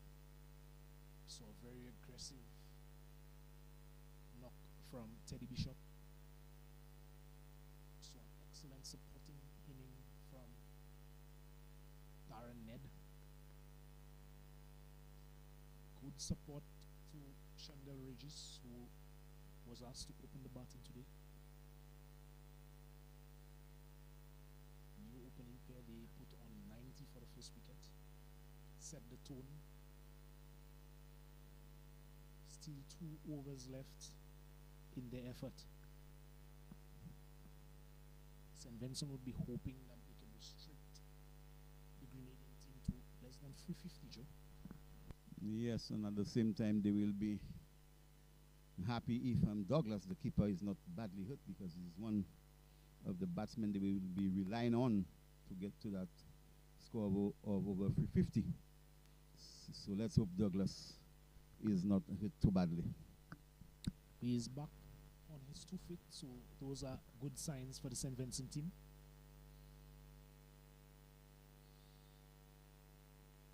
Rayon Williams still has 1 more delivery. This one will be a free hit. Daniel McDonald is on strike. He is 39 of 21 deliveries. In the last over, we saw some very big shots from McDonald, so he has been on the go. Rayon Williams, a very expensive over so far, that's gone for 12 runs so far, with 1 ball remaining, a free hit at that. Love to finish with a dot ball here for his team. McDonald will be thinking boundary as Williams goes past the umpire. This one is on the line of the leg stump, flicked high into the leg side. The fielder not interested in completing the catch. It's a free hit nonetheless. And 1 run is taken. The score 323 for 5. 2 overs left to Joe.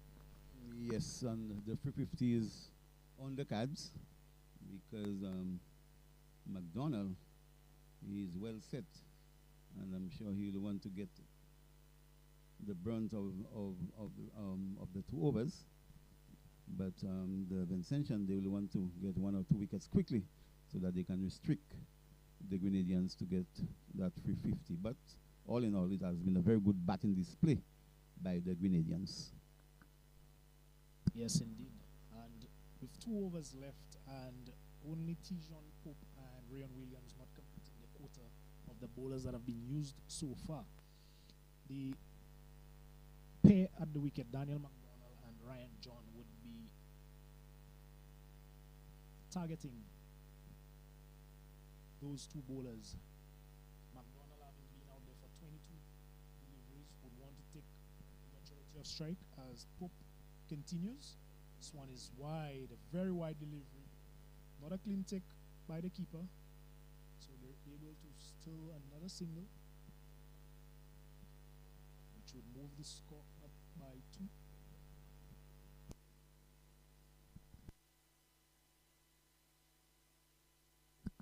Score 325.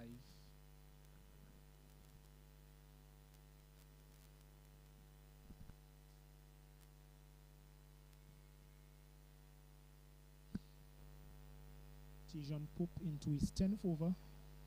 He's not picked up a wicket. He's considered 55 runs. He will be bowling to Ryan John.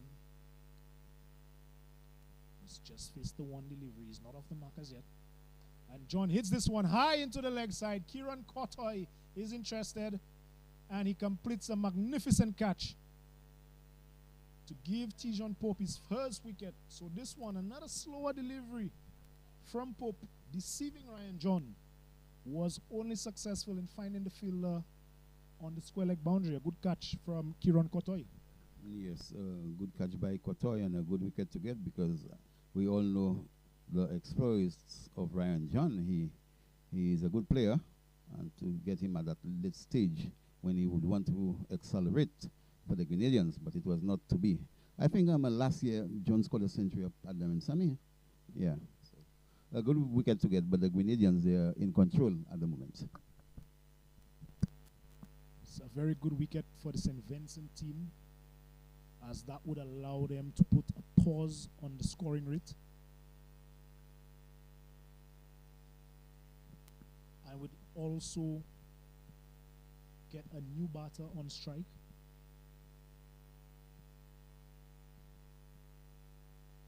Very good execution there by Tijon Pope. He continues to bowl those slower deliveries in the back end of the innings, looking to deceive the batsmen into getting into the shots too early. Ryan John on that occasion was not able to get enough bat on that one. Got more height than distance.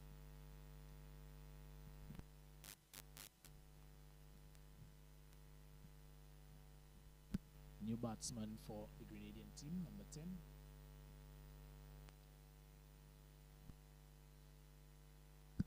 It's a wide delivery. Surely Tijon Pope is losing the plot here, gifting runs to the Grenadian effort. 5 wides. There was no way the keeper would have been able to get across to that one, Joe. Yes, wayward delivery by Pope. And as you said, gifting the Grenadians with more runs. So he will want to bowl a more off-stump line. But the Vincentian really, they're up against it. And the Grenadians continue to pile on the pressure.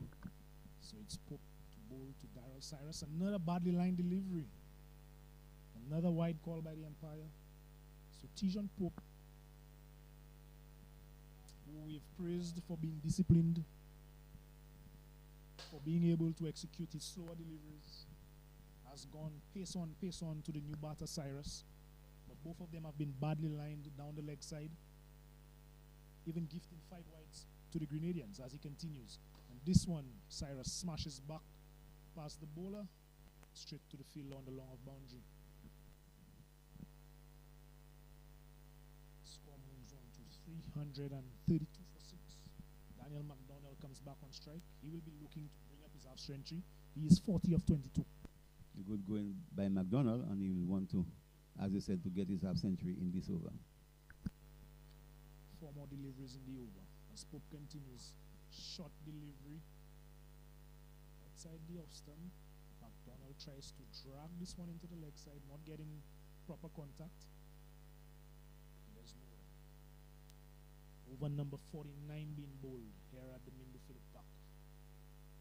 Grenada team, they've batted well. St. Vincent would love to restrict them to less than 350. Spoke continues to McDonald. Short and wide. The batsman coming across and getting a bottom edge to the keeper. So a precious dot ball there from Tijon Pope. Continues to target that wide line outside the off stump of Daniel McDonald. McDonald probably should look to bat on off stump to get across. Spope continues. This one is a quicker delivery, lifting and going past the swinging blade of McDonald. So 3 dot balls on the trot from Tijon Pope. He would love to close out this over without conceding a boundary. He would love to get the wicket of McDonald as he goes past the umpire now. This one, a slower delivery. McDonald tugs this one straight to the square leg fielder, but they go for 1. There was an effort from Hooper at the stumps. Not able to effect the run out. The score goes up to 333 for 6 Joe. 1 more over left in the Grenadian effort.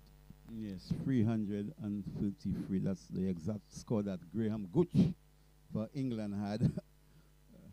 So a good score by the Grenadians, but a very good last over there by Pope.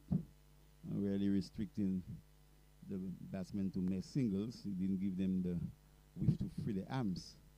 So Williams will want to follow suit and bowl a good and tight over for the Vincentians, but the batsmen will have other ideas and will want to hit them out of the pack. So as predicted, it will be Rayon Williams to close out the innings. Daniel McDonald is 41 of 26. Surely he would be eyeing his half century here as William comes in. Delivery on the line of the leg stump. Wide called by the umpire. 334 for 6. Cries from the keeper, trying to suggest that this one may have brushed the pad on the way through. Nonetheless, wide signaled by umpire. Rayon Williams continues to McDonald. Short delivery. This one trying to steal a single, shy at the stumps and miss. And they were able to comfortably get the single now. Daryl Cyrus was very keen on getting on strike, getting to the striker's end. Daniel McDonald batting on 41 definitely doesn't want to be at the non-striker's end. Refused the invitation for the single. The bowler was not able to effect the run out. He had enough time to pick up that delivery and walk to the stumps. Opted to have a go. And 1 run was taken on the overflows. 335 for 6 as Williams continues to Cyrus. Slower delivery outside the off stump. Good dot ball there from Williams. Good start to the over. McDonald, who took a liking to Williams early on, but he's at the non-striker's end. Daryl Cyrus. He would be expected to maximize on those 4 deliveries remaining. Probably take an off-stump guard. Try to get as close to those deliveries as possible. As Williams continues. And he hits this one high over the stands. 6 more runs to the Grenadian effort. 6 runs to Daryl Cyrus. Yes, a ball pitch up on Cyrus, hitting that high and long over mid-wicket for 6. And so the Grenadians, they continuing to pile up the runs. And the Vincentians, they have no answer to the Grenadian onslaught. 341 for 6. First boundary, this final over in the Grenadian inning. Daryl Cyrus making the adjustment. The ball before that, Rayon Williams bowled a dot ball to him. Outside the off stump, he made the adjustment. moved further across to his off stump. And on that occasion, he was able to get closer to that delivery and deposit it over the deep mid-wicket boundary for 6. 3 more deliveries for Williams to execute.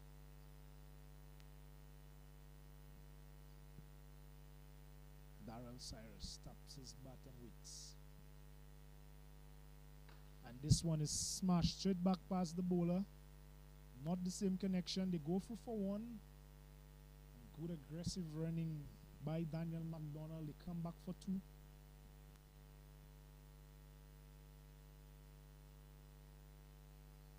$343 for 6. Cyrus would feel that he missed out on that delivery there. But Ryan Williams with a change of pace as he continues. This one is short and Cyrus gets full connection on this one. The same region as 2 balls prior. Another 6. Ryan Williams dragging his length back. And Cyrus was equal to the task, Joe. 349 for 6.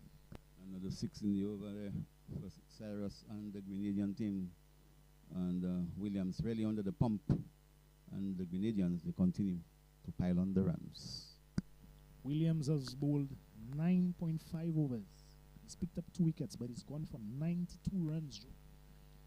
Very expensive spell. He would love to close off with a dot ball as he goes past the umpire. And this one is outside the off stump. A miss by the batter. A bit of cat and mouse from the batsman and the keeper. In the end, all ends well. And Grenada, they finish on a mark of 349 for 6 in their allotment of 50 overs. Joan Jeremiah, 121 of 134. Darren Ned, 78 of 59. Daniel McDonald, he remained not out on 41 of 27 deliveries. Doing the bowling for St. Vincent, we had Asif Hooper with 3 wickets. Ryan Williams, he picked up 2 wickets, and Tijon Pope picked up 1 wicket. The 5 bowlers being used by St. Vincent, all of them bowling out the allocation of 10 overs. The not out batsman, Daniel McDonald, 41 of 27, a very good hand in the end. And Darrell Cyrus, he was 15 of 6, a good end to the innings by these 2. St. Vincent will need 350 runs of their 50 overs. Surely they will need a batting effort close to what they did in that first game against Dominica.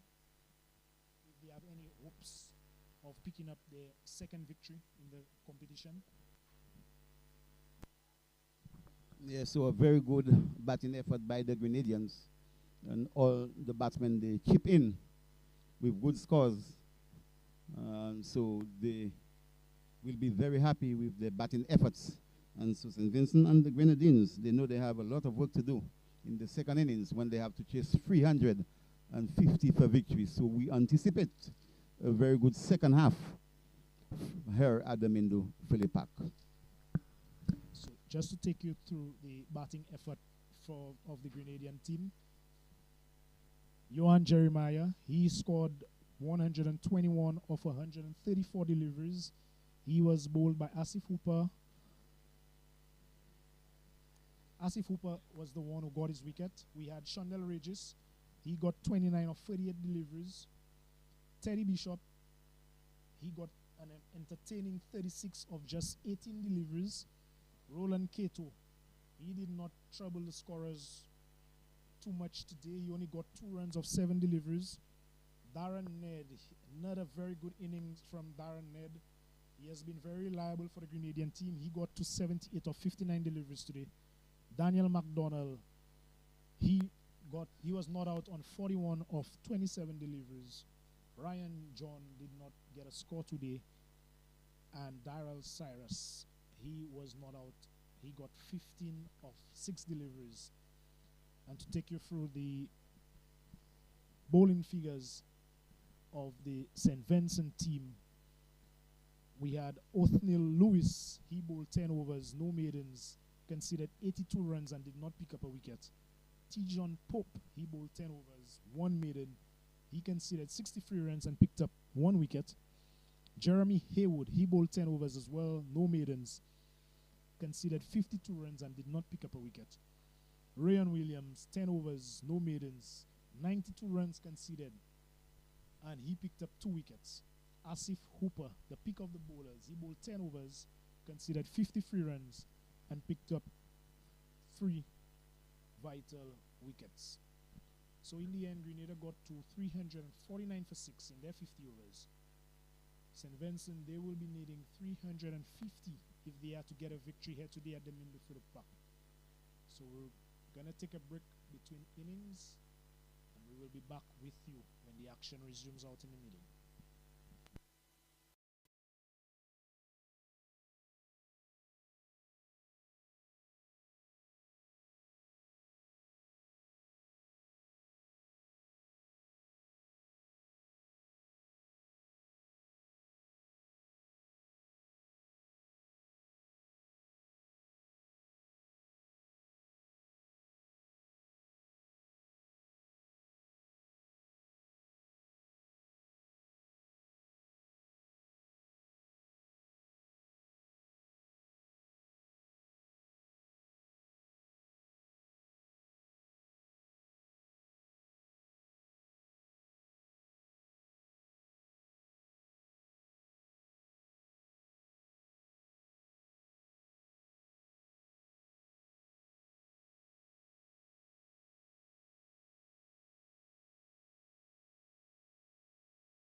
Good afternoon and welcome back to the action. In the middle of another heated encounter in the Windward's Super 50. For those of you who joined earlier, Grenada, in their batting effort, posted 349 for 6 in the full allotment.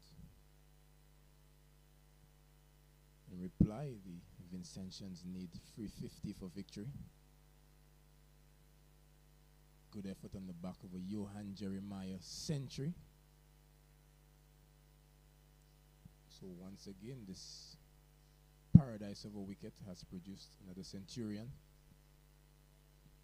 The third one at this venue. Remember Sunil Ambrose, Dylan Douglas, with centuries. Also had another century today in the other match at the Darren Sam with Gian Benjamin of Dominica, getting 100 against the hosts. But all the focus is here at the MPP. It's going to be Walters and Maloney to open. Ryan John opens the bowling for Grenada. Full swinging delivery, met with the full face of the bat and sweetly driven away by Jahil Walters. And we've seen this time and time again from the young man, a sweet time of the cricket ball. What a way to welcome Dexter to the combox. Pleasant good afternoon to all our viewers and listeners. A very good start to the chase by the St. Vincent team. Ryan joined on that occasion, pitching that ball up, trying to see if there's any swing on offer. And Jahil Walters equal to the task. Very good shot. Ryan John. A short lifting delivery. Didn't get into a good position to play this one at all. Walters able to get this one down to third man for the single.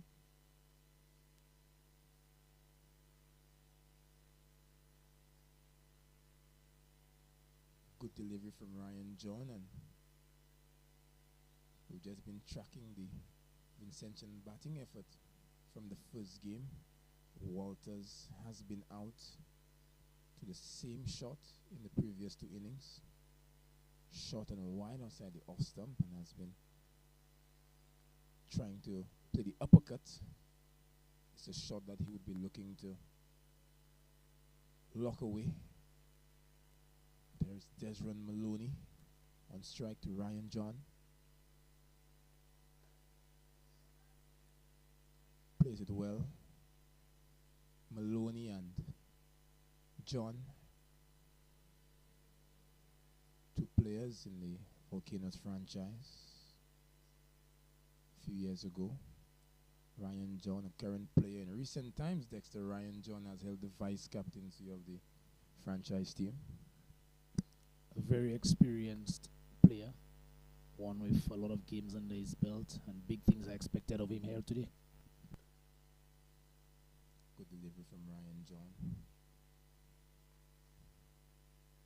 Saw him in that breakout league as well. Also played in the CPL. He's played first class cricket, so has played at all levels in the region. Remember that Ryan John was a member of that World Cup winning team, Shimron Hetmeyer's team. John to Maloney. It's a short delivery, it's an under edge. Maloney always eager on the pull shot.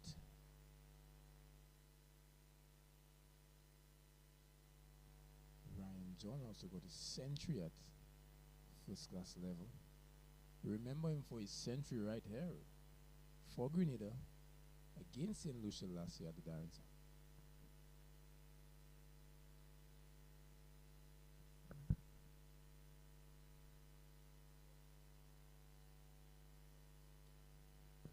Lifting delivery from John. The bowler at the Windwards tend to entrust with the new ball. Decent start. John, over that just conceded 5. Decent start for St. Vincent as well. Yes, and St. Vincent will be hoping that their opening pair in this game could get them off to a very good start, could build a very big partnership. Something that we've not seen in the 2 previous games is that the opening batters have not been able to stitch together a significant partnership for the St. Vincent team. With a total of 350 for victory, they will be hoping that these 2 can get them off to a very good start. Yes, St. Vincent, from what we've seen of them, they've opened the batting with the 2 left-handers, Gibson and Walters. But today, making the change, going back to the experienced Desron Maloney, a batter of first-class experience. But to open the bowling, to be one of the Murray brothers, left-arm swing bowler, Kristen Murray. Oh my goodness me, what a beautiful start. He took this one straight from the coach's manual, hit the top of the off stump, and the batter stands around in bemusement, unable to understand what just happened to him. Dexter, put this into context. Perfect execution there from Murray. Pitching that ball on good length on the off stump, getting that one to shape away from the left-handed Walters, who was turned inside out. Top of off stump. This is what the coaches usually ask of the opening bowlers. Well executed on this occasion. So, this is a beauty. We've been hearing a lot about this youngster, Kristen Murray, a recent member of the Windward under-19 squad. Climbs the ranks to the senior level, and what a way to announce your presence. Yes, he continues to impress those who've come out to watch him in action. Very smooth run-up, very athletic action. And on that occasion, he got that delivery to beat the batsman all ends up. And he would be looking to do the same to the incoming batsman, who's another left-hander.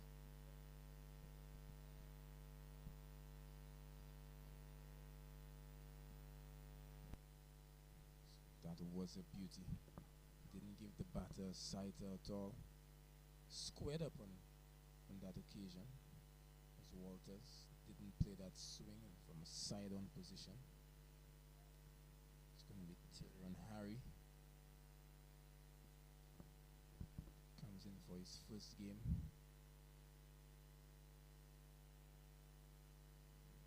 One slip, one gully awaits.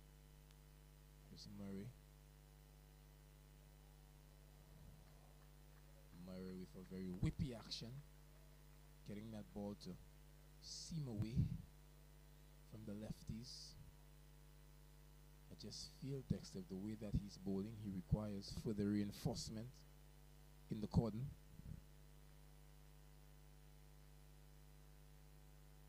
Surely, with the way that he's getting that ball to move away from the left-handed batter, he would love to get another fielder in there. And just as we speak, Ryan John is asking point fielder to move around.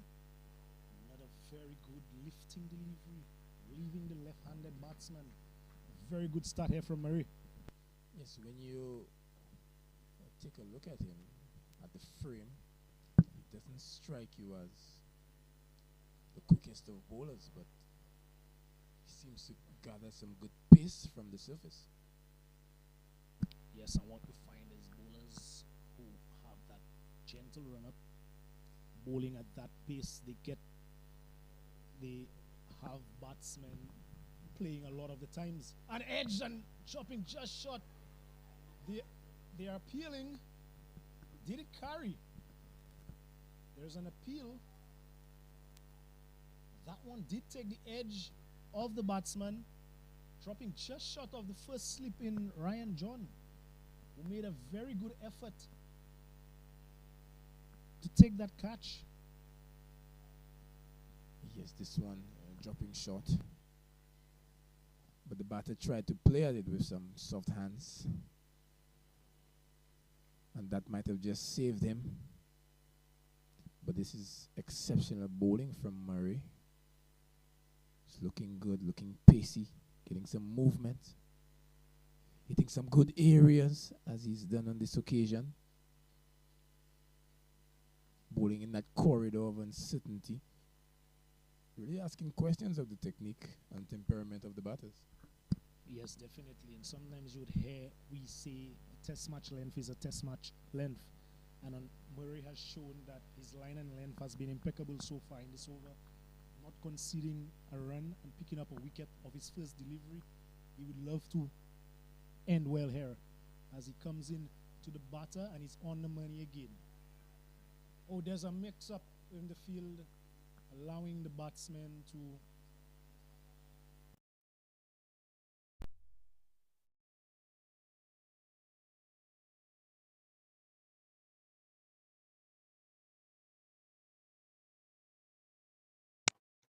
Yes, so just resolving a few technical things. Kirsten Murray has given us a fantastic over. Just the start that the Grenadians would have wanted. They would believe, Dexter, that they're still alive in this tournament. This is the final round before the grand final on Saturday. And the way that the tournament is set up, I think it will boil down to these two nations for the grand final. St. Lucia has already secured 2 wins and will definitely be in the final. St. Vincent has 1 win. Grenada would be hoping for a big victory today to boost their net run rate. But oh my goodness me, look at that again. This is beautiful bowling by the Grenadians. Ryan John just following after Kirsten Murray and hits the top of our stump. Telling the youngster that anything you can do, I can do better.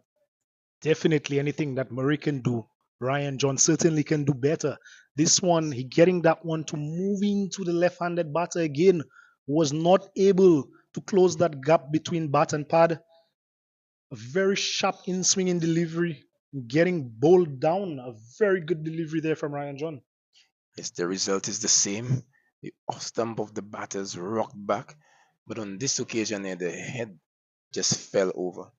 Tilron Harry couldn't contend with the movement of the ball back into him, didn't get the foot out, didn't get the bat down in time. There was a massive gap left between bat and pad.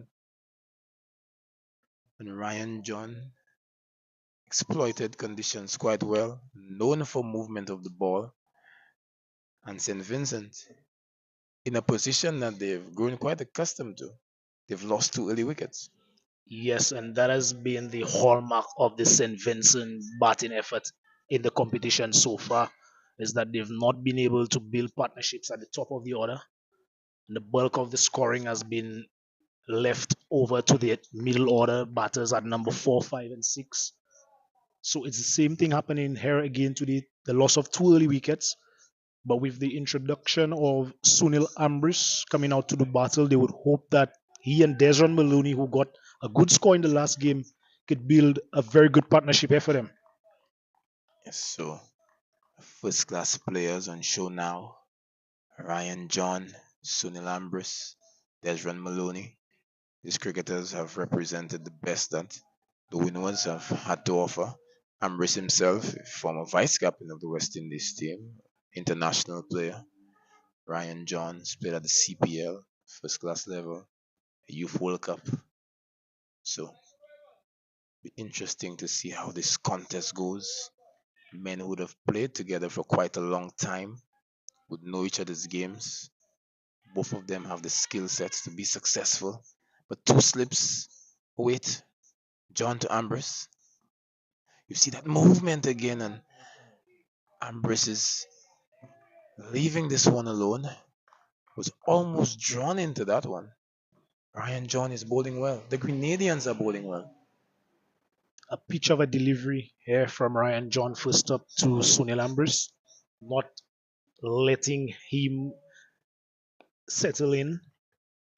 He's known to get that ball moving into the left-handed batter, like we saw him getting the wicket, and away from the right-handed batsman as he continues, goes past the umpire now. Bowls to Ambrice again, getting that one to shape away. Ambrice on that occasion is equal to the task, well forward in defense. Score remains on 6-2.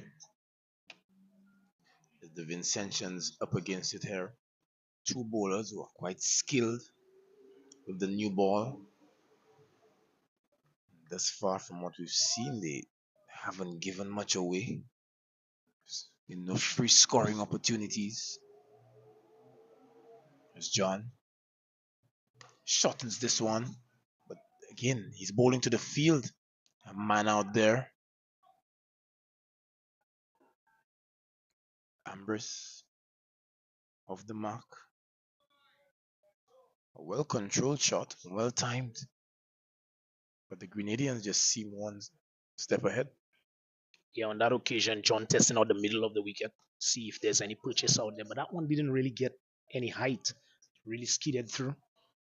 And Ambrice was able to pull that delivery all along the ground in full control. Moves the score up by one. Now 7 for the loss of 2. 2 more deliveries left in this Ryan John over. It's Maloney.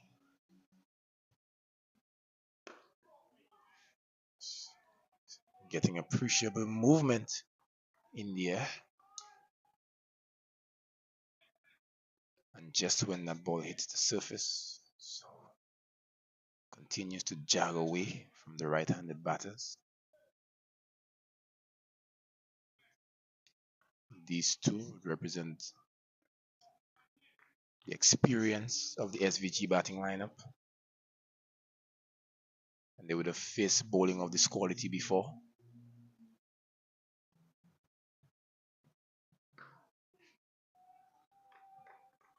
The good delivery from Ryan John. So thus far, Dexter, you just must admire the way that the Grenadians have started. Yes, a very good exhibition of swing bowling. It's been from Murray and John, the two opening bowlers for Grenada. And they would know that they have now they have 350 runs to defend. They've really started well. The challenge is on for the St. Vincent pair at the wicket. I really like the look of young Murray. Has done well for the Windwards at youth level. Certainly want to break into the senior ranks. I think that he offers something that has been missing from the Volcano setup. It's been a while since they've had a left arm swing bowler. The last one to have played that role would have been Preston McSween. Yeah, and he is really impressing so far as he continues into his second over. Short delivery, and this one is really pulled ferociously by Ambrose. Badly lined delivery this time, having to make the adjustment to the right-handed batter this time, erring in length and being dispatched by the batsman. It's a very good shot from Sunil Ambrose, and we've mentioned it. This is a man who's played international cricket. Remember that he was sent in by the West Indies to contend with Neil Wagner, a much quicker left-arm fast bowler. So,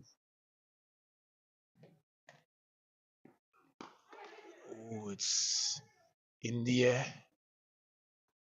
Cries of catch from the Grenadians, but Ambrose picks up a single. This one just holding in the pitch a touch. Ambrose takes off one hand from the bat, plays it softly down the ground and steals a single.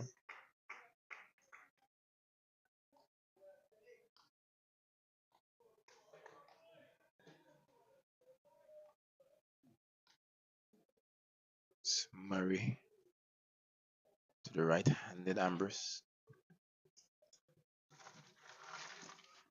It's another short delivery, but pulled out to the sweeper. the field well set for deliveries like that. Dexter, can you recall when we discussed in the previous game that seems to be a definite plan against Ambrose? They believe that he's very susceptible to the short delivery. Still not sure why we would be testing out the short delivery, given that Kirsten Murray has shown that he's getting that ball to swing. It's just the third over of the innings. Should be looking to get that ball pitched up and swinging back into Ambrose to extract all the swing that has been on offer.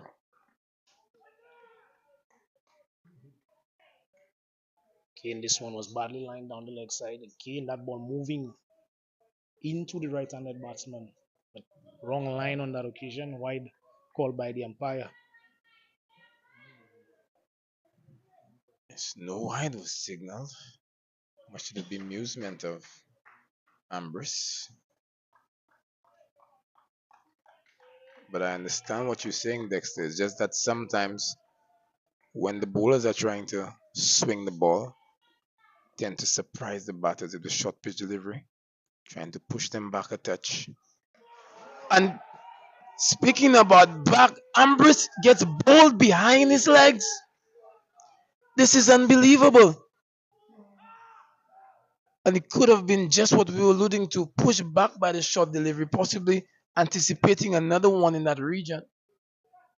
Didn't get himself in a good position to play that one. Did this one hold its line? Or did it move in slightly to clip the top of the leg stump bill? That delivery there, another excellent delivery by Murray, seemed to have Ambrose tied up, not being able to move around on the crease, looking to he fell away to the offside, and that ball swinging back into him, swinging so much that it hit the leg stump. Very, very good execution of swing bowling here by Murray so far. And just what I was saying, Jamal, you were alluding to the fact that maybe the short ball ploy against Ambrose, but with the swing that's out there on offer, it's just as dangerous to get that line and length right with what Murray has been doing excellently so far. Yes. So he has married the two quite well. You can't be too predictable. And as a fast bowler, you must have the ability to push batters back in the hopes of catching them off guard with the fuller one.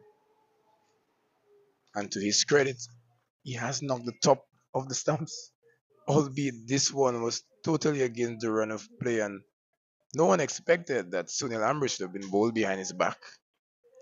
But Murray has produced the goods once again for Grenada. Yes, and the Grenadian opening bowlers, they continue to take wickets and peg the St. Vincent batting effort further back. With runs, a very good total on the board, and being able to pick up so many wickets in the power play. Again, St. Vincent team find themselves in a spot of bother with 3 wickets down inside the power play. Yes, but this is the man for the job. From their perspective, it's Kieran Kotoy. Has done it numerous times for St. Vincent and for the Windward Islands. It's up against Murray. He's living alone quite well. A very experienced cricketer is Kieran Kotoy. Recently played for Windwards in the last first class season, very early on. Got a chance at the top of the order. I think he was in the top 4 for sure. So used to facing best bowlers that the region has to offer. So he would definitely have the skill set to navigate this difficult phase. And this is not a position that the Vincentians would be unaccustomed to. We remind the viewers that St. Vincent were 30 for 3 and they were still able to post 405. And Kieran Kotoy did get a half century in that game. And Desmond Maloney got 100 right here at the Mindoo Phillip Park last year. So hope is not lost for the Vincentians. Surely it's not over until the final ball has been bowled, and the St. Vincent batting efforts have seen the majority of the run scoring being done by the middle order. So they would be hoping that Desmond Maloney, who got a good score in the last game, and Kieran Cotter, who's just joined him, could stitch together a partnership and carry them as deep as possible into the innings. Jamal, for you, has Cotoy bowl any overs in the competition so far? Has yet to bowl an over. There's John in the bowling. And Maloney is giving a massive swing and he gets the inside edge. Fortuitous boundary. You might call that an educated edge. Yeah, and he being rewarded for high risk shot here with the ball swinging away from the right-handed Maloney. A big expansive drive outside the off stump, getting an inside edge, going very close to the stumps. 4 runs nonetheless to the St. Vincent effort. Score moves up to 17. Maloney trying to bat positively. It's a short delivery. He's trying to cut but unable to beat the man at backward point. And sometimes, Dexter, when you're faced with this sort of pressure, there comes a time to fight fire with fire. Is that what Maloney is trying to do from what you're seeing here? Maybe not what's advised with 3 wickets down, but it's just left to be seen how he goes from here. This one, quick single attempt. We're safe in the end. To find ways to keep the scoreboard ticking. That's the only way to release some pressure that is being applied by Ryan John and Kirsten Murray so far. Yes, quick singles.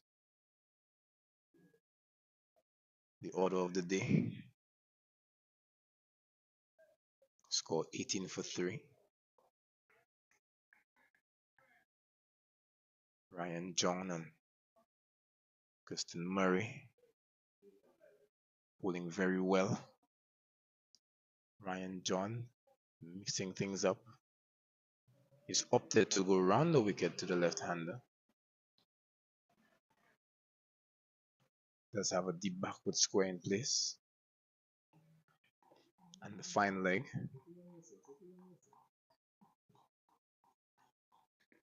So you can expect a big in swing and delivery here.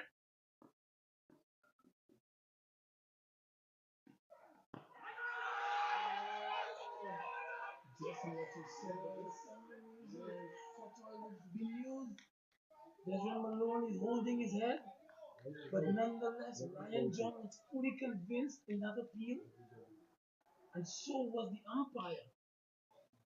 Didn't take too long to deliberate this one. Raised the finger and sent Kieran Cottoy on his way. Yes. Intentions are not pleased. Yes, and the plan from Ryan John here was that he moved around the wicket and he's been getting that ball to swing a lot much away from the right-handers. So I was already expecting that ball. That would have been his plan, to get that ball swinging back into Cottoy. Seemed to have been to play it around his pads and been struck and adjudged leg before wicket by the umpire.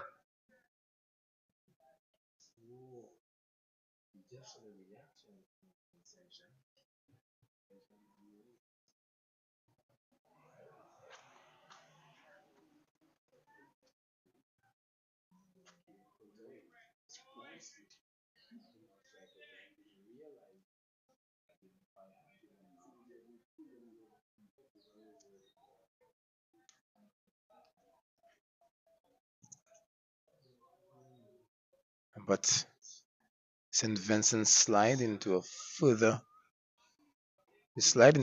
trouble. It's been a downward spiral.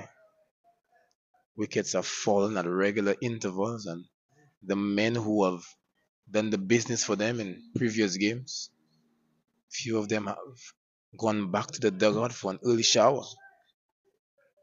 Ryan John keeping up with Murray. Murray started things off, hitting the top of off stump. Ryan John hit the top of the off stump as well. Murray picked up another wicket. A first class player. Ryan John has picked up a first class player as well. So 2 wickets apiece. It's Dylan Douglas on strike to Ryan John. competently forward, looking quite compact and solid in defense. Dylan Douglas, one of the heroes for St. Vincent in their monumental effort when they amassed 405. So if St. Vincent are to entertain any hopes of winning this game, surely the bulk of the damage would have to come from these two. Yes, definitely. From what we've seen from their efforts so far, a lot is expected of Dylan Douglas and Desmond Maloney at the wicket as Ryan John continues and on the money again. And Douglas is equal to the task. Very good end to that over from Ryan John. He's bowled 3 overs, picked up 2 wickets for just 11 runs. The score 18 for 4 after 5 overs. There's Ron Maloney. He's 6 from 10 deliveries, and Dylan Douglas is yet to get off the mark. Grenada, they are all over the Vincentians at the moment. And that's for sure. And I felt that Kieran Kotoy had done enough to create sufficient doubt in the mind of the umpire. Kotoy, a very tall man, he was batting outside the crease. He appeared to have made a few advances down the wicket. You did inform the viewers that he was expecting the big in swinger. There is a Murray to the right hander, who's down the leg side. Ball still moving around. But yes, Dexter, you did inform the viewers that Kotoy can expect a big booming in swinger when we give them an indication of what the field was like. And Ryan John did oblige, gave that in swinger. Kotoy did play around the front pad, which sometimes can convince an umpire. Good delivery from Murray. So yes, I felt that, well, I could understand why Kotoy and Maloney felt aggrieved.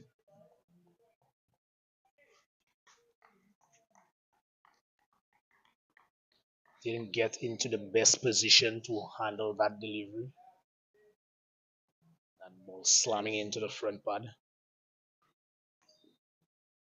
as Murray continues. A very good delivery, swinging back in, wrapping Maloney on the pads. Not out, says the umpire. Score remains on 19. St. Vincent in their reply to the Grenadian effort, 350 for victory. They are 19 for 4, 5.2 overs into their inning. Kirsten Murray, he's bowled 2.2 overs, picked up 2 wickets, only conceded 8 runs. And he has that ball swinging back into the right-handers as he goes past the umpire. Full toss, driven into the offside, an attempt for a run. No response from Douglas. Had the fielder picked up that ball cleanly, there might have been a chance for a run out. All is well in the end. They go through for 1. Desmond Maloney moves on to 7 of 13 deliveries. Dylan Douglas comes in. He will be facing his 3rd delivery. Kirsten Murray is at the top of his mark.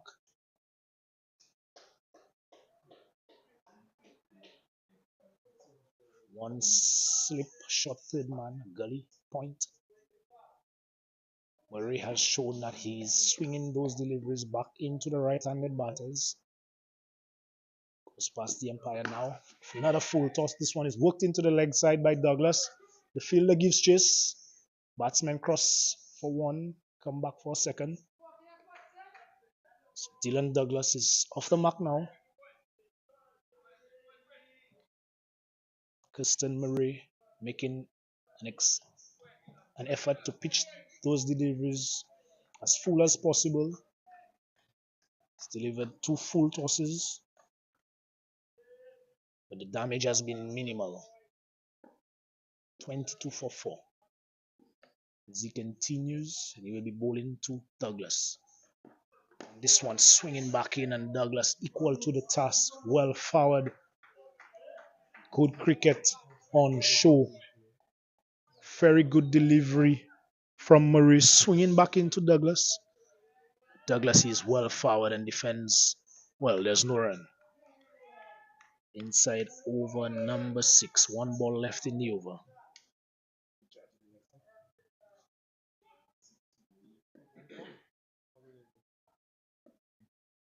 So Murray runs in, passes the umpire now. It's another full delivery. This one tries and they go for the single now. This ball trickles out to the field and mid-off. Score goes up by 1. Brings the over to an end. St. Vincent in their reply. They are 23 for 4 after 6 overs. You just saw in that last over there was almost a run out. The Vincentians can ill afford any miscommunication. 4 wickets have been lost. They need to place an even higher value on the wickets at this time.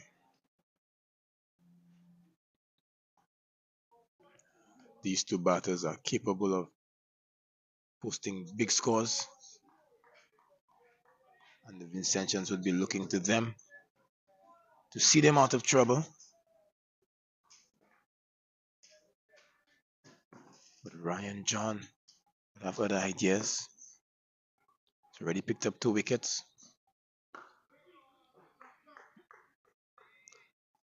Douglas is coming forward and pushing this one out into the offside.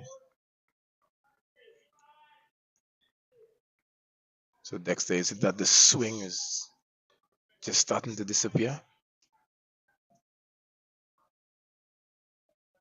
It's been in and out, but generally there's still enough out there. I still believe that this slip quantum can be strengthened.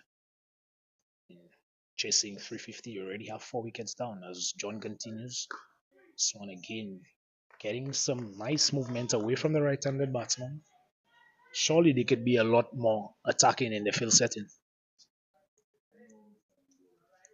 Certainly think so, especially recognizing the value of this partnership and knowing that Dylan Douglas has been destructive in the tournament thus far. If they can see the back of Douglas, they would feel more relieved.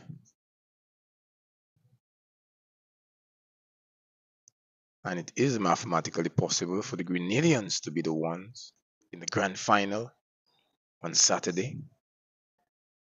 Having discussed some of the mathematics with the Grenadian manager, St. Vincent, they do have a healthy net run rate. The Grenadians don't because they have yet to win a game. More on that after this delivery. Douglas is lofting this one. Is this an opportunity? Oh, Darren Ned was trailing this one. Possibly needed the dive.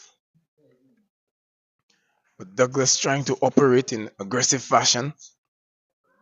Trying to fight fire with fire. Yes, on that occasion, Douglas making an effort to be a little bit more positive to a delivery that was pitched up to him, but not making enough connection, not timing that one well.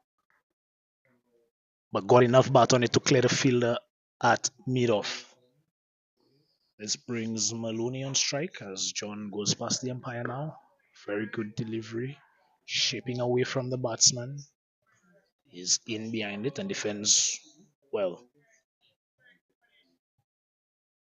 After today, based on the state of the table, you could have 3 teams on the same number of points,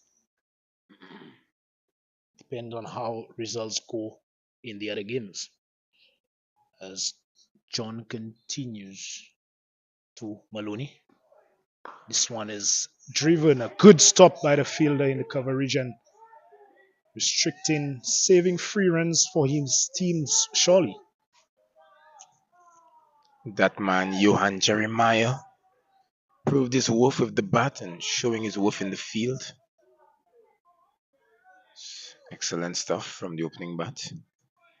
Yes, Dexter, you're just telling the viewers that there are three teams who could end up the same amount of points at the end of today's encounter. St. Lucia are playing against Dominica right now. Well played to Dylan Douglas. So if Dominica beats St. Lucia, they would have their first win. If Grenada, they would have their second win.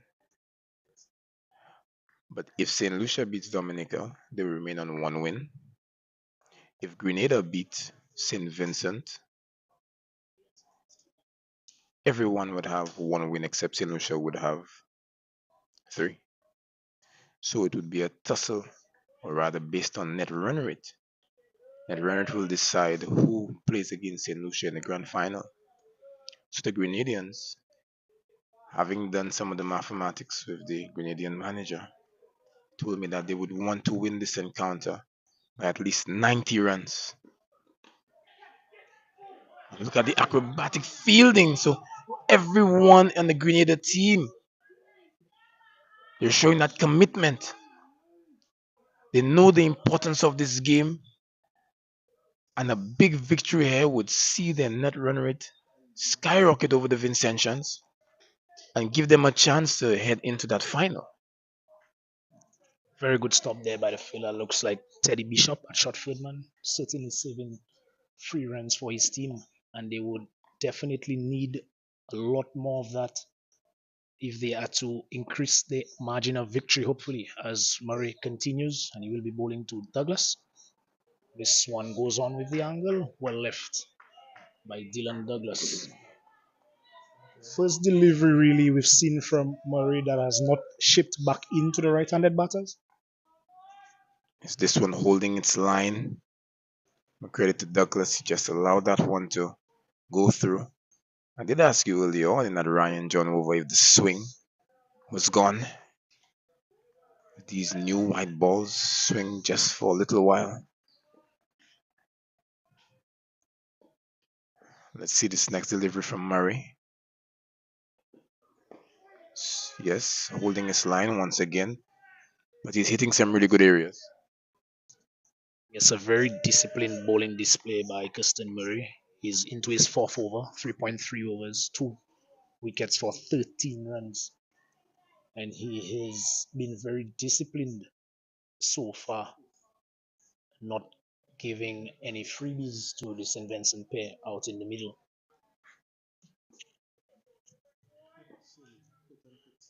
Yes, so Murray. This one is over pitched, and wow, Dylan Douglas getting a chance to express himself on a full swing of the bat, and that looks stylish and polished from Dylan Douglas. Good execution of the straight drive there from Dylan Douglas. Very well forward, driving that one all along the ground, picking up 4 runs for himself.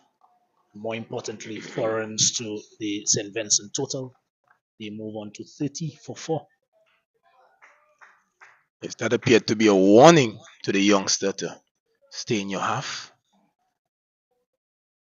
So Murray, he's playing across the line of this one. It is a loud appeal.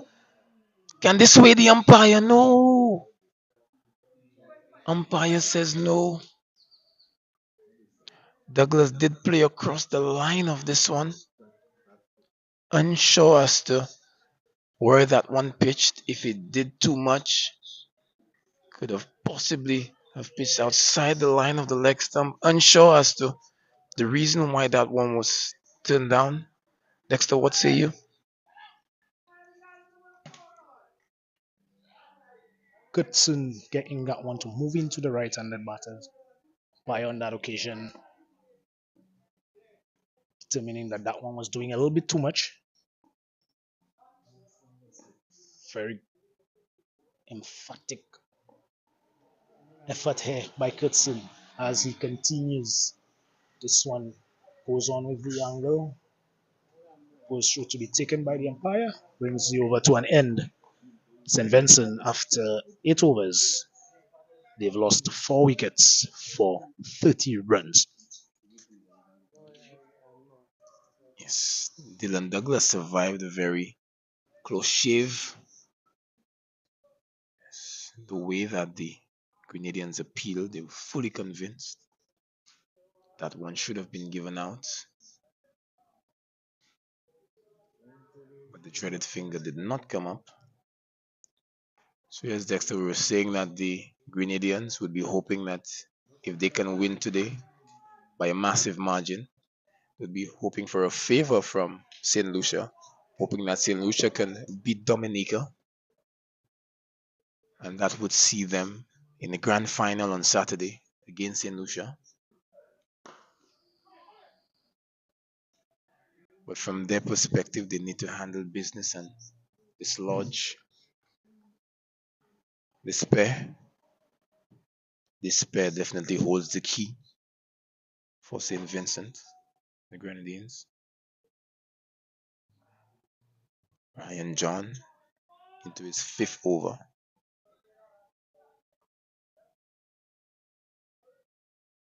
Dexter, you had called for the reinforcement in the cordon, but Ryan John opting for just a solitary slip. It's John. It's down the leg side. Wide signal by the umpire. Score 31 for 4. We'll always remind the viewers that St. Vincent, in a previous encounter they were 30 for 3 and were still able to amass 405. And that's the thing about these positions, Dexter. Positions of strife and trouble can tend to bring out the best in players. Yes, and St. Vincent will be hoping that these two can put their hands up. A lifting delivery from Ryan John. Well negotiated by the batsman. Timed well and gets 4. A very good shot by Maloney. Getting on top of the bounce there on that occasion and punching this one through the offside. Takes his total up to 9 from 17 deliveries. St. Vincent, they are 35 for 4. And the two batters out in the middle, they are starting to grow in confidence.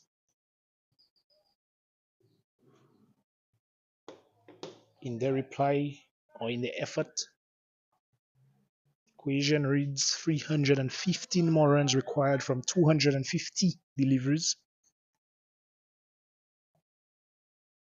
Still a lot of batting to be done out there.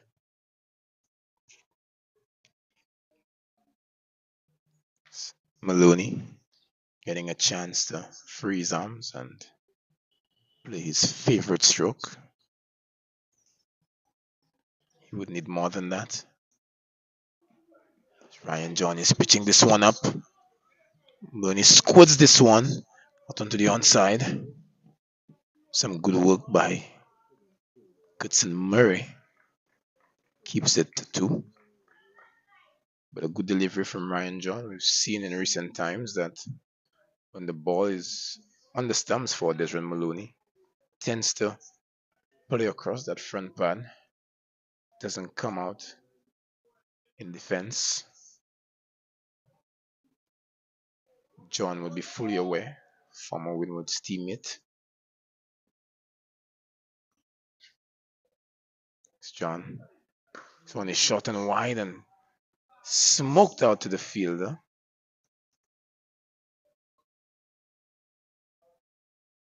Looks to be Shondell Regis. So it's hit very hard from Maloney. He's shown a proficiency to play for the offside, especially of the back foot. Very confident shot there from Maloney as John, number 74 on his back, runs away from us. Pitches this one up and Maloney goes straight, goes long. Good response there from Maloney. 6 runs back past the bowler. A very good shot there. Takes the score up to 43. Mentioned in the last over that the pair at the crease, they are growing in confidence. starting to time the ball a lot better. Certainly, they're playing a lot more shots. Adrian Maloney getting a chance to free his arms once again. A bit of overcompensation for Ryan John. Was pitching short and was given the treatment. Pitched up, but came up a bit too far. Ventured into the slot, and here was Desmond Maloney not getting his feet anywhere near that one, just giving a chance for the bat to come straight through the line, and had the velocity to take that one over the ropes for 6. Did mention that these are men who have played first class cricket and who over the years have demonstrated the ability to be destructive and to put loose deliveries away. Reminded the viewers, Dexter, that last year, right on this ground, Desmond Maloney did score a century for St. Vincent. Here's Ryan John. He has decided to continue with his young left-arm fast bowler, Murray. Murray to continue his spell. Spell is 4 overs. He's picked up 2 wickets for 17 runs into his 5th over. A test of his fitness as he comes in. Full toss and driven. One bounce. Good stop by the fielder at mid-on, putting his body on the line to stop that one.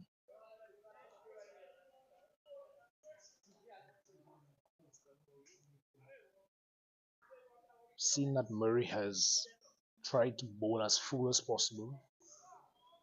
He's overcompensated on 3 occasions, 3 full tosses, but the batters have not been able to maximize on those deliveries.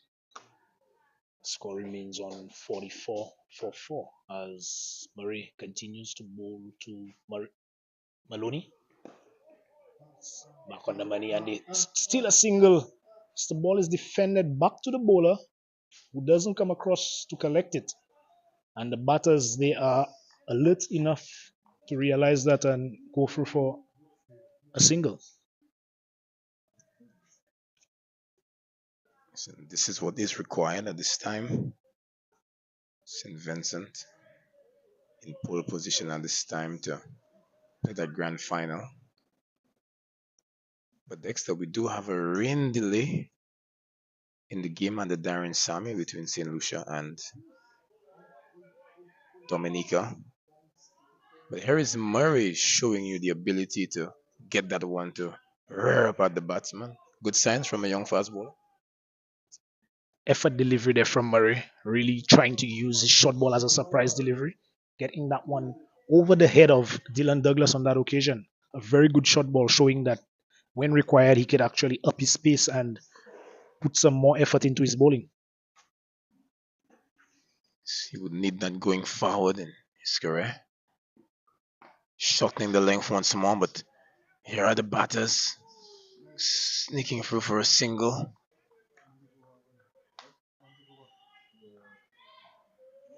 As we mentioned, that St. Vincent would not want to give up the opportunity to be in the grand final. And who knows, if they are to lose this game, they will want to lose it within a close margin of that 350 to allow for their net run rate to still be above Grenada.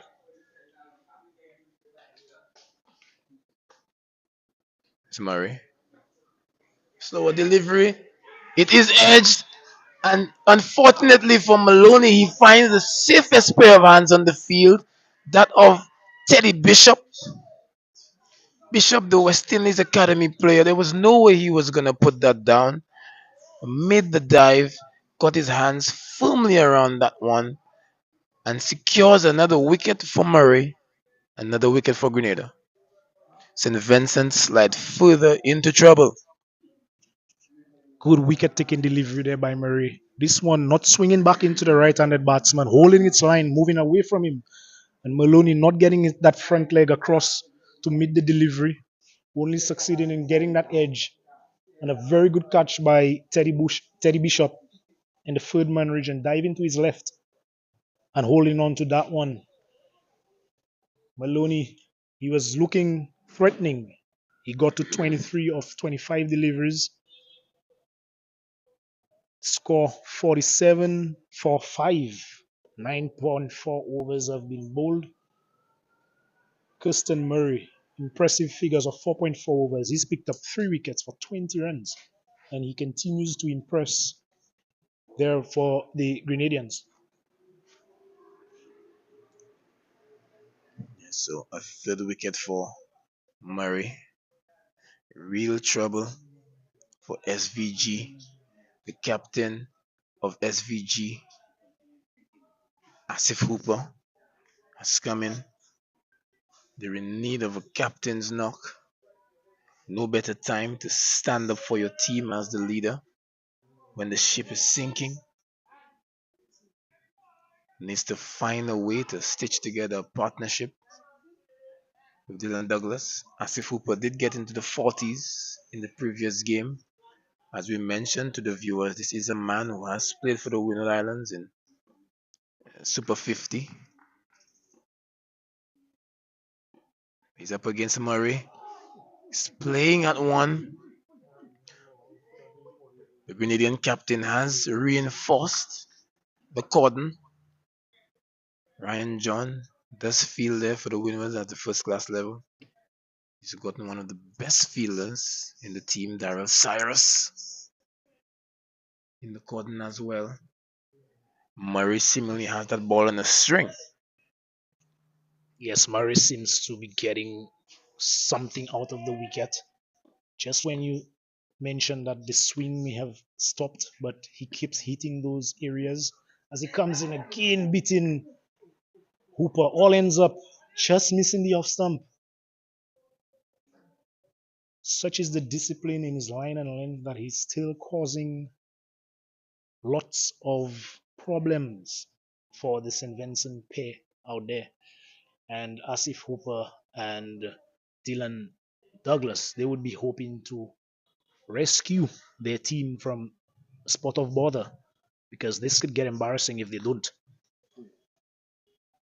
Yes, that's the interesting that you mentioned the word embarrassing. I think when you think of what happened to our West Indies senior team getting bowled out for 27, I mean, SVG is already 47 for 5, so I think at this point in time, it's not the word that I would want to use. But what I will say is that it's about to get more difficult because Daryl Cyrus is on. Daryl Cyrus, remember, player who represented the West Indies at the A team level, first class spinner of renown, picked up many 5 wicket hauls for the Windward Volcanoes. Young man whose star is on the rise. Played the breakout league as a leg spinner, was up amongst the wickets, even the top 5 leading wicket takers. So this is a man with a big reputation for picking wickets. There Cyrus immediately is attacking the stumps. Douglas is moving across, and had that one hit the front pad, it would have certainly been some trouble. Douglas on that occasion looking to play for some turn, but Cyrus just sliding that one on with the arm as he goes past the umpire now. This one is swept. One bounce into the square leg boundary for 4. So Douglas on that occasion not allowing Cyrus to settle into that line and length that we're accustomed of him bowling, getting down on one knee and sweeping him to that vacant deep backward square region. 4 more runs to the St. Vincent effort. There is merit in applying pressure on the spinner very early on in the piece, especially the leg spinner. They can sometimes take a while to get into the work. Douglas opting to create immediate pressure on Cyrus. You're fully aware of his threat. You're fully aware of his threat as a leg spinner.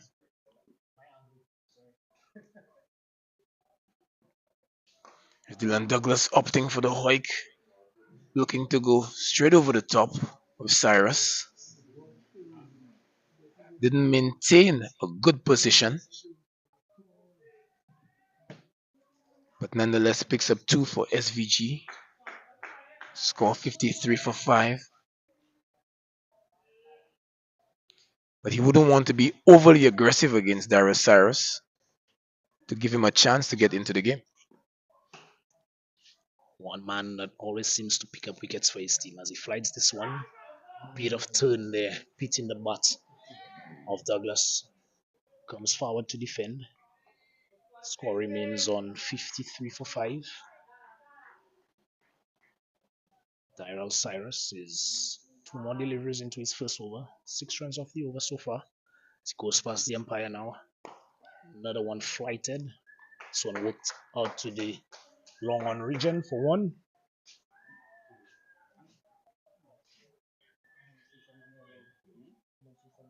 Score reads 54 for 5. Cyrus will be bowling to Asif Hooper, left-handed Hooper.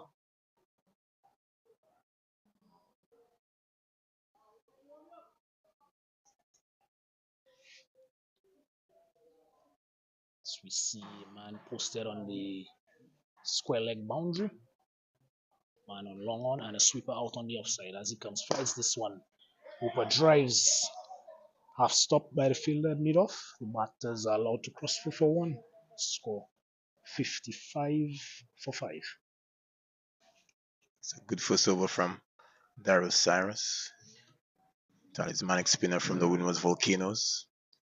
Been good sign. We've seen flight, guile, turn and bounce. Grenada in the ascendancy at this point. And as we make another change in the bowling, we'll have change in the com box. It's going to be Joseph St. Marth is back. Thank you, JJ. And St. Vincent and the Grenadines, they are in a lot of trouble. And it will take a miracle for them to get to that 350. But a lot of cricket still to be played, and cricket is a funny old game. It's Kurtzun Murray to continue for the Grenadians, and he will be bowling to Asif Hooper. He's behind this one, defends well, and there's no run. Set a target of 350 runs. St. Vincent, they are in a spot of bother. 54. Half of their batting lineup are back in the hut. Equation 296 runs required. Still 233 balls to get there. Dylan Douglas, 16 of 21. Asif Hooper, who's yet to get off the mark as Murray comes in. Short delivery.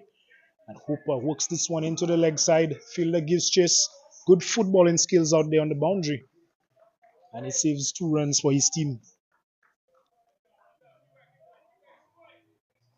Score goes up by 2. 56 for 5.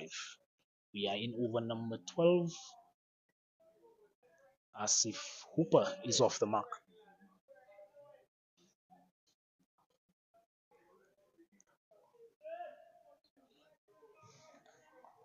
Required run rate of 7.6 runs per over. St. Vincent will be hoping that the pair at the crease to put their hands up, but as deep as possible. Get them very close to this total as Murray goes past the umpire. Good delivery outside the line of the off stump. As if Hooper doesn't play a shot. Good take by the keeper. Partnership. It's just 10 runs of 10 deliveries. St. Vincent team and the supporters would be hoping that these two could stretch that partnership for but some time, spend some time out in the middle. It's Murray, he's on a roll as he continues. This one is a booming drive by Hooper outside the off stump, and he misses. Score remains on 57 for 5. Cutson Murray continues to bowl well for Grenada. 2 balls shy of his 6 overs. He's picked up 3 wickets. He's been devastating in the power play so far. Only 2 runs off this over so far, 2 deliveries to come. Asif Hooper is ready to face as Murray comes in. This one is a small delivery. Nicely worked off the legs by Hooper. Matters they go for 1. Hooper moves on to 3. The score 58 for 5. Right-handed Dylan Douglas comes in to take strike. He is batting on 16 of 20 deliveries. We've mentioned before that he is one of the century makers of the tournament so far on the opening day. Right at this ground, he got a century against Dominica.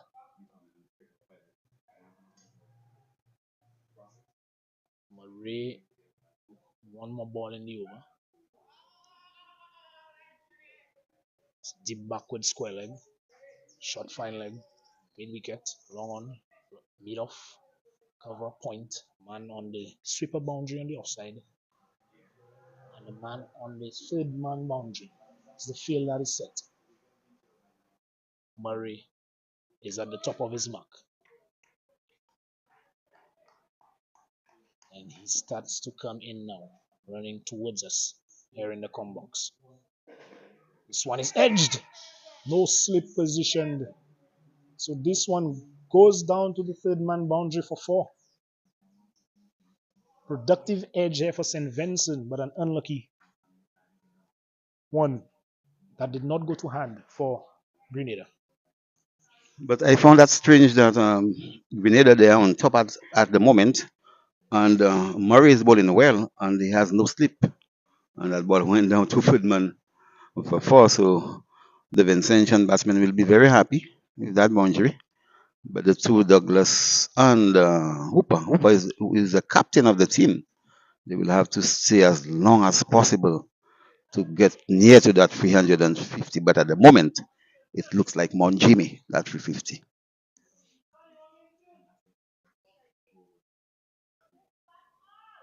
Yes, rather strange decision to not have a slip position for Murray, was been bowling so well as Cyrus continues and he's bowling to Hooper. This one is flighted and Hooper hits this one straight back past the bowler, over the bowler's head for 6. Good productive shot there from Hooper, taking full advantage of this flighted delivery there from Darrell Cyrus, taking the score up to 68 for 5. And St. Vincent, they continue to fight. All hope is not lost as Cyrus comes in, flights this one again, full toss.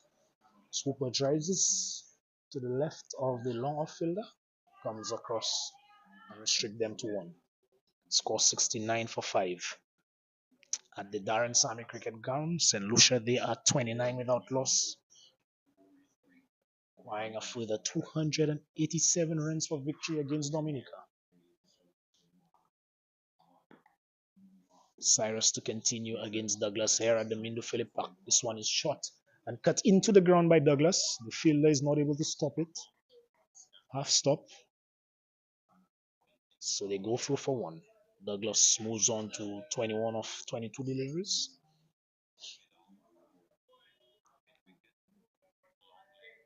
Very good over so far for St. Vincent. 3 more deliveries. 8 runs already conceded. Cyrus continues. Flights this one. Looks like one that just goes with the arm ball. Outside the off stump. Good take by the keeper. Score remains on 70 for 5.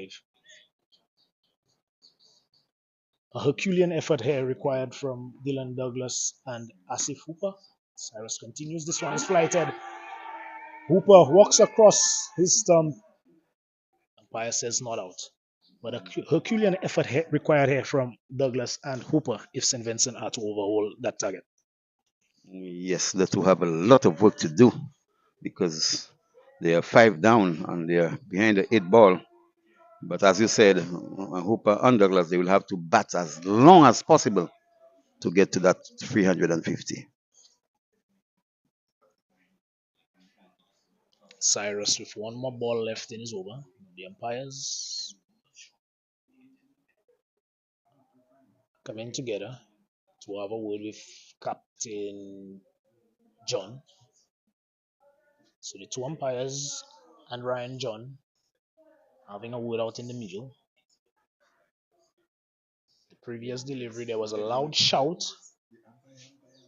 Leg before wicket appeal from the Grenadians.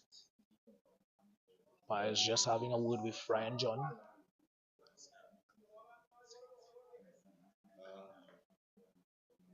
Probably in an attempt to have Daryl Cyrus to calm down.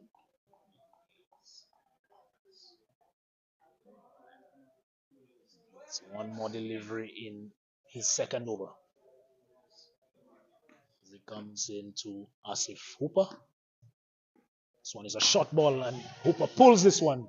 One bounce to the fielder on the square leg boundary, who does well to stop it. They go through for one. They score 71 for 5 after 13 overs. Yes, and the Grenadians continue to apply the pressure on the Vincentian batsmen. And as you know, Grenada, when they batted, they scored 349. And so St. Vincent and the Grenadines, they have to score 350. And at the moment, they're in a lot of trouble at 70 odd for 5. So, as we said, the two out there in the middle, Hooper and Douglas, they will have to bat long to get close to that 350, but still a lot of cricket to be played. So we are about to see a bowling change from the Grenadians. Number 29.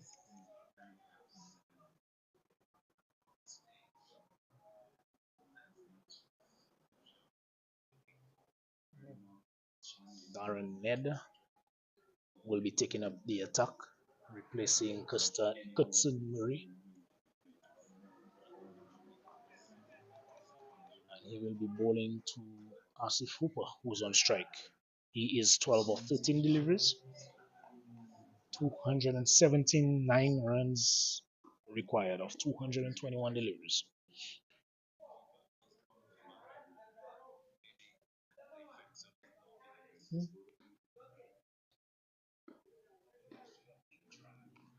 Darren Ned comes right arm pace over the wicket. It's good delivery outside the off stump, and Hooper allows it to be taken by the keeper.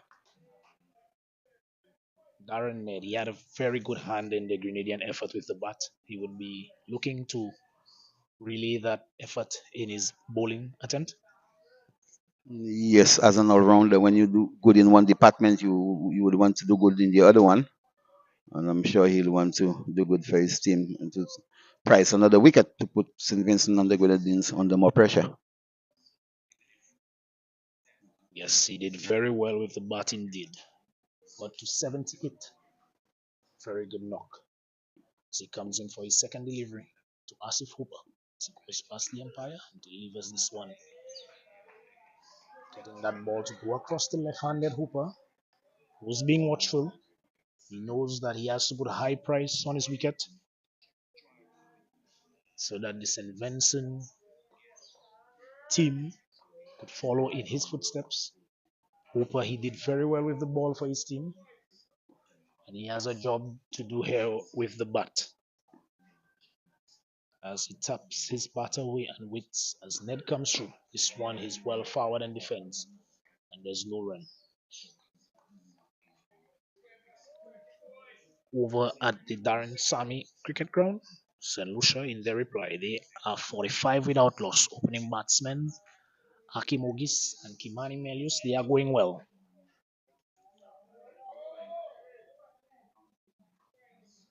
At the Mindoo Phillip Park in the bright sunshine in the city of Castries, Darren Ned runs in, goes past the umpire to Asif Hooper. Very good delivery. This one coming back in to the left-handed Hooper. Previous three deliveries, we saw them all angling across the left-handed batsman. This last delivery from Ned coming back in and cramping Asif Hooper for room. A very good over from Ned so far. Yes, I was just thinking that I would pick Ned on the 50 over team and the T20 team for the West Indies. I'm impressed. Another very good delivery, another dot ball from Ned. So far, he has been excellent today. Got runs with the bat, and in his first over, is yet to concede a run. One more delivery in his first over. Just what Captain Ryan John would have been expecting when he decided to remove Goodson Murray from the attack. So Ned has continued and been very good as he comes in. Shot delivery, and Hooper punches this one into the offside, and they're able to steal a single off the final delivery. The score moves on to 72 for 5. 14 overs have been bowled in the St. Vincent reply. Desmond Maloney, he got to 23. Dylan Douglas, he's not out on 21. And Asif Hooper, he's on 13, not out. The opening pair for Grenada, Goodson Murray and Ryan John, they really set the St. Vincent team back. Yes, and very good bowling by the Grenadians. And they have pegged back the Vincentian batsman very well indeed. And Douglas and Hooper, they have a big task on hand because they have to score 350 for victory. 72 for 5, so still a long way to go. And half of the batting is back in the hut. So as the players take a break for drinks, we're going to do the same up here in the com box, and we will be back with you when the action resumes. Stay tuned.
The action is about to resume here at the Mindoo Phillip Park in the Windward Islands Super 50 cricket competition. We have St. Vincent and the Grenadines versus Grenada. Grenada batting first, they got to 349 for 6, setting the Vincentians a target of 350 runs. They are 72 for 5 after 14 overs, doing the bulk of the damage for the Grenadians so far. The opening bowlers, Kutson Murray and Ryan John. It's Darrell Cyrus. He's into his third over. He's picked up no wickets for 17 runs in his previous two, and he will be bowling to Asif Hooper, who is on 13 runs of some 19 deliveries so far.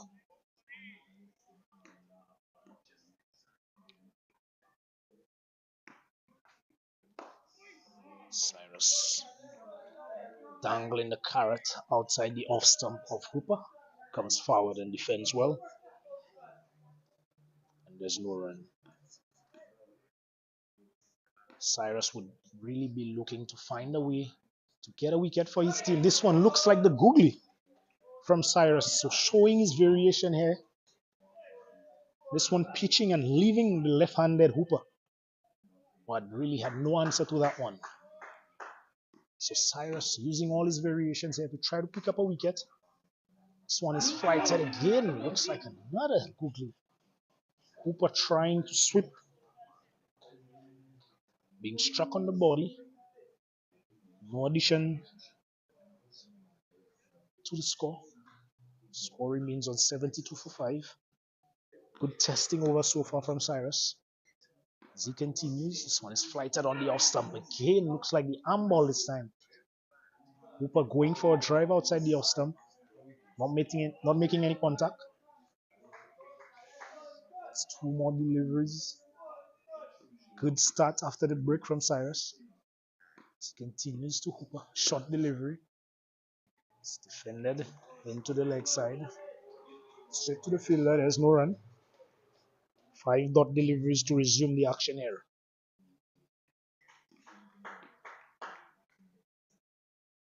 Cyrus goes past the umpire to Hooper. This one is shot outside the off stump, but no shot offered by Hooper. A maiden over to resume proceedings here at the Mindoo Phillip Park. It's a very, very good over by Cyrus. As you said, he had lots of variation. The arm ball, the googly, so he was very economical in this over and keeping the pressure on the Vincentian batsmen. But Hooper and Douglas, they will have to find a way to score runs because they are chasing a big total of 350, and at the moment they are in a lot of trouble. Darren Ned had 1 over at the river end and looks to be another bowling change by the Grenadians. Looks like Ryan John is about to take up the attack.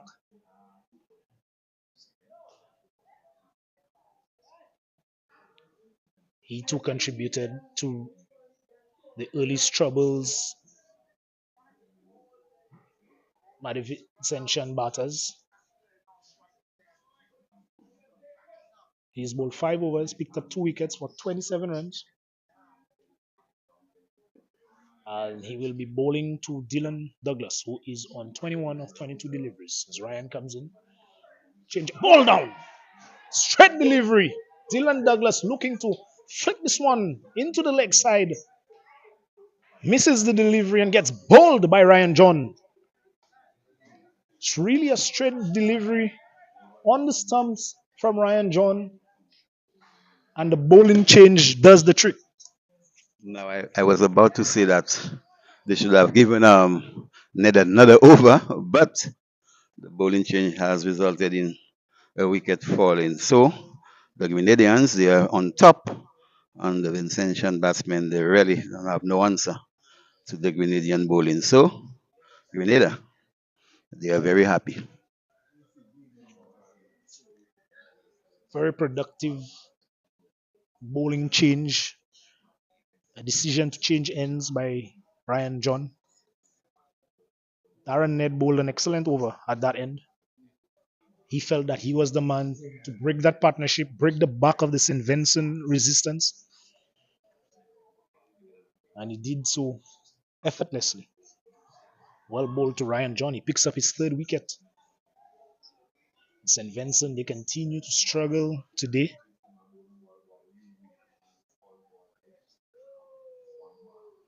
Their batting effort has really not lived up to expectation today.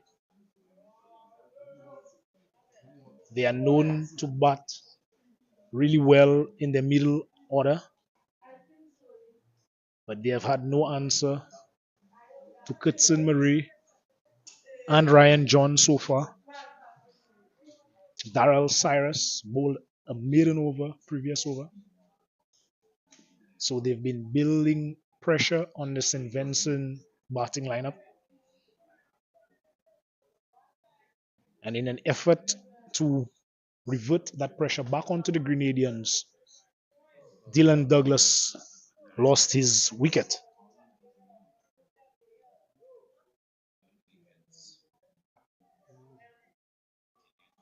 Jeremy Haywood, he comes out to the middle, batting at number 8 for St. Vincent. He will be facing up to Ryan John. He's picked up 3 wickets as he races past the umpire now. Good delivery. And Jeremy Haywood is in behind this one, and there's no run. A very good bowling effort by Ryan John so far. Yes, he has been around for a while, so he's a seasoned campaigner, and he's using all his experience here today. But St. Vincent and the Grenadines, they're really up against it. And likes of Sonny Lambris and the rest, a few of them have been back in the pavilion. And these two of them, they'll have to really bat long. Ryan comes in. This one was badly lined down the leg side. Rightfully called wide by the umpire. Score moves on to 73 for 6. Inside over number 16. St. Vincent, they really need a repair job done here. Asif Hooper will be begging the remainder of the batsmen to stay with him. He's still there on 13, but he's at the non-strikers end as Ryan comes into Jeremy Haywood. This one is outside the off stump. Haywood doesn't play a shot. This one's collected by the keeper. Update on the game at Darren Sami. St. Lucia, they've lost 2 wickets in their reply to the Dominicans. So a keenly contested match taking place at Darren Sami Cricket Grounds. As Ryan John continues to do battle at Phillip Park for Grenada. Goes past the umpire now, comes into Haywood. This one is driven, not convincingly, so they're not able to cross through for a single. As the fielder comes round from mid-on and collects just behind the umpire. Score remains on 73 for 6. St. Vincent are in real need of a partnership right now. Yes, they need a big one too. But the Canadians, they're really on top. And you can hear them encouraging each other. And John will want to make another breakthrough.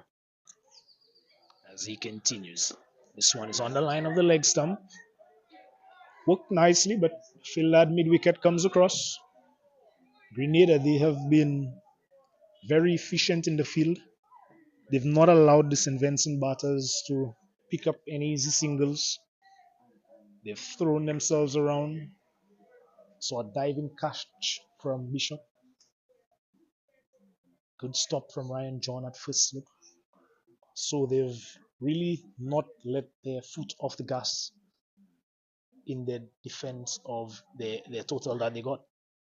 As John continues. Slower delivery, and that one grips and goes past the edge of Jeremy Haywood's bat. Very testing over They're from Ryan John. So the 2 overs after the break, Joe. One was a maiden from Cyrus, and now we saw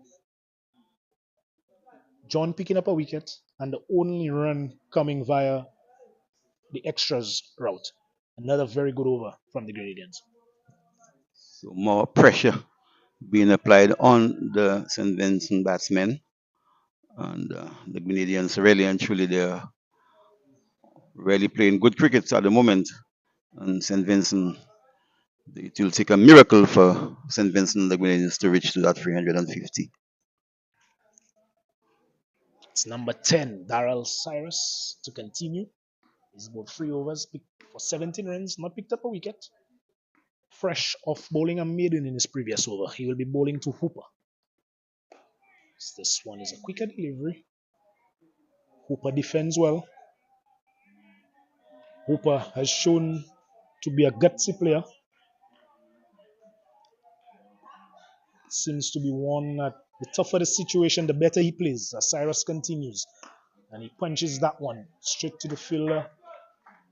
It's another dot ball from Cyrus. 8 dot balls on the trot by Darrell Cyrus. Pressure is really mounting. Surely the batsmen, they are feeling it because they could see the score on the wall. This one is worked again. Another dot ball. Diving effort.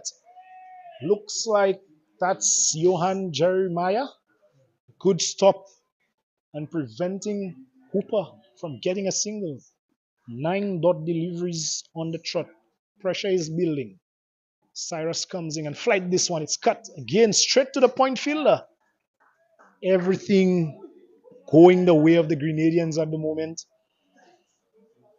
St. Vincent must be thinking, what must they do to get something to go in their direction? Cyrus to continue as he flights this one, and Hooper hits this one straight back for 6. What a way to relieve the pressure of himself. Yes, good shot there by the captain Hooper. And he hit that one over long on for 6. But he will need to stay there and play many more shots like this. But that was a good shot. 10 dot deliveries on the trot, and then a 6. Final delivery in his 4th over, a faster one. This one is pulled, and it beats the fielder inside the circle at short fine leg and goes all the way to the boundary for 4. So after 10 dot deliveries from Cyrus, he is conceded 10 runs in 2 balls. A good shot by Asif Hooper. The score moves on to 83 for 6 after 17 overs. Yes, and a 6 and a 4 in the over. So St. Vincent and the Grenadians will be very happy with that last over ball by Cyrus. But they will need many more to reach to that 350. But Grenada will have other ideas and they will want to make further inroads into the Vincentian batting. A good productive over there for Asif Hooper, hitting a 6 and a 4, taking his tally up to 23. He's been out there in the middle for 31 deliveries. Jeremy Haywood is yet to score. St. Vincent, they are 83 for 6, 17 overs bowled. See another bowling change. So Ryan John brought himself on for 1 over. And now we see the introduction of Kurt Murray into the attack. Left arm spinner. And he will be bowling to Jeremy Haywood. As he comes in, Haywood is forward and defends well. Dot delivery. And Murray, another one, Kurt Murray this time, another one of those players who has been doing well for himself and his team.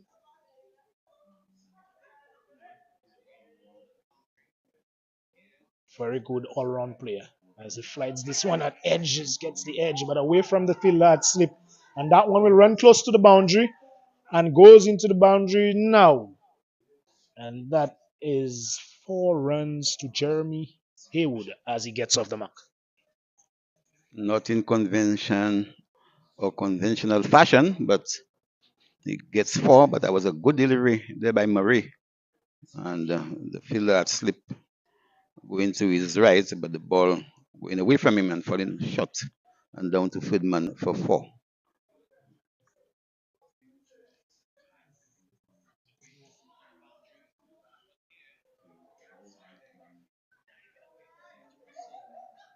So Murray settles at the top of his mark. It's coming into Haywood. Flights this one on the leg side. Murray sweeps and straight to the man on the square leg boundary. But this one busts through his hand and goes all the way for 6. Number 13 out on the boundary. This one was swept straight to him. He didn't have to move an inch. He went reverse cup, probably not expecting or not judging the pace at which the delivery was coming at him. And that one burst through his hand. Luckily, did not hit him in the face. And Jeremy Haywood, he has gone 4 and 6 now in Kurt Murray's first over. The score 93 for 6. Kurt Murray comes in now to Haywood. Quicker delivery. Well negotiated by Haywood. A well disguised quicker ball there by Murray. Yes, a good comeback delivery by Murray. And he almost got through the defense of the batsman, but he was able to dig it out. But a good over so far for the Vincentians, a 6 and a 4.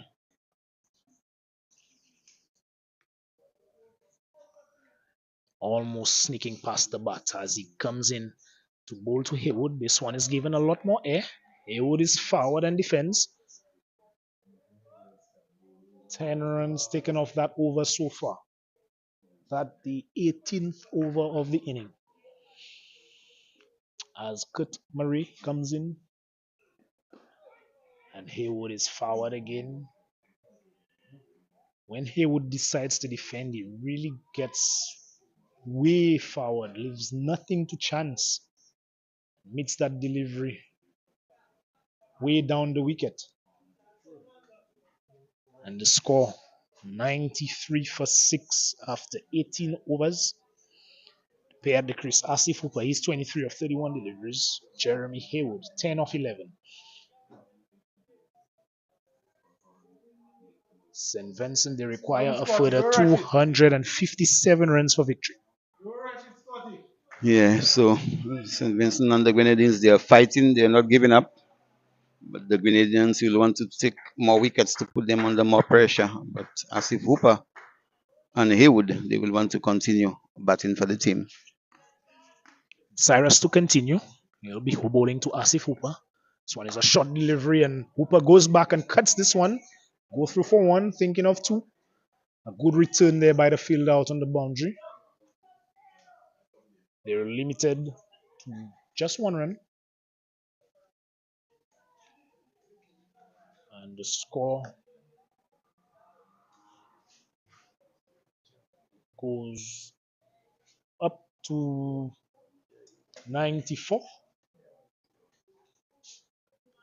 Partnership of 22 of 18 deliveries.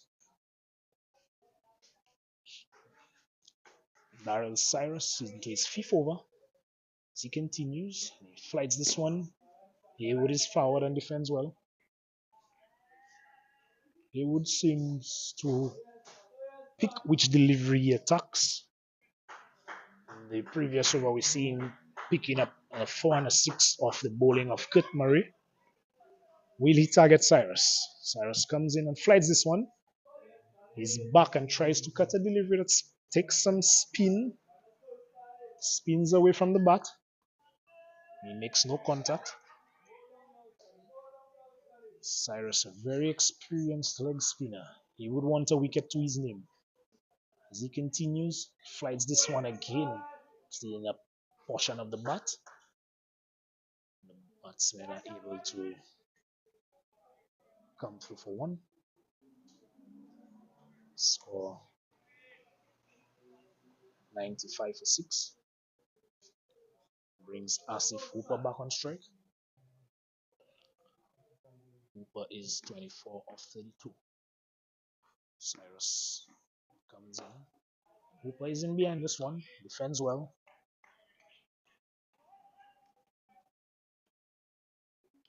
Love to see Cyrus giving that ball a little bit more air to Hooper.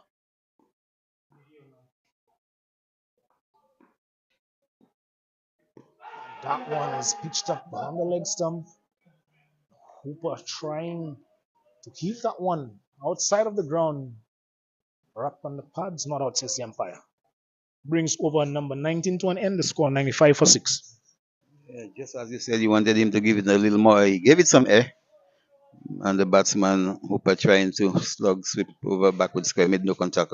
He was right on the pad, but he was clearly going down leg side, and the umpire said not out. But St. Vincent and the Grenadines, they were really up against it. And it will take a miracle for them to reach that 200, that 350. Much better over there from Cyrus, only conceding 2 runs. As Scott Murray will continue for the Grenadians, and he will be bowling to Haywood, who picked up 10 runs from his first over. As he continues, this one is flighted, and Haywood comes forward and defends. No addition to the score. So Haywood seems to be dot ball or boundary. As Murray continues, another dot delivery. The way he has gone about it, Jeremy Haywood, he's 11 of 16. His last 10 runs have come the way of boundaries. Flight this one. Again, Haywood comes forward, and there's no run. But he's showing good defensive technique here to the spin of Kurt Murray. Required run rate 8.36 runs and over. So Murray comes in again. This one was a bit wider. Haywood following that one with his hands. The edge going away from the fielder at slip, but straight to the man at short third man. 4 dot deliveries, a much better over so far from Murray. As we see Ryan John reinforcing the slip cordon after that chance, looking to prize out the wicket of Haywood here. Murray comes in, hangs this one outside the off stump. We see Haywood here attempting firm drive, not timing that delivery. May have jammed the bat into the ground. As he takes a look at the handle, score remains on 95 for 6. Final delivery in over number 20. So on a short one, and Haywood goes back and pulls this one high over the long on region for 6. Picked that one, picked the length quickly on that one, rocked back. And a good productive shot there for Jeremy Haywood. Yes, good shot by Haywood. Bad delivery by the bowler. And Haywood said, "Thank you very much." And he helped himself to a 6. So these two will have to stay there as long as possible. But they're really up against it, but they're not giving up. They are fighting. And let's see what will happen in the end. Yeah, St. Vincent, they continue to fight. That's all that they are required to do. As Cyrus continues, he will be bowling. He's bowling to Asif Hooper. Comes forward and defends. Another dot ball. 5.1 overs. No wickets. Conceded 29 runs as he continues. This one is flighted. And Hooper tries to sweep this one outside the park. Does not make contact. A lot more air given to this delivery by Cyrus. Getting a bit of extra bounce on that occasion. Testing lines and lengths by Cyrus. And Hooper is looking for anything that is flighted. Seems to be very aggressive. Cyrus continues. Flights this one again. Badly lined though. That one was on the leg stump. And Hooper making good connection with that one. Over the fielder. Position that square leg. One bounce into the fence for 4. A badly lined delivery again from Cyrus, and Hooper capitalizing on it and hitting it down to backward square for 4. So they will have to continue to bat and bat long and score bunches after bunches. Cyrus continues. This one was flighted again on the line of the leg stump. Hooper not able to punch this one down the ground for a single. The bowler comes across and collects. The score remains on 105 for 6. Hooper, this one is a short delivery. Bottom edge into the offside. Hooper was interested in a single, but Haywood is happy to be at the non-striker's end. The score remains on 105 for 6. Final delivery of Cyrus's 6 over. Short delivery, and Hooper pulls this one straight to the fielder, who holds on this time. And Hooper perishes in similar fashion to the last game, picking out the man, the only man positioned on the square leg boundary. A very good catch. Number 13 out on the boundary. He dropped one previously, but this time he holds on. Yes, and Hooper will be very disappointed. It was a loose delivery, but as you said, he picked the only man there at the backward square leg boundary. And so Hooper goes. Another wicket going down for St. Vincent and the Grenadines. And the Grenadians, they are very happy at the moment. A very excited bunch of Grenadian players out in the middle. A very good catch by Shandel Regis on the square leg boundary to dismiss Asif Hooper. He had dropped one previously, so he would feel very relieved that he was able to hold on to this one. A big wicket in the context of the game, because the Grenadians now would believe that they could wrap this game up with just 3 wickets remaining in the St. Vincent batting lineup. All the main batsmen are back in the hut. Still require a further 245 runs to get for victory. Seems very unlikely at this point in time. The game is not over until the final delivery is bowled. But the score 105 for 7. Cyrus gets into the wickets. He picks up his first. So it will be Kurt Murray to bowl his 3rd over from the river end. He has bowled 2 overs for 16 runs. He's not picked up a wicket. He would love to get among the wickets as well. He will be bowling to Jeremy Haywood. Comes forward and drives to the man in the offside. There are so many singles on offer because of the attacking field that has been set by Ryan John. Very good delivery. This one ballooning just out of the reach of John at second slip. Testing stuff out there by the Grenadians. Yes, another wicket almost going there. But as you said, John dived into his right, but the ball just falling short. But good bowling there by Murray. To continue to Haywood, who drives this one and finally finds some acreage out on the offside. Picks up a single. He moves on to 18 of 23 deliveries. The score 106 for 7. And the short stature of Tijon Pope marks his guard as he gets ready to face up to Kurt Murray. Tijon Pope, right-handed pace bowler, left-handed batsman. And Murray makes the adjustment, goes over the wicket. And this one short of a length. Tijon Pope is back and defends well. And there's no run.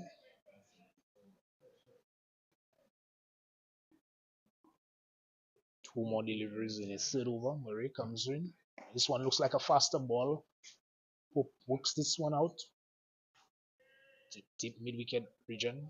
They go through for 1. The score 107 for 7. One more delivery left in over number 22 here at the Mindoo Phillip Park. Good. Murray comes into Haywood. This one is flighted, and Haywood again finds that gap down to the longer fielder for another single. The score moves on to 108 for 7. St. Vincent, they require further 242 runs of 168 deliveries. Yeah, it's a monumental task, and they will have to bat as long as possible. But it's really up. They are really up against it. And Grenada, they have played the better cricket so far. They batted well, and now they are fielding and catching and bowling well. And so they have outplayed St. Vincent on the Grenadines in all departments. And when they win, they will be deserved winners. It will be Cyrus to continue the attack. He picked up his first wicket in the previous over as he bowls to Jeremy Haywood, who punches this one down the ground, and the two batsmen collide while going for the single. That ball also went down to the boundary. A comedy of errors out there in the middle. Haywood was back and punching that one past the bowler. As he and Pope crossed for a single, they bounced into each other, and the fielder had long on and long off miscommunication. Ball going all the way for 4. The score 112 for 7 as Cyrus continues. And he bowls Yorker length delivery. Well defended by Haywood. Haywood has crept up to 23 of 26 deliveries. He's trying, he's doing his best, he's still fighting. Cyrus flights this one, and Haywood drives forcefully again down the ground. This time the fielder had long and comes across and does what was required of him. Limits the batsman to 1 run. Score 113 for 7 as Tijon Pope comes in to face Darrell Cyrus for the first time.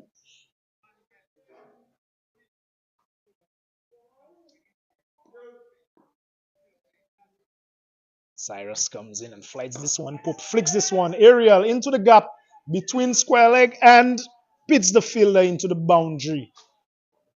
Good shot there by Tijon Pope. Flicking that one. Although in the air, it was well placed into the gap.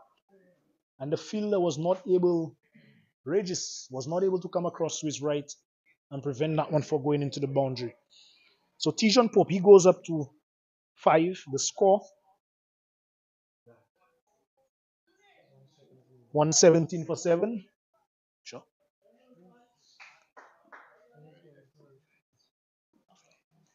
Two more deliveries, in Cyrus' 7th over.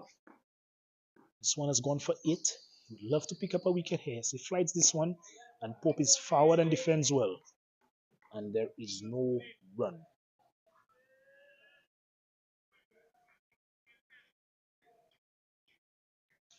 Tijon Pope is 5 of 4 deliveries. And he comes in and flights this one outside the off stump, and a good shot by Pope, but just as I was about to say that one went past the fielder, Johan Jeremiah stuck out his right hand and stopped that one. The Grenadians, they continue to be very efficient in their fielding effort, and the bowlers, they've done well. The fielders have backed them up as well. So as we stand after 23 overs, St. Vincent, they're 117 for 7. They require further 233 runs for victory of 162 balls. At the wicket, we have Jeremy Haywood. He's 24 of 27.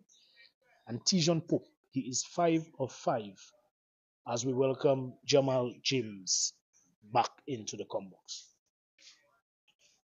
Yes. Thank you so much, Dexter. He did show us some good batting ability in the previous game. Good to see him continuing. There was a half chance in the last Murray over Joe, where we saw Ryan John diving away to his right but was unable to get a hand onto it. There's been a lot of talk about this young lad. The spinning Murray. What do you make of him thus far? Yes, so far I'm impressed. He has good control. He's bowling good line and length. So he's one for the future.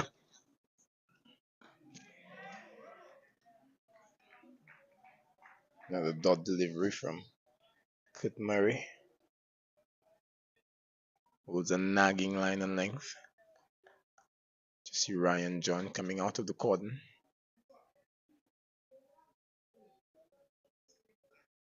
Positioning himself between mid-off and cover. On the drive. He should be a bit straighter for my liking, but Murray and the dot delivery keeping things quiet. So it's been said, Joe, that if you're not taking wickets, you need to be economical. Yes, that's very important.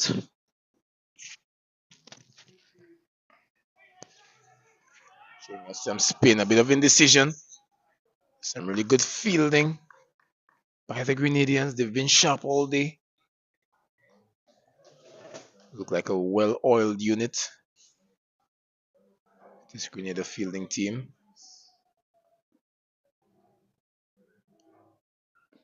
Murray's tossing up. Daryl Cyrus is in the slip cordon. Pouch is a safe catch. It was really a matter of time that Murray would have been rewarded for his discipline and hitting some good areas. Good bowling by the youngster. Yeah, sharp catch taken there by Daryl Cyrus in the slips. And Murray getting another breakthrough there for the Grenadian team, and they are very happy out there in the yellow and red outfit. So St. Vincent really up against it. Remember, they have to score 350, and at the moment they are staring down the barrel of a gun. Yeah, so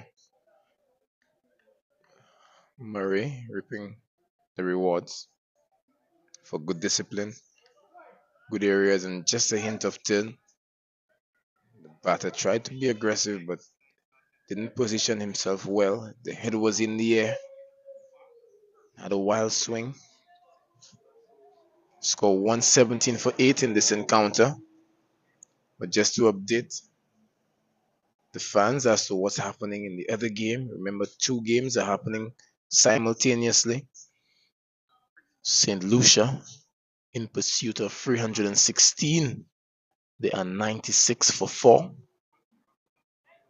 John L. Eugene currently at the wicket. He's on 7, and Tariq Edward just walking in at the dismissal of Shadrach Descott. So St. Lucia, Joe, they're in a spot of bother as well. They are 97 for 4, 96 for 4.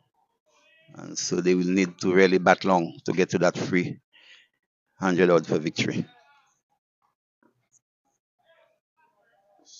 Daniel McDonald into the attack, the off spinner.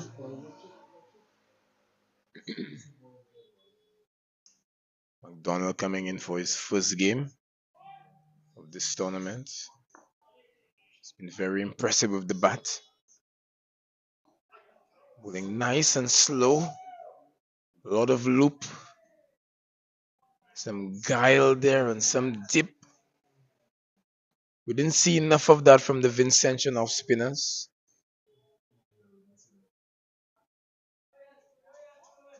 Bowling at a good pace, hitting some good areas.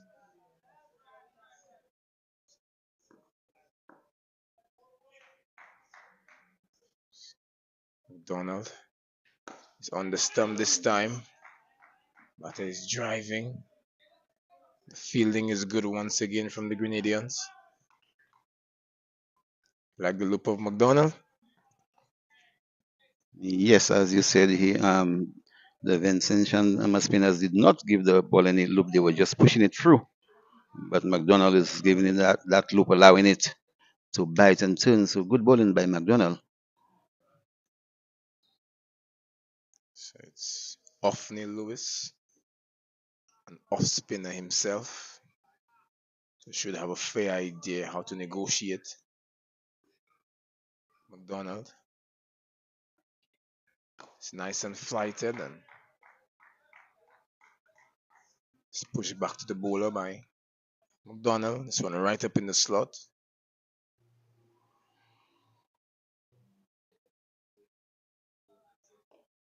It's another good delivery. One delivery left in this over.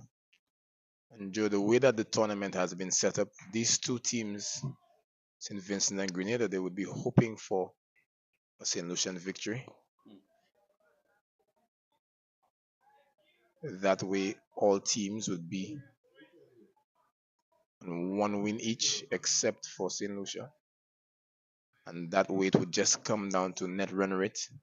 And Grenada would be hoping that with their big total of 350, if they can bowl out St. Vincent, let's say, within the next 40 runs, they would be the ones to contest the grand final. But if Dominica beats St. Lucia, it's going to be Dominica St. Lucia again for the final.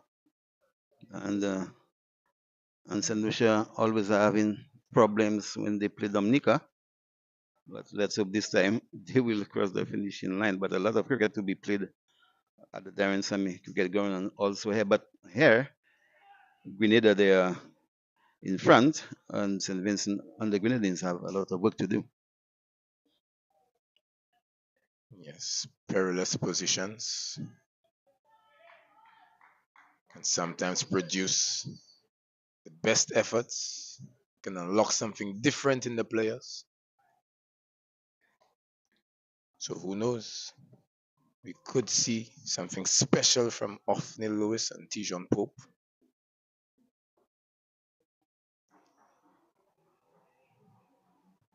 It's Lewis speaking to Ophni Lewis earlier. He knows that he was quite expensive in his bowling. Opportunity to return the favor to the Grenadians. Or at least show some resistance and put a high price on his wicket.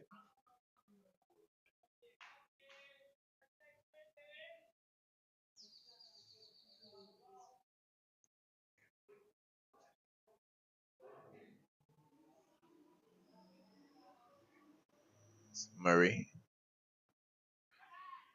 targeting the stumps. Tickled quite fine by Ophni Lewis. Good fielding by Darren Ned. Just keeps it to 2. Score 122 for 8. Some late order resistance from Pope and Lewis.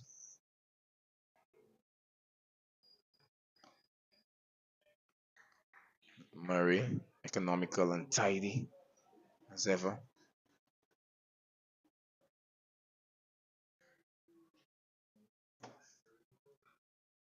Murray giving it a bit of loop. Looking to tease the batter outside the line of the off stump, but Lewis, he lets that temptation go. At the end of 26 overs, the score 122 for 8, with Grenada requiring another 228 runs for victory. Still mathematically possible, Joe, that St. Vincent can win this game. Yeah, but it's really a tough ask.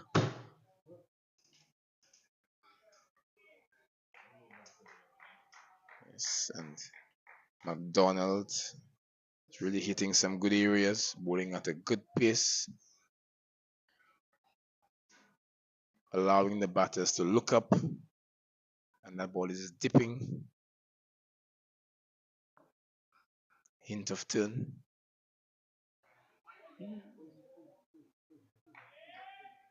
Here's that turn that we were speaking about, Joe. Yeah, he's giving him that loop, allowing the ball to bite and turn.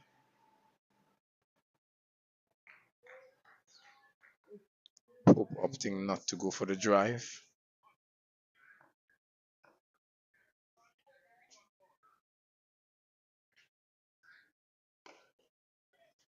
This one is pushed out into the offside to the sweeper. Picks up the single.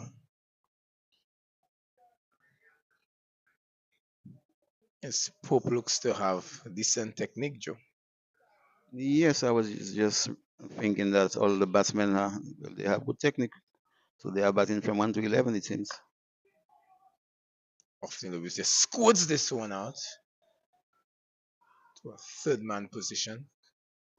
We're going 2. Completed 3.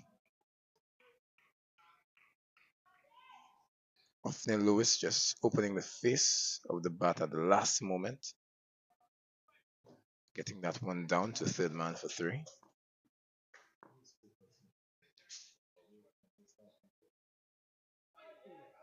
It was a matter of time, Joe, before we saw the low order batter attempt the slug. Well, the ball was there for the shot, but it just missed. So good attempt there by the batsman, but they will really have to bat out of the skin to reach anywhere near that 350. But at the moment, the Grenadians, they are really on top, and they have outplayed the Vincentians in all departments of the game. It's going to be Murray. Murray to continue to Lewis.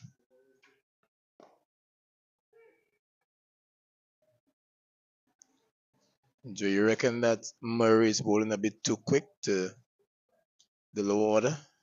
Why are you happy with the pace? Faster one again from Murray. Well, he's mixing his deliveries, JJ, so no problem. Good variation.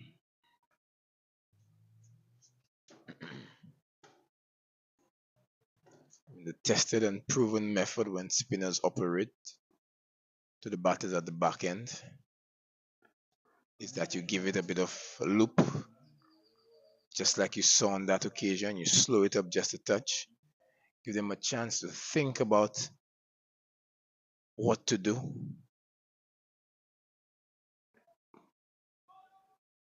Give the ball some time to spin. When you're bowling too quickly, you make it a bit too easy for them.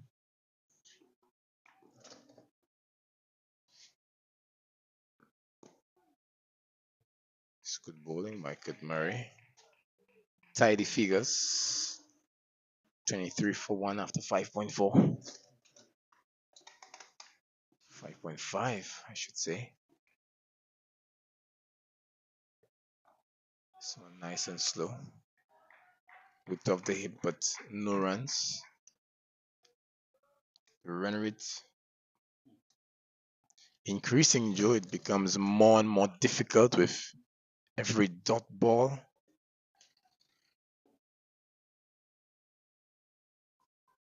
It becomes more and more unlikely that the Vincentians can secure the victory.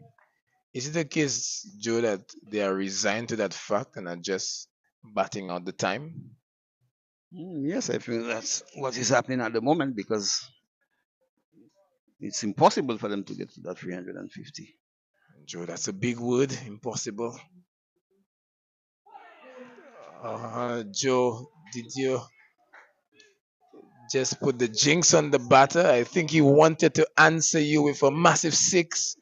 He opened up his guard, took his eye off the ball, swung with ferocious power, but McDonald found a way to sneak one between bat and pad, rattle the stumps, and he picks up his first wicket. Yes, and the Vincentian batsmen, they're really up against it, and the Grenadians, they played the better cricket today. They batted well, they bowled well, they fielded well, and they deserve to be winners. So McDonald, 2.1 overs, 1 wicket for 6 runs. The final batter takes a walk out to the crease to join Tijan Pope. It's going to be Rayon Williams. Good to see McDonald doing well.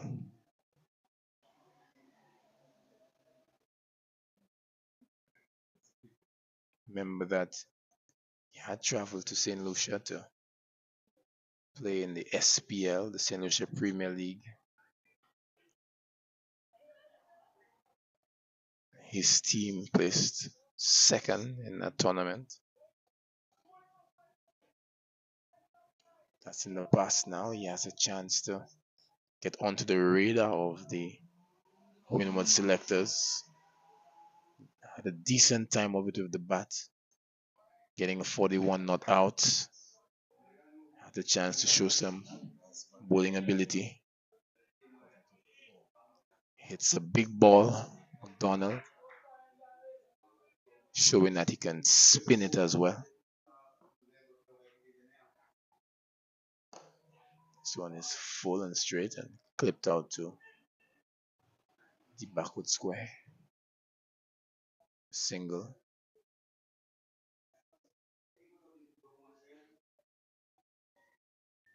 Yes, so win or lose, the underlying purpose of this tournament is for islands to secure players onto the list of men contracted by the Windward's volcanoes. So there's always something to play for. Each player is concerned. So while we are looking very keenly to see who will be the team to lift the cup, we also look forward to the performances of players in this tournament to see who is fit enough, skill-wise, to represent the region against the other nations.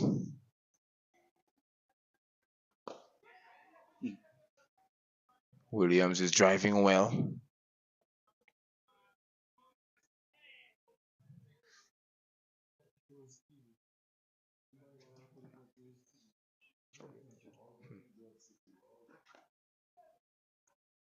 But bold and well played. So Joe, if you could just inform the viewers of just after we just inform 129 for 9 after 29. Joe, if you could just inform the viewers of players in this tournament who have caught your eye, the games that you've seen, because a lot of focus would be on not just who wins, but which players have distinguished themselves from the different nations. Yeah, I like Douglas, who scored that century for St. Vincent. The veteran Ambris is still in the reckoning. He's batting well. And the twin brothers, the Murrays, on the Grenada team. And yeah, Fontaine of Dominica. So you like the look of young Fontaine? Yes, very much so. He looks a class player. Righty.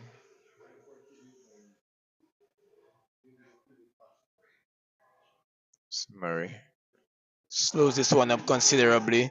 There is a loud appeal.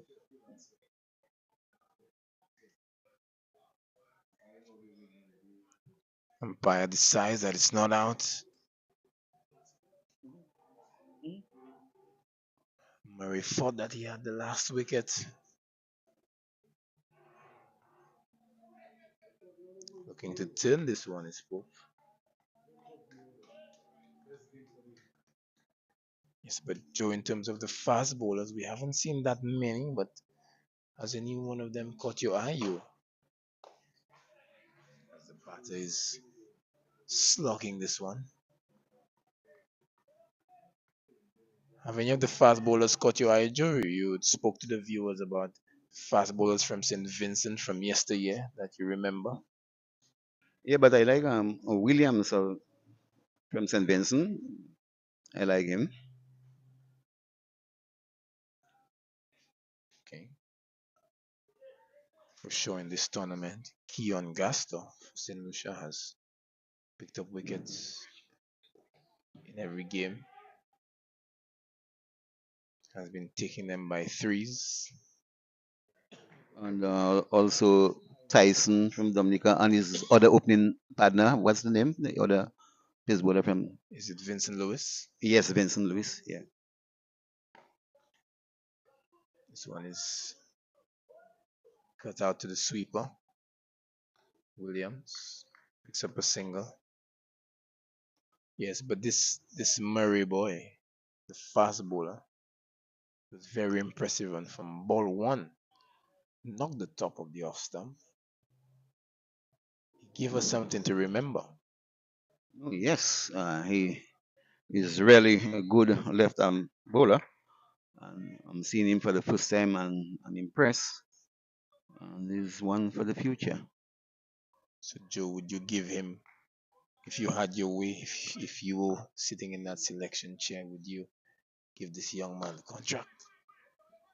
So repeat the question, JJ.